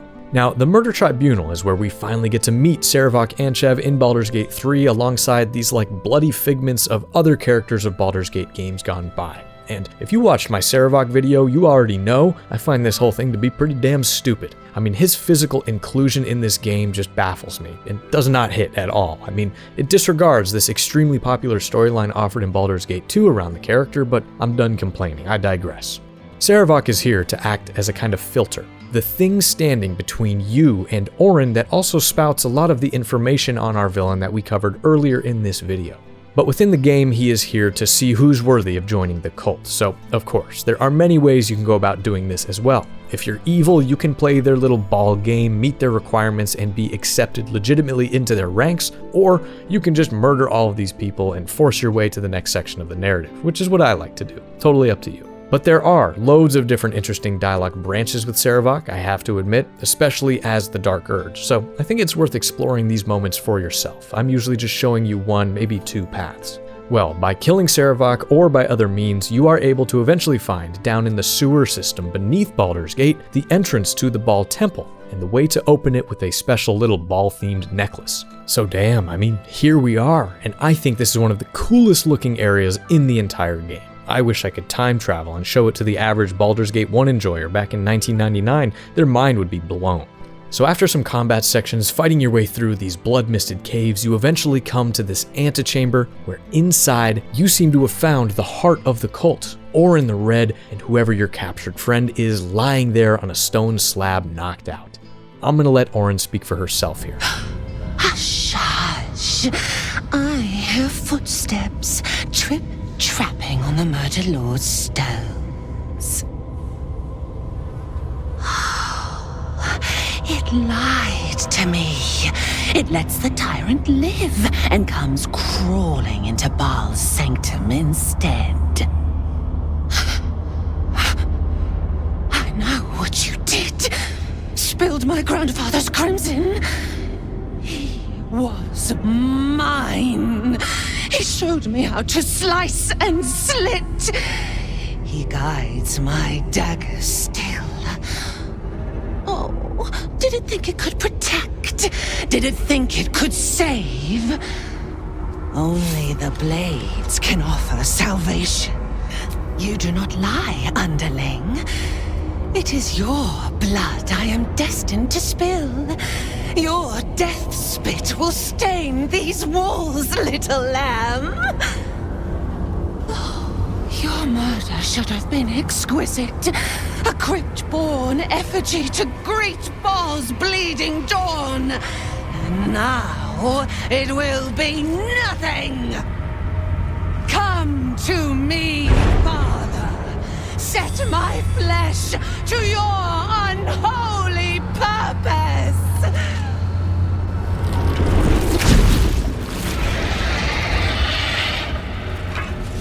So, there are a multitude of different little details here that can come up in conversation. Like you just heard, she will notice if you killed Sarevok, and this interaction also varies depending on if you have actually killed Gortash before coming here or not. Now, if you didn't, you can try to lie, of course, but Orin isn't really one for conversation. And as I have said all video long, this meeting carries a much more climactic tone if you are playing as the Dark Urge, because this is when you really get the full lore load, so to speak. She even shapeshifts into you and tells you how she stabbed you in the head in your voice. Incredible stuff. How you screamed as my knife slit your skull. Your brain juices, sticky and sweet. A little hole, big enough for the worm. Your body, a blood sac to feed it. The favorite of Baal turned meat puppet, strung up by the sinews and plucked by my hands. This is the truth you had forgotten. You were the favorite, the chosen. And as Dirge, this is also one of the big moments where you're choosing to either embrace or resist your Baal inner self. Now, in some ways, this feels like the end of the game for this character. But I would say one of my favorite things about this interaction in general is if you have used the Speak with the Dead spell on Orin's deceased mother, or you really chatted up Sarevok before coming here, you can actually tell Orin that her mother attempted to murder her on Sarevok's suggestion. Or you can tell her she is the product of this incest, and let me tell you, she's not ready for this information whatsoever. No! He didn't! Filthy, pig-mouthed little liar! Grandfather loved me. He worshipped me. These petty smearings will not save you. Liar! Your skin will be Grandfather's shroud, coward! I will flay you where you stand! This really rattles her bones, and she completely loses focus on that little ritual she's got set up with your party member and just turns into the Slayer, a very unique power that all Baal spawn are granted, where they get to kind of anamorph into this grotesque beast of pure murder. But if before then you pass a few persuasion checks, it goes even further, and Orin is so freaked out that Baal himself has to step in and force Orin into that form. There are a few other variations of things here, but I think you get the gist and the vibe of this moment. Blood must be spilled now. No more talking, and someone is walking out of this room with 2 nether stones. Well, this boss battle is kind of like Ketheric's before her, one of my favorites in the entire game. As she is likely starting off in her Slayer form, Orin gets this insane stacked buff called Unstoppable, where she cannot be moved and takes only a single point of damage per hit 7 times per round. Now this obviously makes her very hard to deal direct damage too, and these stacks are maintained by the kind of chanting cultists around the outside of the room. If you start to mess with them, it causes even more chaos to manage. Not to mention, Baal's big ass head back there casts a spell every round on a party member that forces them to kill someone within the circle by the end of that combat round, or they drop dead themselves. So it's very frantic, hard to deal with, stressful fight that is best dealt with by churning those stacks down on Orin with as many little attacks as possible, and then just chugging her down before things get messy. But hey, whatever works for you.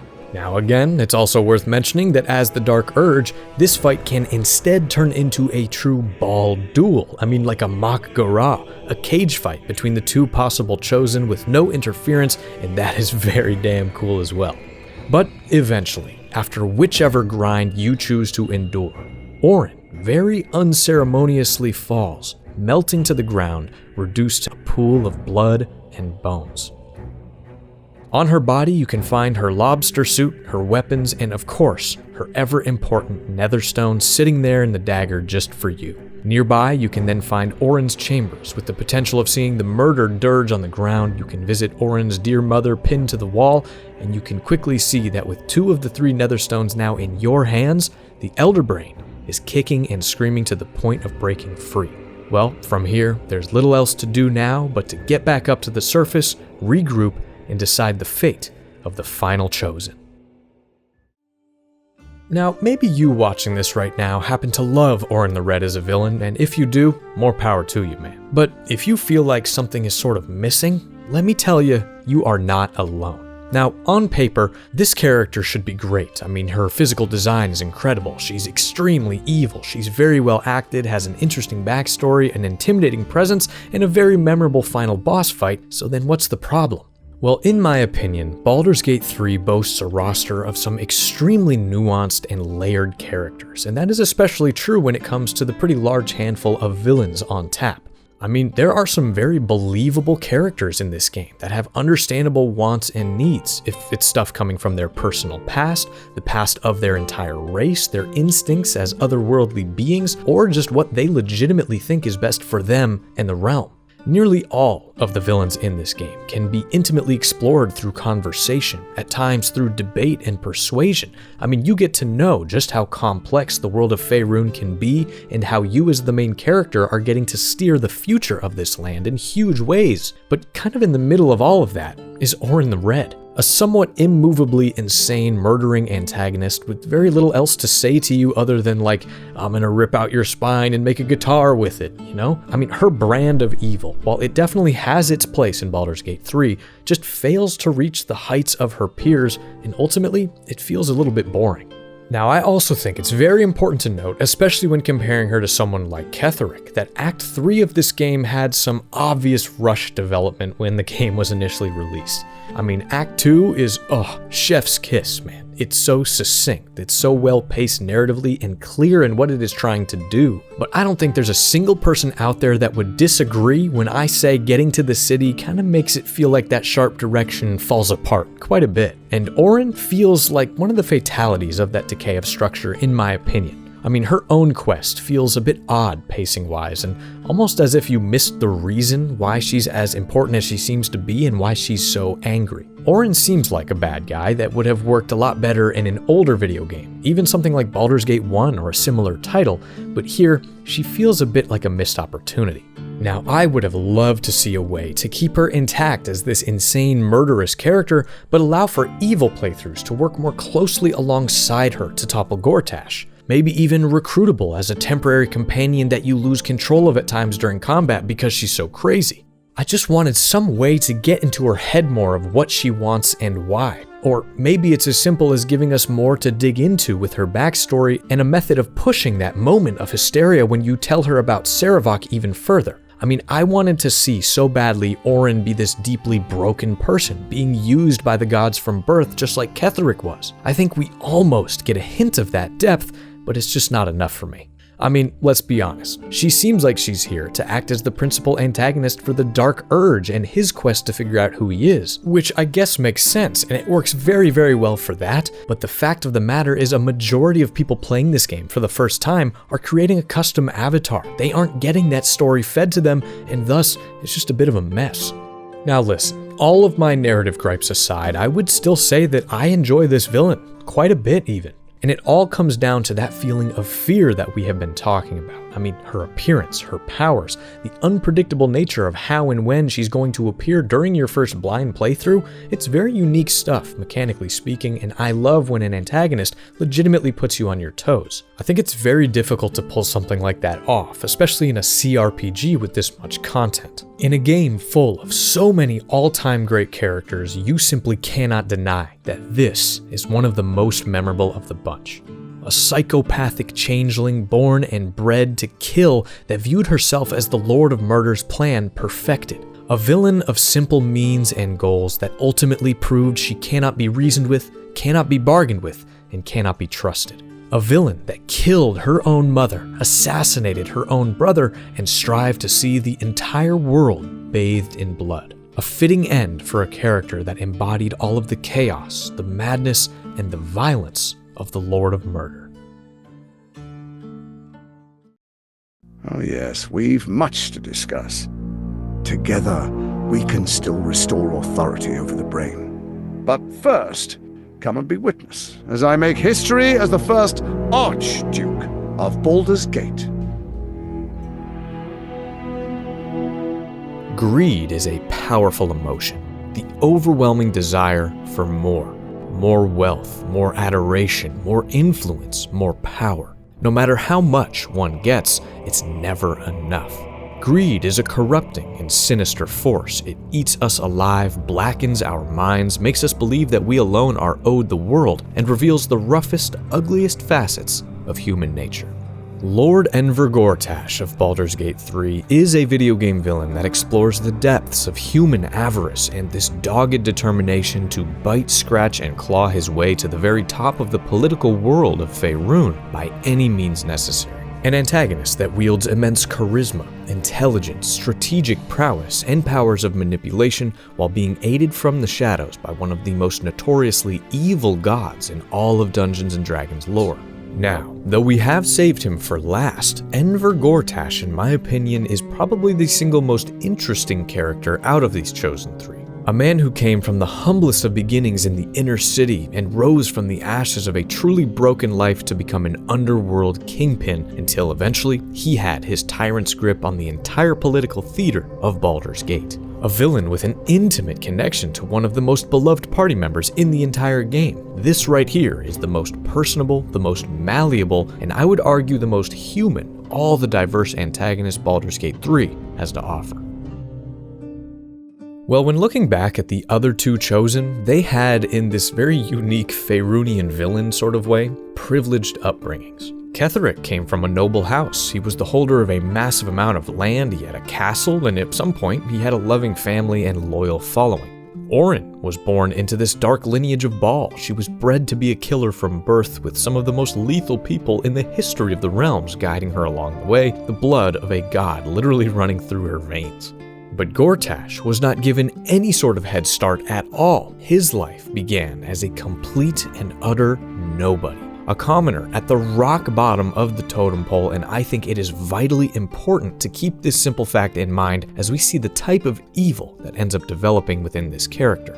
So yes, Gortash was born right here in Baldur's Gate in the lower district of the city to Dravo and Sally Flynn, a pair of cobblers that inherited this ratty little family shop. But unfortunately for them, it seems business was, well, never booming. The Flynn family was very, very poor and experienced a rather extreme level of poverty as they attempted to raise their only child amongst the hustle and bustle of this great city. But let's just say that the child they happened to have didn't make things much easier. From the earliest stages of life, little Gortash was, well, difficult. His father described him as a clever, very needy boy with a hateful streak that was always tinkering with things, poking his nose where it shouldn't be, and just generally always finding some way to cause trouble. So the familial stress of having sort of a high-maintenance son, as well as devastating financial issues, well, it nearly caused this family to fall apart completely. But they always decided to stick it out together and just do everything they could to not have to close up this shop. So, in an effort to stabilize things a bit, this couple sought out a large loan of gold from something called the Guild, a mysterious criminal organization that resided underneath the city itself, which it's just not a good idea, right? But the loan was delivered in a timely manner, so for a while anyway, that gold did wonders. The family was finally able to eat regularly, pay off their bills, and just keep their heads above water.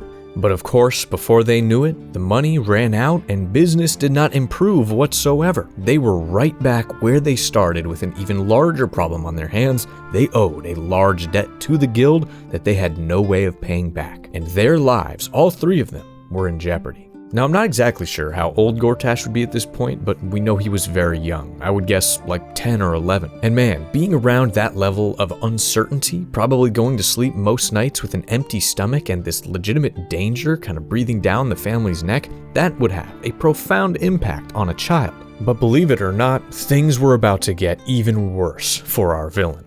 Now, we need to bring back into the fold here a character we spoke quite a bit about in the Ketheric entry, and that is the lovely devil himself, Raphael. Now, this, for my money, is the best, most well-rounded villain in the entirety of Baldur's Gate 3, a devious bastard who's always making deals with mortals where he sees it beneficial, a true master of manipulation and charm. Well, Raphael, from his home, has a pretty good finger on the pulse of those that are desperate, and upon monitoring the situation the Flim family had fallen into, he decided he would maybe pay them a little visit. But of course, coming to this little family as a full-on devil would be a little bit extreme, so he instead came in a disguise, posing as a traveling warlock. And upon arriving at their door, eyeing little Enver and seeing how destitute things truly were, Raphael offered something unforeseen. He desired to purchase this child outright from the Flims, and he had substantial coin to make it worth their while. Well, the boy's parents deliberated and decided that the coin was too much to turn down and agreed. Now let's make no mistake about this, man. Selling your child to a stranger, extremely evil business, and it's inexcusable, really. Who cares how bad the debt is? And honestly, as weird as little Enver probably was, this moment of being transferred over to Raphael as just a young kid, it's the turning point for this character completely, unwillingly being sold down a path of uncertainty, of abuse, and of evil. Well, Raphael's home, the House of Hope, is located in a rather cozy location, Hell, and Gortash was then essentially enslaved here, forced to work as a page boy and live within the dungeons. He was looked after regularly by the House of Hope's charming dungeon keeper, this disgusting little rock gnome named Nubalden, who hated Enver and would regularly beat and torture this kid for his own amusement. So needless to say, life here was just indescribably awful, far worse than the poverty he experienced in the city. This was a life of abuse, of servitude, and a life devoid of the love that every child ought to be surrounded by. This is also, from what I can tell anyway, where Enver's surname changed from Flim to Gortash. Now, I don't know why this was done, if it was done by him or by Raphael, but for what it's worth, roughly translated from Turkish, Gortash means strong stone, so maybe it was some statement about his resilience. Now, who knows how long he was stuck down in hell, but I would guess several years minimum, throughout his teens for sure. But somewhere along the line, Enver reached his breaking point. He realized that he would die here unless he did something about it, and so he began to devise a way of escaping this cursed fate. The details of this liberation are very much left up for our interpretation, but Nubalden tells us himself in-game that he made some sort of, quote, mistake, and Enver was able to slip through his fingers. Now, within the House of Hope, there is a room known as the Chamber of Egress, which houses all the portals that allow Raphael and others to freely travel back to places like Baldur's Gate, Waterdeep, as well as other dimensions altogether. So this is likely as simple as Enver somehow worming his way out of the dungeons, making a dead break for this chamber, and he was able to slip through the correct portal to return home. This is in some way confirmed by Nubalden's kind of punishment for this mistake, which was losing his position as dungeon master and being reassigned to look after this chamber for all time. So just like that, Gortash was free again, back on the streets of Baldur's Gate, essentially an orphan teenager with severe PTSD on the run from a powerful interdimensional devil. But you know what? He had no time to feel sorry for himself. He needed to build a new life, and quickly, or risk being chewed up and spit out by the dangers of the streets. So wow, I mean, that's a less than ideal start for someone who would eventually grow into one of the biggest threats the land of Faerun had seen in centuries. Honestly, I think it's incredible that he was able to escape the House of Hope at all. And I also think you can clearly see how an already kind of clever, weird, mischievous kid would be substantially warped by this experience. I mean, the level of physical, emotional, and mental suffering at such a formative age for multiple years, it stripped this character of any sense of sentimentality, of the normal human ways we think of others and look to work alongside and help our peers. Gortash, pretty understandably, came to believe the only way through life was by sheer determination and maneuvering. Nobody is truly looking after you, not even your own family. Nobody is coming to help you. Nobody is coming to save the day. No, it is up to you, the individual alone, to go out and help yourself. Now, on paper, those could be very, very admirable traits, a strict moral compass that theoretically could assist Gortash in making a better life for himself, and hey, possibly even empowering others to do the same thing along the way. But ultimately, we are who we are, A broken man either beats the devil or becomes one, and Enver remained as clever, as devious, and as selfish as he always had been. If he could endure what he had endured, imagine what he could accomplish here, back in the world of weak men and opportunity. So Enver increasingly saw the world as a ripe fruit for his picking. But unfortunately, this right here is where we find a pretty sizable gap in this villain's origin story. I mean, what happened directly after coming back to Baldur's Gate, how he survived, where he lived, who he befriended, and if he ever visited his parents or something. It's anyone's guess. But the next part of Gortash's story we are certain about is his ascent in the world of crime. Now, Enver somehow learned the ropes when it came to the black market, the sale of weapons, of slaves, and other illegal things outside the attention of the authorities. And he very, very quickly was able to establish himself in that world as a personality that other people just wanted to work with, work for, and rally around. Because I would argue, and this is pretty obvious, that Gortash's greatest weapon is his personality. It's his charm, his silver tongue, and his ability to make other people feel comfortable as if they are always getting a bargain. Now it's kind of funny when you realize this trait doesn't fall far from his sort of adoptive tree. Raphael is obviously known for the very same set of things. It's the hallmark talents of a devil. So maybe Gortash's time in the House of Hope rubbed off in more ways than one. But in this business, Gortash would end up spending years grinding away in the trade and establishing this bulletproof reputation of being a straight-up scoundrel, but a scoundrel that undeniably got things done in a dependable and thorough manner. He learned that he really was a natural leader of men, and many flocked to his side as his dominance of this industry grew rapidly. But I will say, he had a bit of an ace up his sleeve that allowed him to, at a point, control so much of this line of work, and that was a way of acquiring something known as infernal iron, a type of metal only found, guess where, in the Hells, that allowed for the crafting of infernal weapons. Extremely valuable, strong, fire-infused armaments and armor that would be extremely rare and sought after not only in Baldur's Gate, but beyond. Now, it's not exactly known how he got his hands on this stuff, but it eventually enabled him to oust his biggest competitors in the city, the Knights of the Shield, and then even along the Chanthar Valley he surpassed the Zentarim, a very well-connected black market guild that we interact with directly in this game. But you gotta remember that this is a dirty business, mob-type activities, so as Gortash eclipsed all of his competitors, naturally a target was being painted firmly on his back.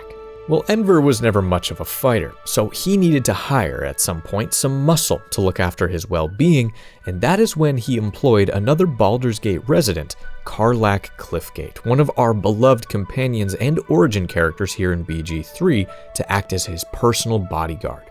And for a considerable amount of time, she did just that. She traveled all over the place with Gortash. The pay was excellent, and Karlach genuinely grew to admire her boss. He trusted her with his life, valued her skills, and seemed genuinely to appreciate her company and conversation. Observers might even call them friends, but, well, things were not as peachy as Karlach thought.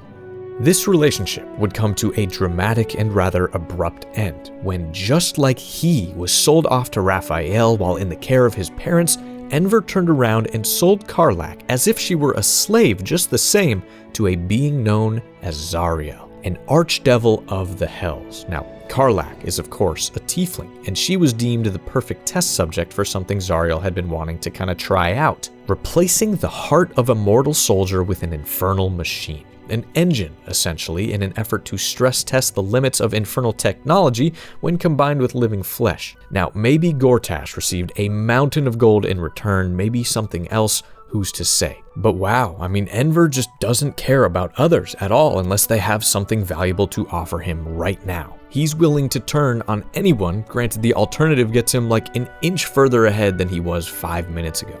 Karlach's whole story, though, is a very interesting ride as well. She ends up fighting for Zariel in the Hells for like a decade as this deadly soldier before finding her way back to Faerun, meeting you, and embarking on her own quest to keep her mechanical heart cool and find a way to live instead of being this ticking time bomb. So obviously having her in your party when you meet and interact with Gortash, it's very good stuff. But Karlach aside, look at our villain, man. Against all odds, overcoming absolutely insane circumstances, this character crawled out of the mud. And more than just that, Gortash became the #1 smuggler in the region while amassing an insane amount of personal wealth, as well as innumerable contacts and relationships that ran from the lowest end of the totem pole all the way up to the very dukes of Baldur's Gate. He came to be known as a self-styled military advisor for the elite of the city, and even had a deeply romantic, spicy relationship with one Ferelia Janeth, one of the highest of high noblewomen in the realms. It took time, blood, sweat, and maybe one tear, but Gortash had done it. He had everything he could need for multiple lifetimes. But of course, he wasn't satisfied. In fact, from his perspective, he was just getting started. Now, if there's something that binds the Chosen Three together as characters aside from their shared goals and plan, it is their zealous devotion to one of the dead three. Myrkul, Lord of Bones, Baal, Lord of Murder, and Bane, Lord of Tyranny. Three gods of death and destruction that long ago were themselves killed and now act as quasi-deities. Things of supreme evil attempting to cover the world in darkness and blood as they strive to regain their divine status and conquer all of existence through their mortal chosen. So we saw clearly how Ketheric came to Myrkul. He was dead as a doornail and then hand-selected by the Lord of Bones to be brought back as an undead general.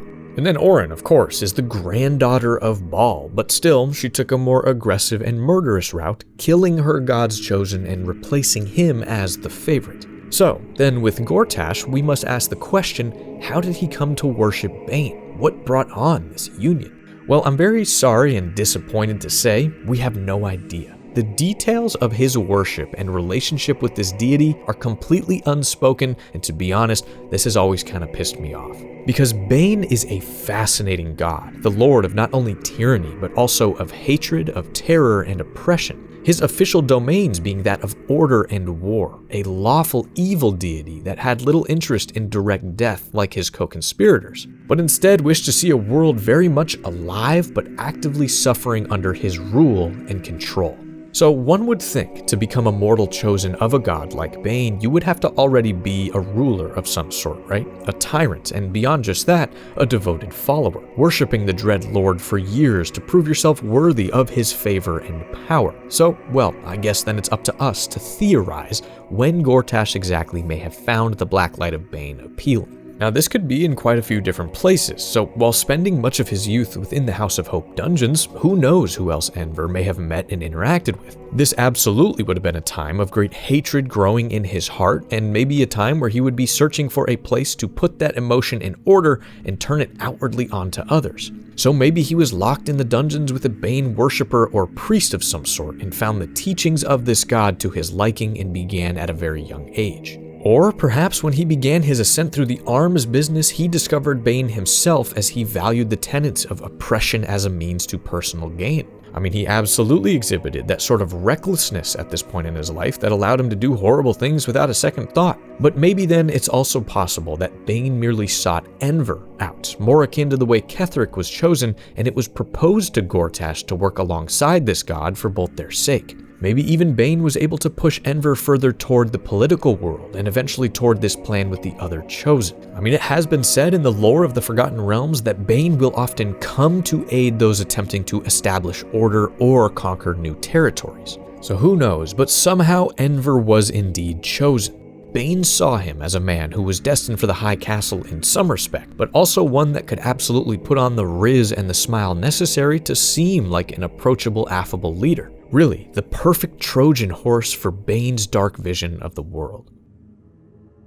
So at this point, Gortash was in a fine position to do pretty much anything he wanted in Baldur's Gate and beyond. And let me tell you, he had some lofty aspirations for sure. Well, it is around this time that he encountered and befriended a character we spoke extensively about in the Orin entry, the Dark Urge. A dragonborn who was at the time the chosen of Baal and arguably the most effective and notorious assassin in the entire world. So these two, though their methods were rather different, both seemed to value similar things. They wanted to serve their respective gods well. They wanted to amass personal power, and they did not mind whatsoever seeing many people in this world suffer. So over time, they grew to be extremely close. I don't think as close as some of the fandom thinks, but I think friends for sure, that wanted to devise this grand plot together to bring the world firmly under their boot heels. But all the while, Gortash continued to schmooze, man. He continued to advise the dukes and generals of the city on certain matters, and he started to take himself really out of the shadows of the black market and more into the public eye. He wanted the people of this city to know his face, know him as this charming, strong, potential leader type. He wanted them to know his wealth, his stance on things, and his very proud status as a native Baldurian. But even as the people started to adore him, Gortash soon realized that he had hit a bit of a ceiling. Certain dukes and fellow advisors straight up did not trust him. They could see through his whole kind of dashing gentleman act, so he needed to get his hands a little bit dirty if he wanted to continue to climb. And the key to unlocking the sort of untapped power he truly desired, well, it was the very plot he had been hatching with the Dark Urge. And this plot, well, of course, it's the setup to all of Baldur's Gate 3. The plan regarding the brain, the absolute crisis that we have spoken so much about in these videos.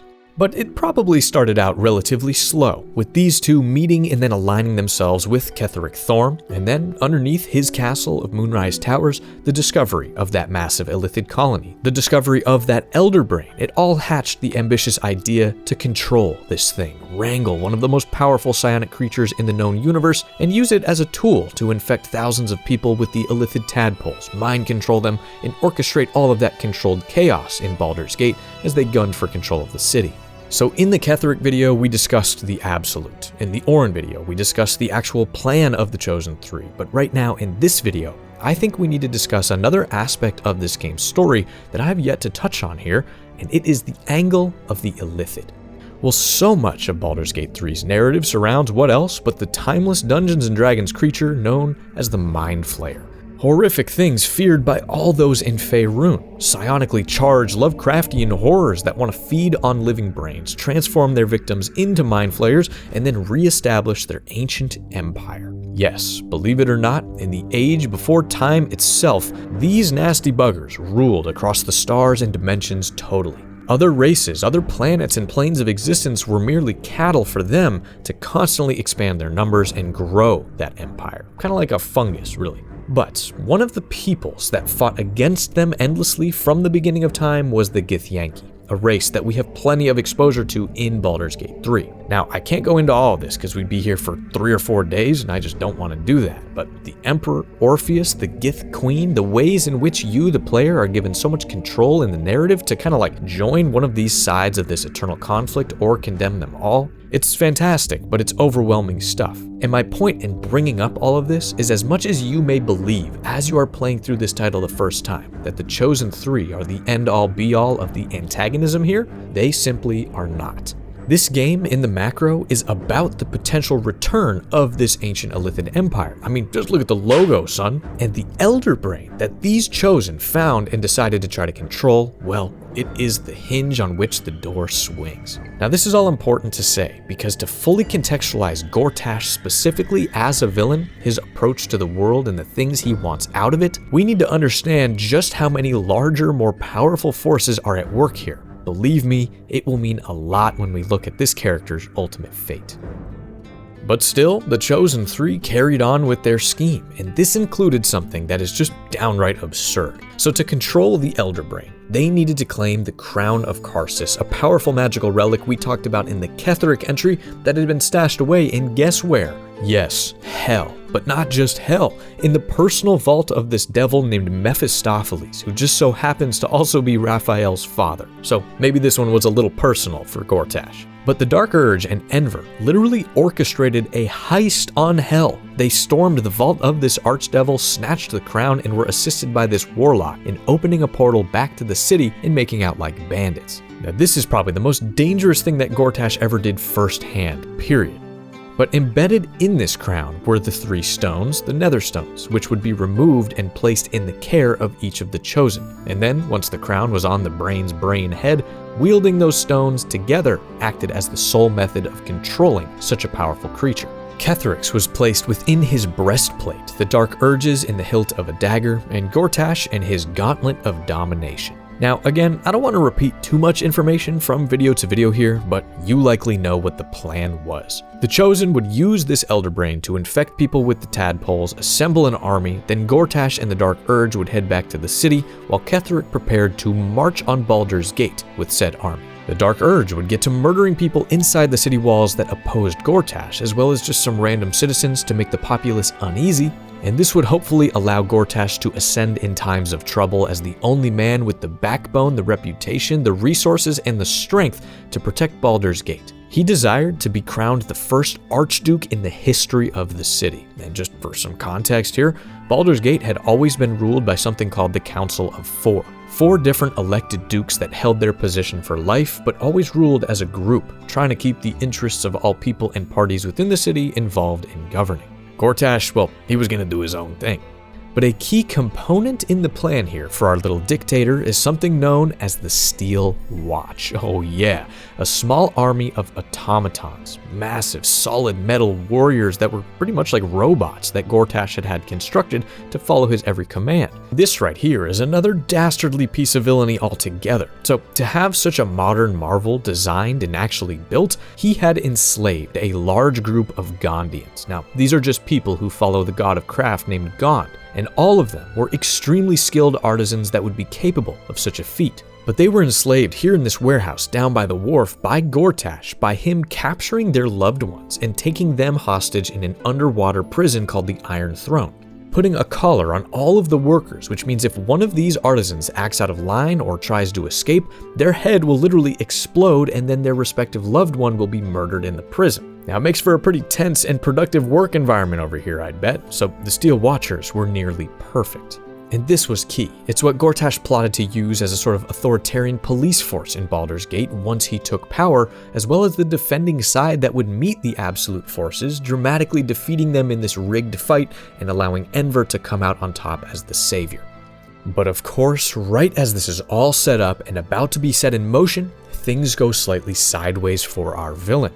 Orin the Red, second in command under the Dark Urge after much jealousy and plotting in the shadows, murders her brother, the Chosen, a lizard who was instrumental in this thing, really an evil genius, and Orin then replaced him immediately in this plot as the new Chosen of Baal. Now, even though this might seem inconsequential because the blueprint was already there, it was a huge deal from Enver's perspective. His closest ally really on the planet, who knew his truest intentions and associations with Bane and all these other things, the guy he had hatched this whole plot with, was gone in an instant, and in his place was an unpredictable madwoman. Now again, it's less than ideal, but we are talking about a character who's very familiar with adversity. So Enver likely just accepted this small tragedy, thought how he could use the current circumstances to best serve himself, and plotted in secret to simply betray his 2 remaining allies. Which, funny enough, the other 2 were planning as well. Now, a sinister little side note, around this time, Enver decided to visit his parents down in the lower district who were still very much alive, and personally infected them with illithid parasites. They would now be mind-controlled alongside all the Absolute people and had no choice but to sing their son's praises to the end of their days. Must have been a cathartic visit, but still, messed up. Homie got some problems.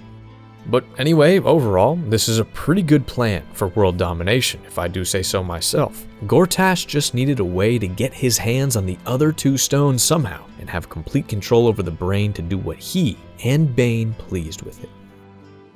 And so, as always, we come to the point in this video where we must ask the question, what are we, the player, going to do about it? How are we going to stop this villain?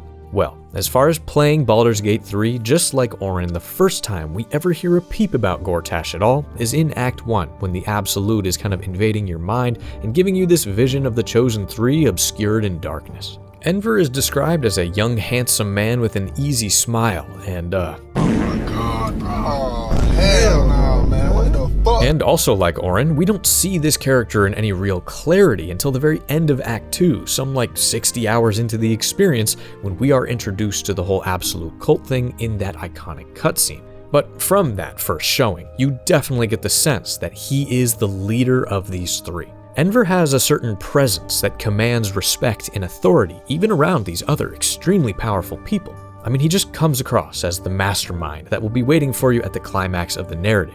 But as he and Orin kinda leave, you go on to kill Ketheric and claim his Netherstone, putting a massive hang-up in the Chosen's scheme. But still, Thorm's work was kinda done, right? The army he amassed is heading toward the city, and we have to run, get there first, and track down the other 2 stones to take control of this brain for ourselves.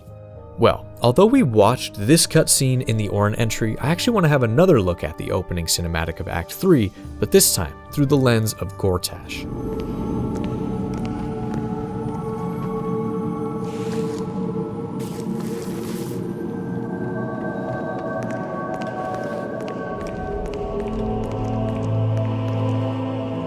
Sergeant, if you are here, I presume Wern's Rock is secure, and preparations for my inauguration are complete. No, Lord Gortash. We were interrupted. Another quake in the lower city. More severe this time. So you came cowering to my chambers? I'm flattered, Sergeant. But even I cannot command natural phenomena to cease. Forgive me, my lord, but there is panic in the streets. The people are afraid. Perhaps the people would be calm if you kept your nerve. I expect better from the Flaming Fist than to run scared from a slight tremor in the earth. Get back to your duties. Duties, duties, duties. Patrolling and saluting and following and bowing and scraping. Yes, sir. No, sir. Rip and cut your throat, sir. Your plan is falling apart, lordling. Give me a reason not to cut you to ribbons. Control yourself, Orin. We need to focus on reuniting the stones or the brain will break free. These quakes are just the start. Neither of us expected the Prism Bearers to kill Ketheric. They'll be traveling to the city. Let's make sure we give them a Baldurian welcome. I itch to peel you, to split your skin, to see your skull shine in the light. Little tyrant.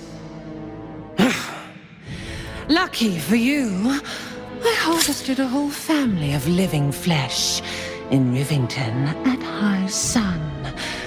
They will sate my blade thirst tonight. Oh, but tomorrow, and tomorrow, and tomorrow, and tomorrow, my blades will thirst again. So first, I gotta say, the actor who portrays our lovely lord is simply sensational. Jason Isaacs, who you very likely know as Lucius Malfoy from the Harry Potter films, as well as a wonderfully evil William Tavington in that movie The Patriot. Oh, great role. Mr. Isaacs is a world-class talent, no doubt about it, and he gives this character a wonderful sense of arrogance through his performance. I mean, that charm, that somewhat likable demeanor, but something under the surface being like not quite right, it's just sensational. I actually read a really interesting bit with Jason where he was talking about playing Gortash and how it was unlike any role he had ever had in the past because he recorded a quote, billion different versions of Gortash and felt that he had lived a multitude of different lives with this villain. And ultimately, he found it fascinating that it's up to the player to bring out the version of Gortash that they want based on their own actions. Now, obviously, right? But I just love seeing people who maybe aren't that into RPGs and video games and stuff to see firsthand why we all love this medium of storytelling so much. It's cool for me, I like it. But yes, this character is obviously over the idea of working with Orin, and with Ketheric Thorm dead, I think at this point, Gortash has no problem abandoning ship and taking this girl out.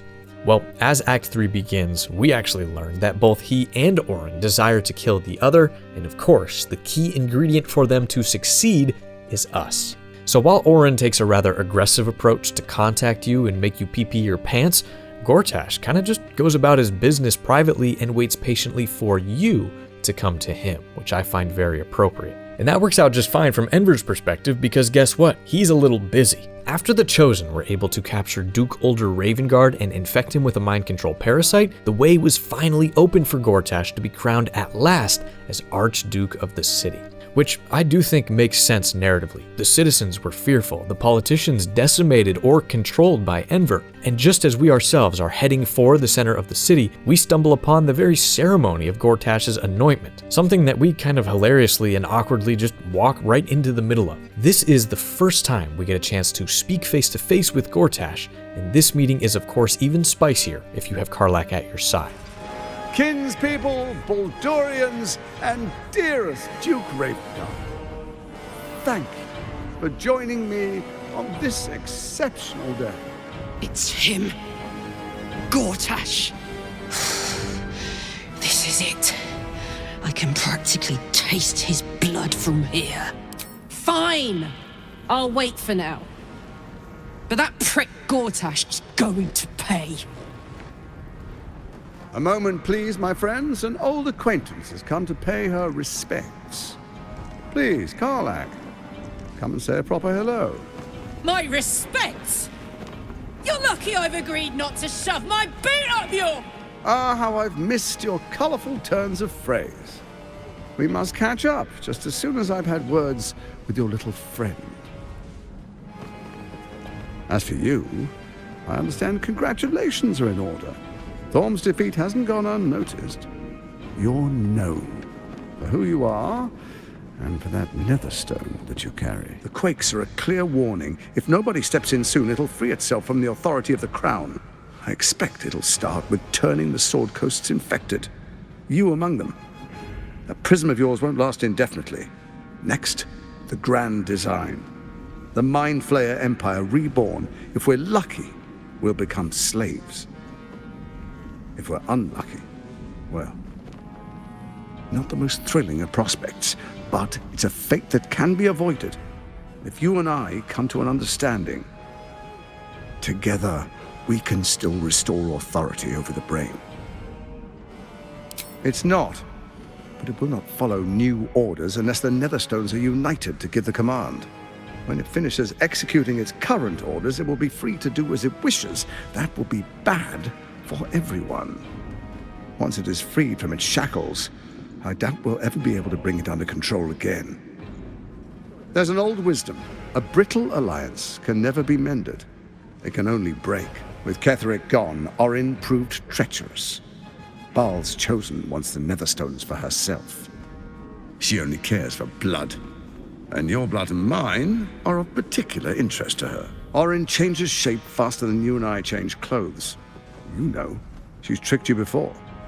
She's targeted me as well. I'm well protected, but she's extremely good at what she does. If Orin obtains all 3 Netherstones, she'll plunge the coast into chaos and paint the city in blood. I can't let that happen. I want to lead this city to glory, not scorch its earth. I'd like to propose a pact, a divine oath sworn upon spirit and flesh. I do no harm to you, nor you to me. Furthermore, you'll have nothing to fear from my steel watch while our pact stands. Thorm's stone is yours to keep. When you slay Orin and take her stone, you bring it here, so the 3 are united once again. Together we rule Faerun as kings. No, more than kings. Gods. We rule as the Absolute. What do you say? Shall we be allies? Let's be allies, said the viper to the frog. Gortash's eyes blink in a consistent rhythm. He stands calmly, confidently. He fully intends to share his kingdom with you. So Ketheric was ready to betray our alliance too. I can't say it comes as a surprise. But you should know this. I initiated this plot. I brought Ketheric and Orin together to create the Absolute. They knew this would only work if we stood united and coordinated our powers. Their ambition blinded them to reason. I don't suffer the same affliction. In short, you can trust me. Then let it be writ by the black hand of Bane. I, Lord Enver Gortash, swear I shall do you no harm. We will rise together over Toriel as a roaring sun. This isn't going to end well. Mark my words. So wow, I mean that's a lot of information, but I love how we get to experience this dude's powers of schmoozing firsthand. Turning the defeat of one of his closest allies into something he is like cheerfully congratulating us on? This man was built for politics for sure. And his general demeanor is very effective in disarming our likely violent intentions in coming to this place to find him. And it turns this whole thing into merely a friendly conversation, almost making you feel silly at the notion of it ever being anything else.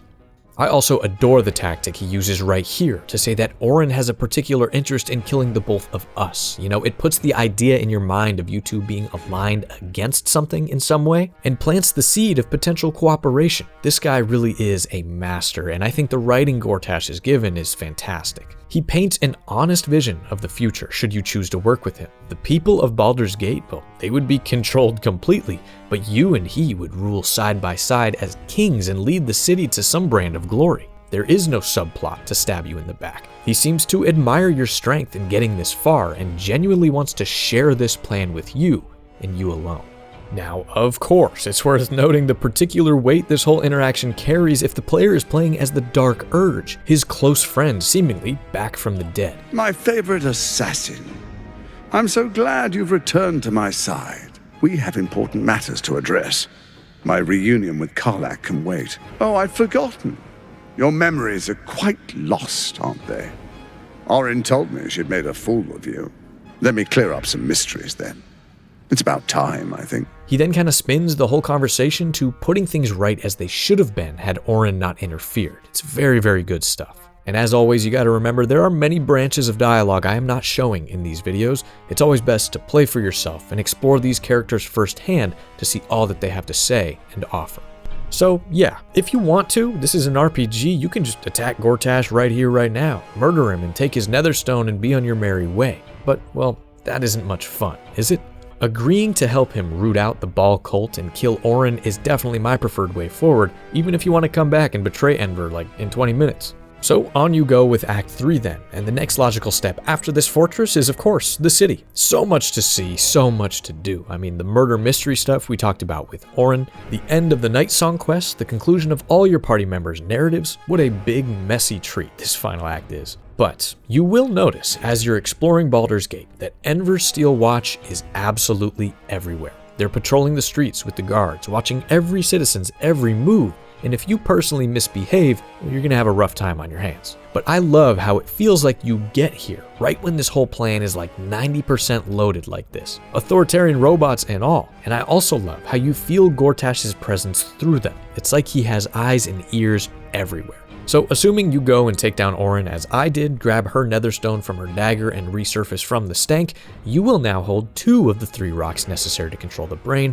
and you just have to decide how you would like to handle Gortash, and there are 2 pretty obvious paths here. So let's first cover the choice of just taking out Gortash ourselves. So to do this, you can head over to the Worm's Rock Fortress anytime you like. Go up to his office at the very top of the fort, barge in, and attempt to murder him in cold blood. However, the Steel Watch, they're not an enemy to underestimate, and his office will be a death trap if you go about things this directly. So the better path here is to first head over to the Steel Foundry in the city and get to the bottom of deactivating all his automatons. Now this of course means meeting those Gondian slaves, finding a way to access the submersible to reach the Iron Throne prison, freeing the loved ones of those slaves in this really irritating timed quest, and then bringing one of those Gondians down into the depths of the forge, fighting these big steel spider things, and eventually turning the entire mechanical army off remotely. Some people out there have called this the least fun questline in the game, and well, yeah, it's not the best, but I do think it's worth doing if you enjoy the narrative, because you get to really see behind the curtain of just how evil Gortash is and the lengths he went to have these things built. Also personally, I love seeing the Bane servant enemies here with the black hand painted on their armor. Bane is by far my favorite of the Dead 3, so it's really fun for me living in that theme for a time. But if you do this, you not only have officially pissed off Gortash and burned the bridge of cooperation, you have also made his final confrontation and fight much easier, and I mean like dramatically easier, so let's see what he has to say when we storm in to kill him with Karlach at our side. This was your doing, wasn't it, Karlach? The destruction of my Steel Watch. Such a petty vengeance. Those things were evil. Just like their papa. To think I ever worked for you. Proudly, too. I never meant to harm you, dear. Merely to help you realize your vast potential. You sent me to the hells. You let Zariel take my heart, as though any of it was yours to give away. The greater good, Karlach. Something I wouldn't expect you to understand. You feel no regret, do you? All right. How about fear, then? Oh, you do quite misunderstand. I've already made a deal with your companion. We need each other. Do we now? You ought to reconsider. Divided, the Elder Brain will create an illithid army, yourself included in its ranks. Together, we can tame it. I'm sorry you feel wronged by how things ended between us all those years ago. But now we must look to the future. You make it sound like we were lovers. Or friends. But that wasn't it. I trusted you. I respected you. It was my job to protect you. And that's what I did. I was so young. I didn't recognize evil when I saw it. When you turned on me, I was too dumbstruck to realize what was happening. No way he'd hurt me, I thought. He betrayed me for reasons I still don't quite understand. But I suppose evil has no real cause. It just is. Until it isn't. You utter brat. You're going to burn this place down. Good.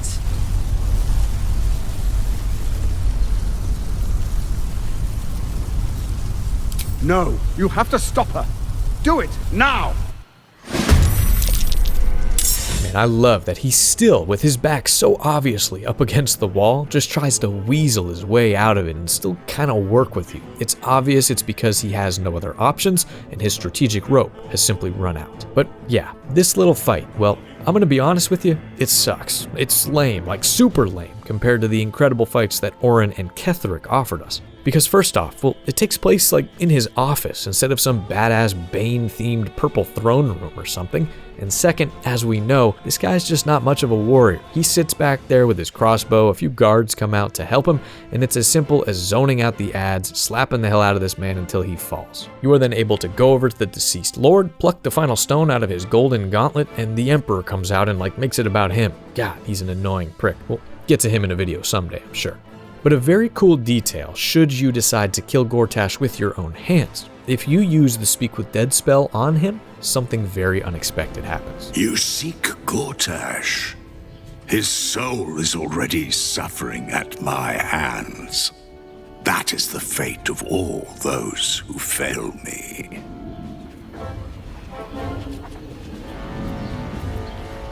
I am Bane, the Black Lord. I am the ultimate tyrant. I am fear. I am hate. And you are the dagger that bled Merkel's favored. You are the thorns that prick at my sides. Yet you are proof that still I will rise, and Baal and Merkel will yield. You live for power. You have proven it with every fallen foe, every chest opened, every skill claimed. As long as mortals and immortals vie for sharper blades and louder voices, I am strengthened. So it is for Baal and Merkel, and so it is for you. You make me eternal.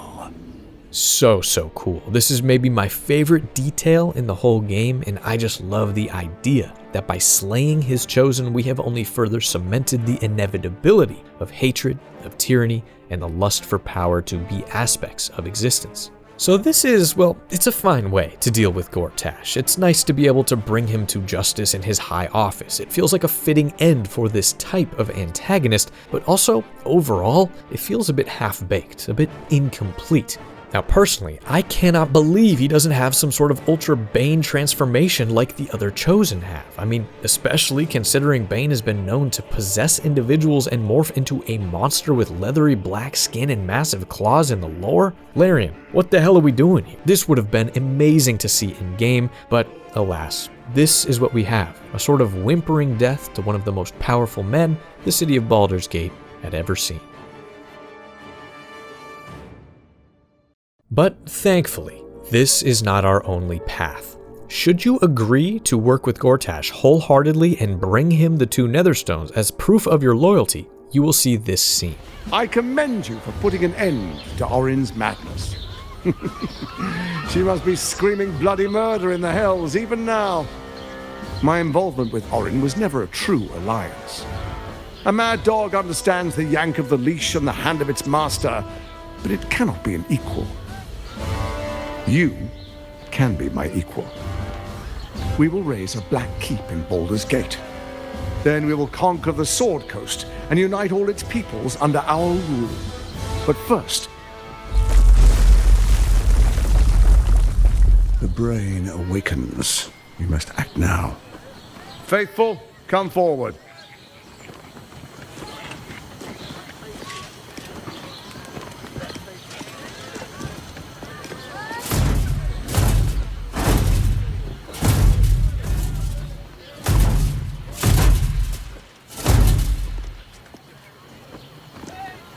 Hand me the Netherstones and we will rule as one. Now pausing just a second, this is a huge moment. So in demanding your stones, Gortash truly is testing you, only finalizing your alliance if you refuse to hand them over 2 times in a row. If you don't pass this test, things will get violent, which I think is very, very cool. I'm not here for games. Hand me the stones or face the black hand of Lord Bane. As they should. I was merely testing you. This should be an alliance of peers. You've got a backbone and the makings of a leader. The Dark Lord Bane blesses our alliance. Our time is short. The Elder Brain is held beneath the city. We must go to it if we're to control it. There is a vessel to the Morphic Pool where the brain feeds. I will wait for you at the pool. With the Netherstones in hand, the brain can't resist us.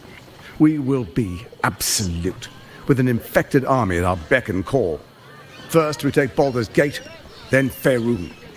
All of Toril will soon follow, 1,000 kingdoms at our command. And so, later on, whenever you wrap up your quest log and begin the ending of the game, we see that Gortash here was true to his word. He awaits your arrival deep under the city by the Morphic Pool where the brain rests and feeds. Now take a look at this final scene, and if you don't know what's coming, man, it is crazy. The brain is about to break free. We have no time to lose. We either shackle it by the force of our will and usher in a new age, or the city breaks.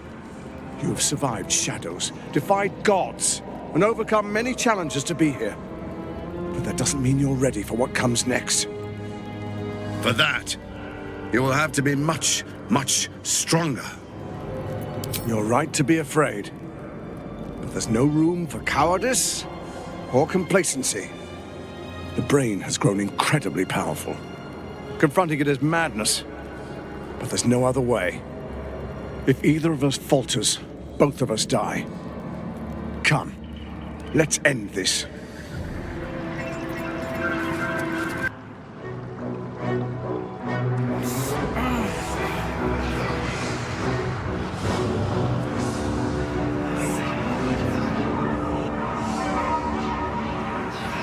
Rise. I, Lord Enver Gortash, chosen of Bane, command you.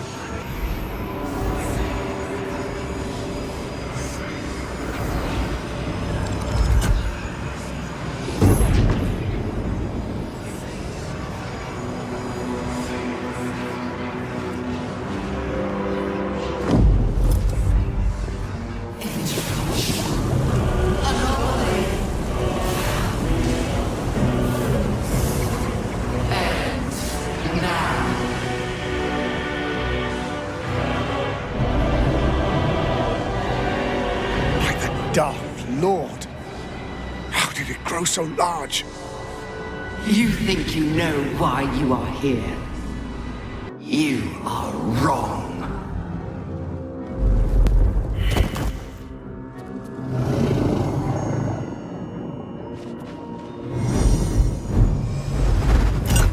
You placed the crown upon me. It is what made me what I am. You are delusional. The crown is how we controlled you. I respected Baal's child once, but not you, Gortash. I allowed you to control me, as long as it suited my purpose. You have played your part. The next order to be given is mine, and it is this. Die.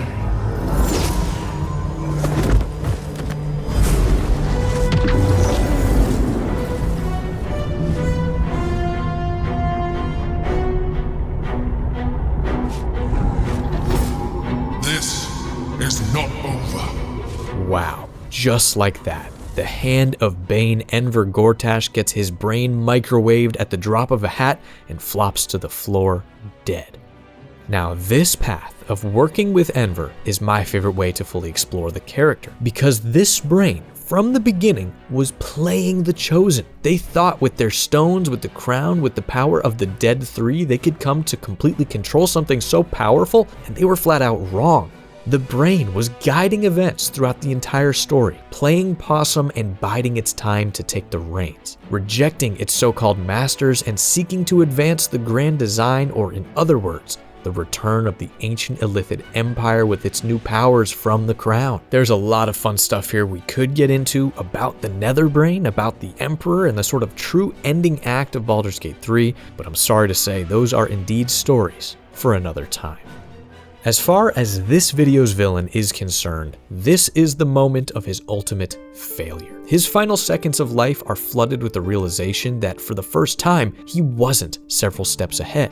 Now, I'm going to be honest, my first time experiencing this ending with Gortash, I was kind of disappointed. I felt frustrated at the game for promising me this cooperative domination of the world, only to have him winked out of existence during a cutscene before I could ever have him in my party, use him in combat, or see what sort of character he was under that smarmy exterior. But upon coming back around to it for this video, I've changed my mind a little bit. I think it works very, very well. A villain this socially powerful in the world and societal structures of men, able to climb from an abused orphan all the way up to the throne of one of the biggest cities in the world using only his wit and charm, it's a great story. It's a testament to the indomitable human spirit, even if he is evil. But we as humans are foolish to think we can take those skills outside of our own world and charm our way to the same result with cosmic entities.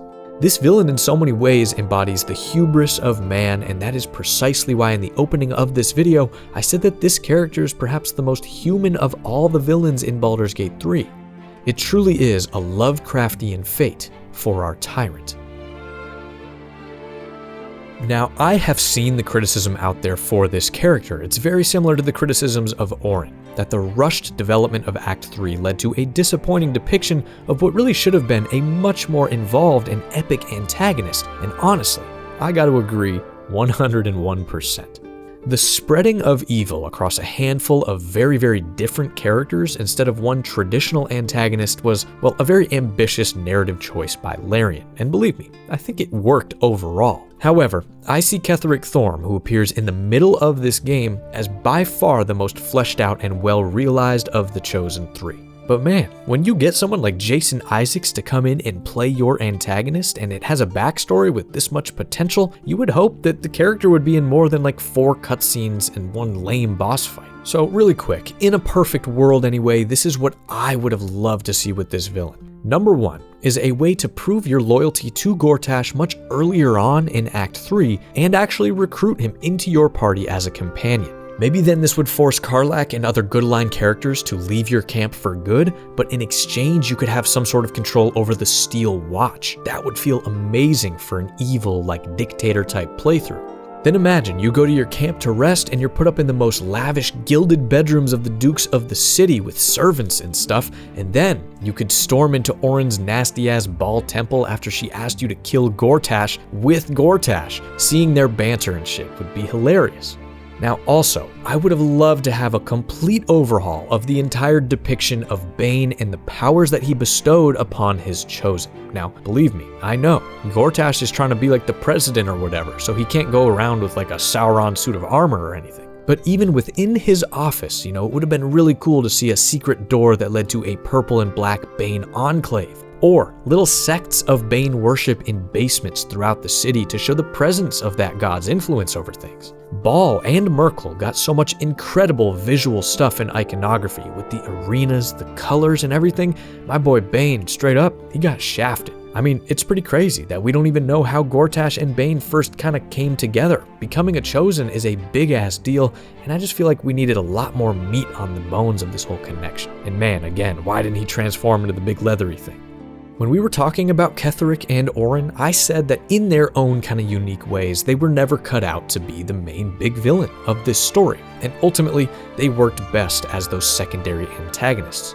But I'm gonna be honest, when I look at Gortash, I feel the exact opposite. Now maybe this game just needed an Act 4 and another year or two of development to be even greater, because Enver to me feels like the character that should have been the puppet master. Still paling in comparison to the Netherbrain and all that for sure, but his own domination over the city, it should have been much more complex of a thing to dismantle. Now listen, you know me, you know my videos, and I love this game. It's incredible. But it is by no means perfect, and I criticize aspects of it I only see could be that much better. With all that being said, I personally still cannot help but adore this antagonist. His charisma, his obvious flair for the dramatic, his stupid-ass haircut, the gilded gold stuff all over the place, and impeccable dickishness, this is a villain tailor-made for me. I love characters that use their words over their fists, and when I, sitting at my computer, start to kind of vibe with what this guy is saying and fall for his persuasion checks myself, that's when I know I have encountered a very special villain. Lord Enver Gortash, chosen of Bane the Black Hand, a man born in Baldur's Gate, but raised in Hell. A character who overcame overwhelming personal odds and refused to give up regardless of the hardships thrown his way. A fella who grabbed his tattered life by the handles and gained untold amounts of power and wealth, but of course, it was never enough. Ultimately, it may have been the player character or the brain that finally smote this villain and brought him to an end, but in truth, Enver was doomed from the start, because he, at every step of his villainous ascent, was always a servant to his own affliction, insatiable greed. If you have made it to the very end of this archive, thank you. Seriously, from the bottom of my heart, your support means the world. Be sure to subscribe for more standalone Villainpedia content as well as other content in the future, and I really hope you enjoyed this epic ride with me across the land of Faerun. I have been Ghost, your host as always, and until next time, my friends, take care of yourselves. Peace out.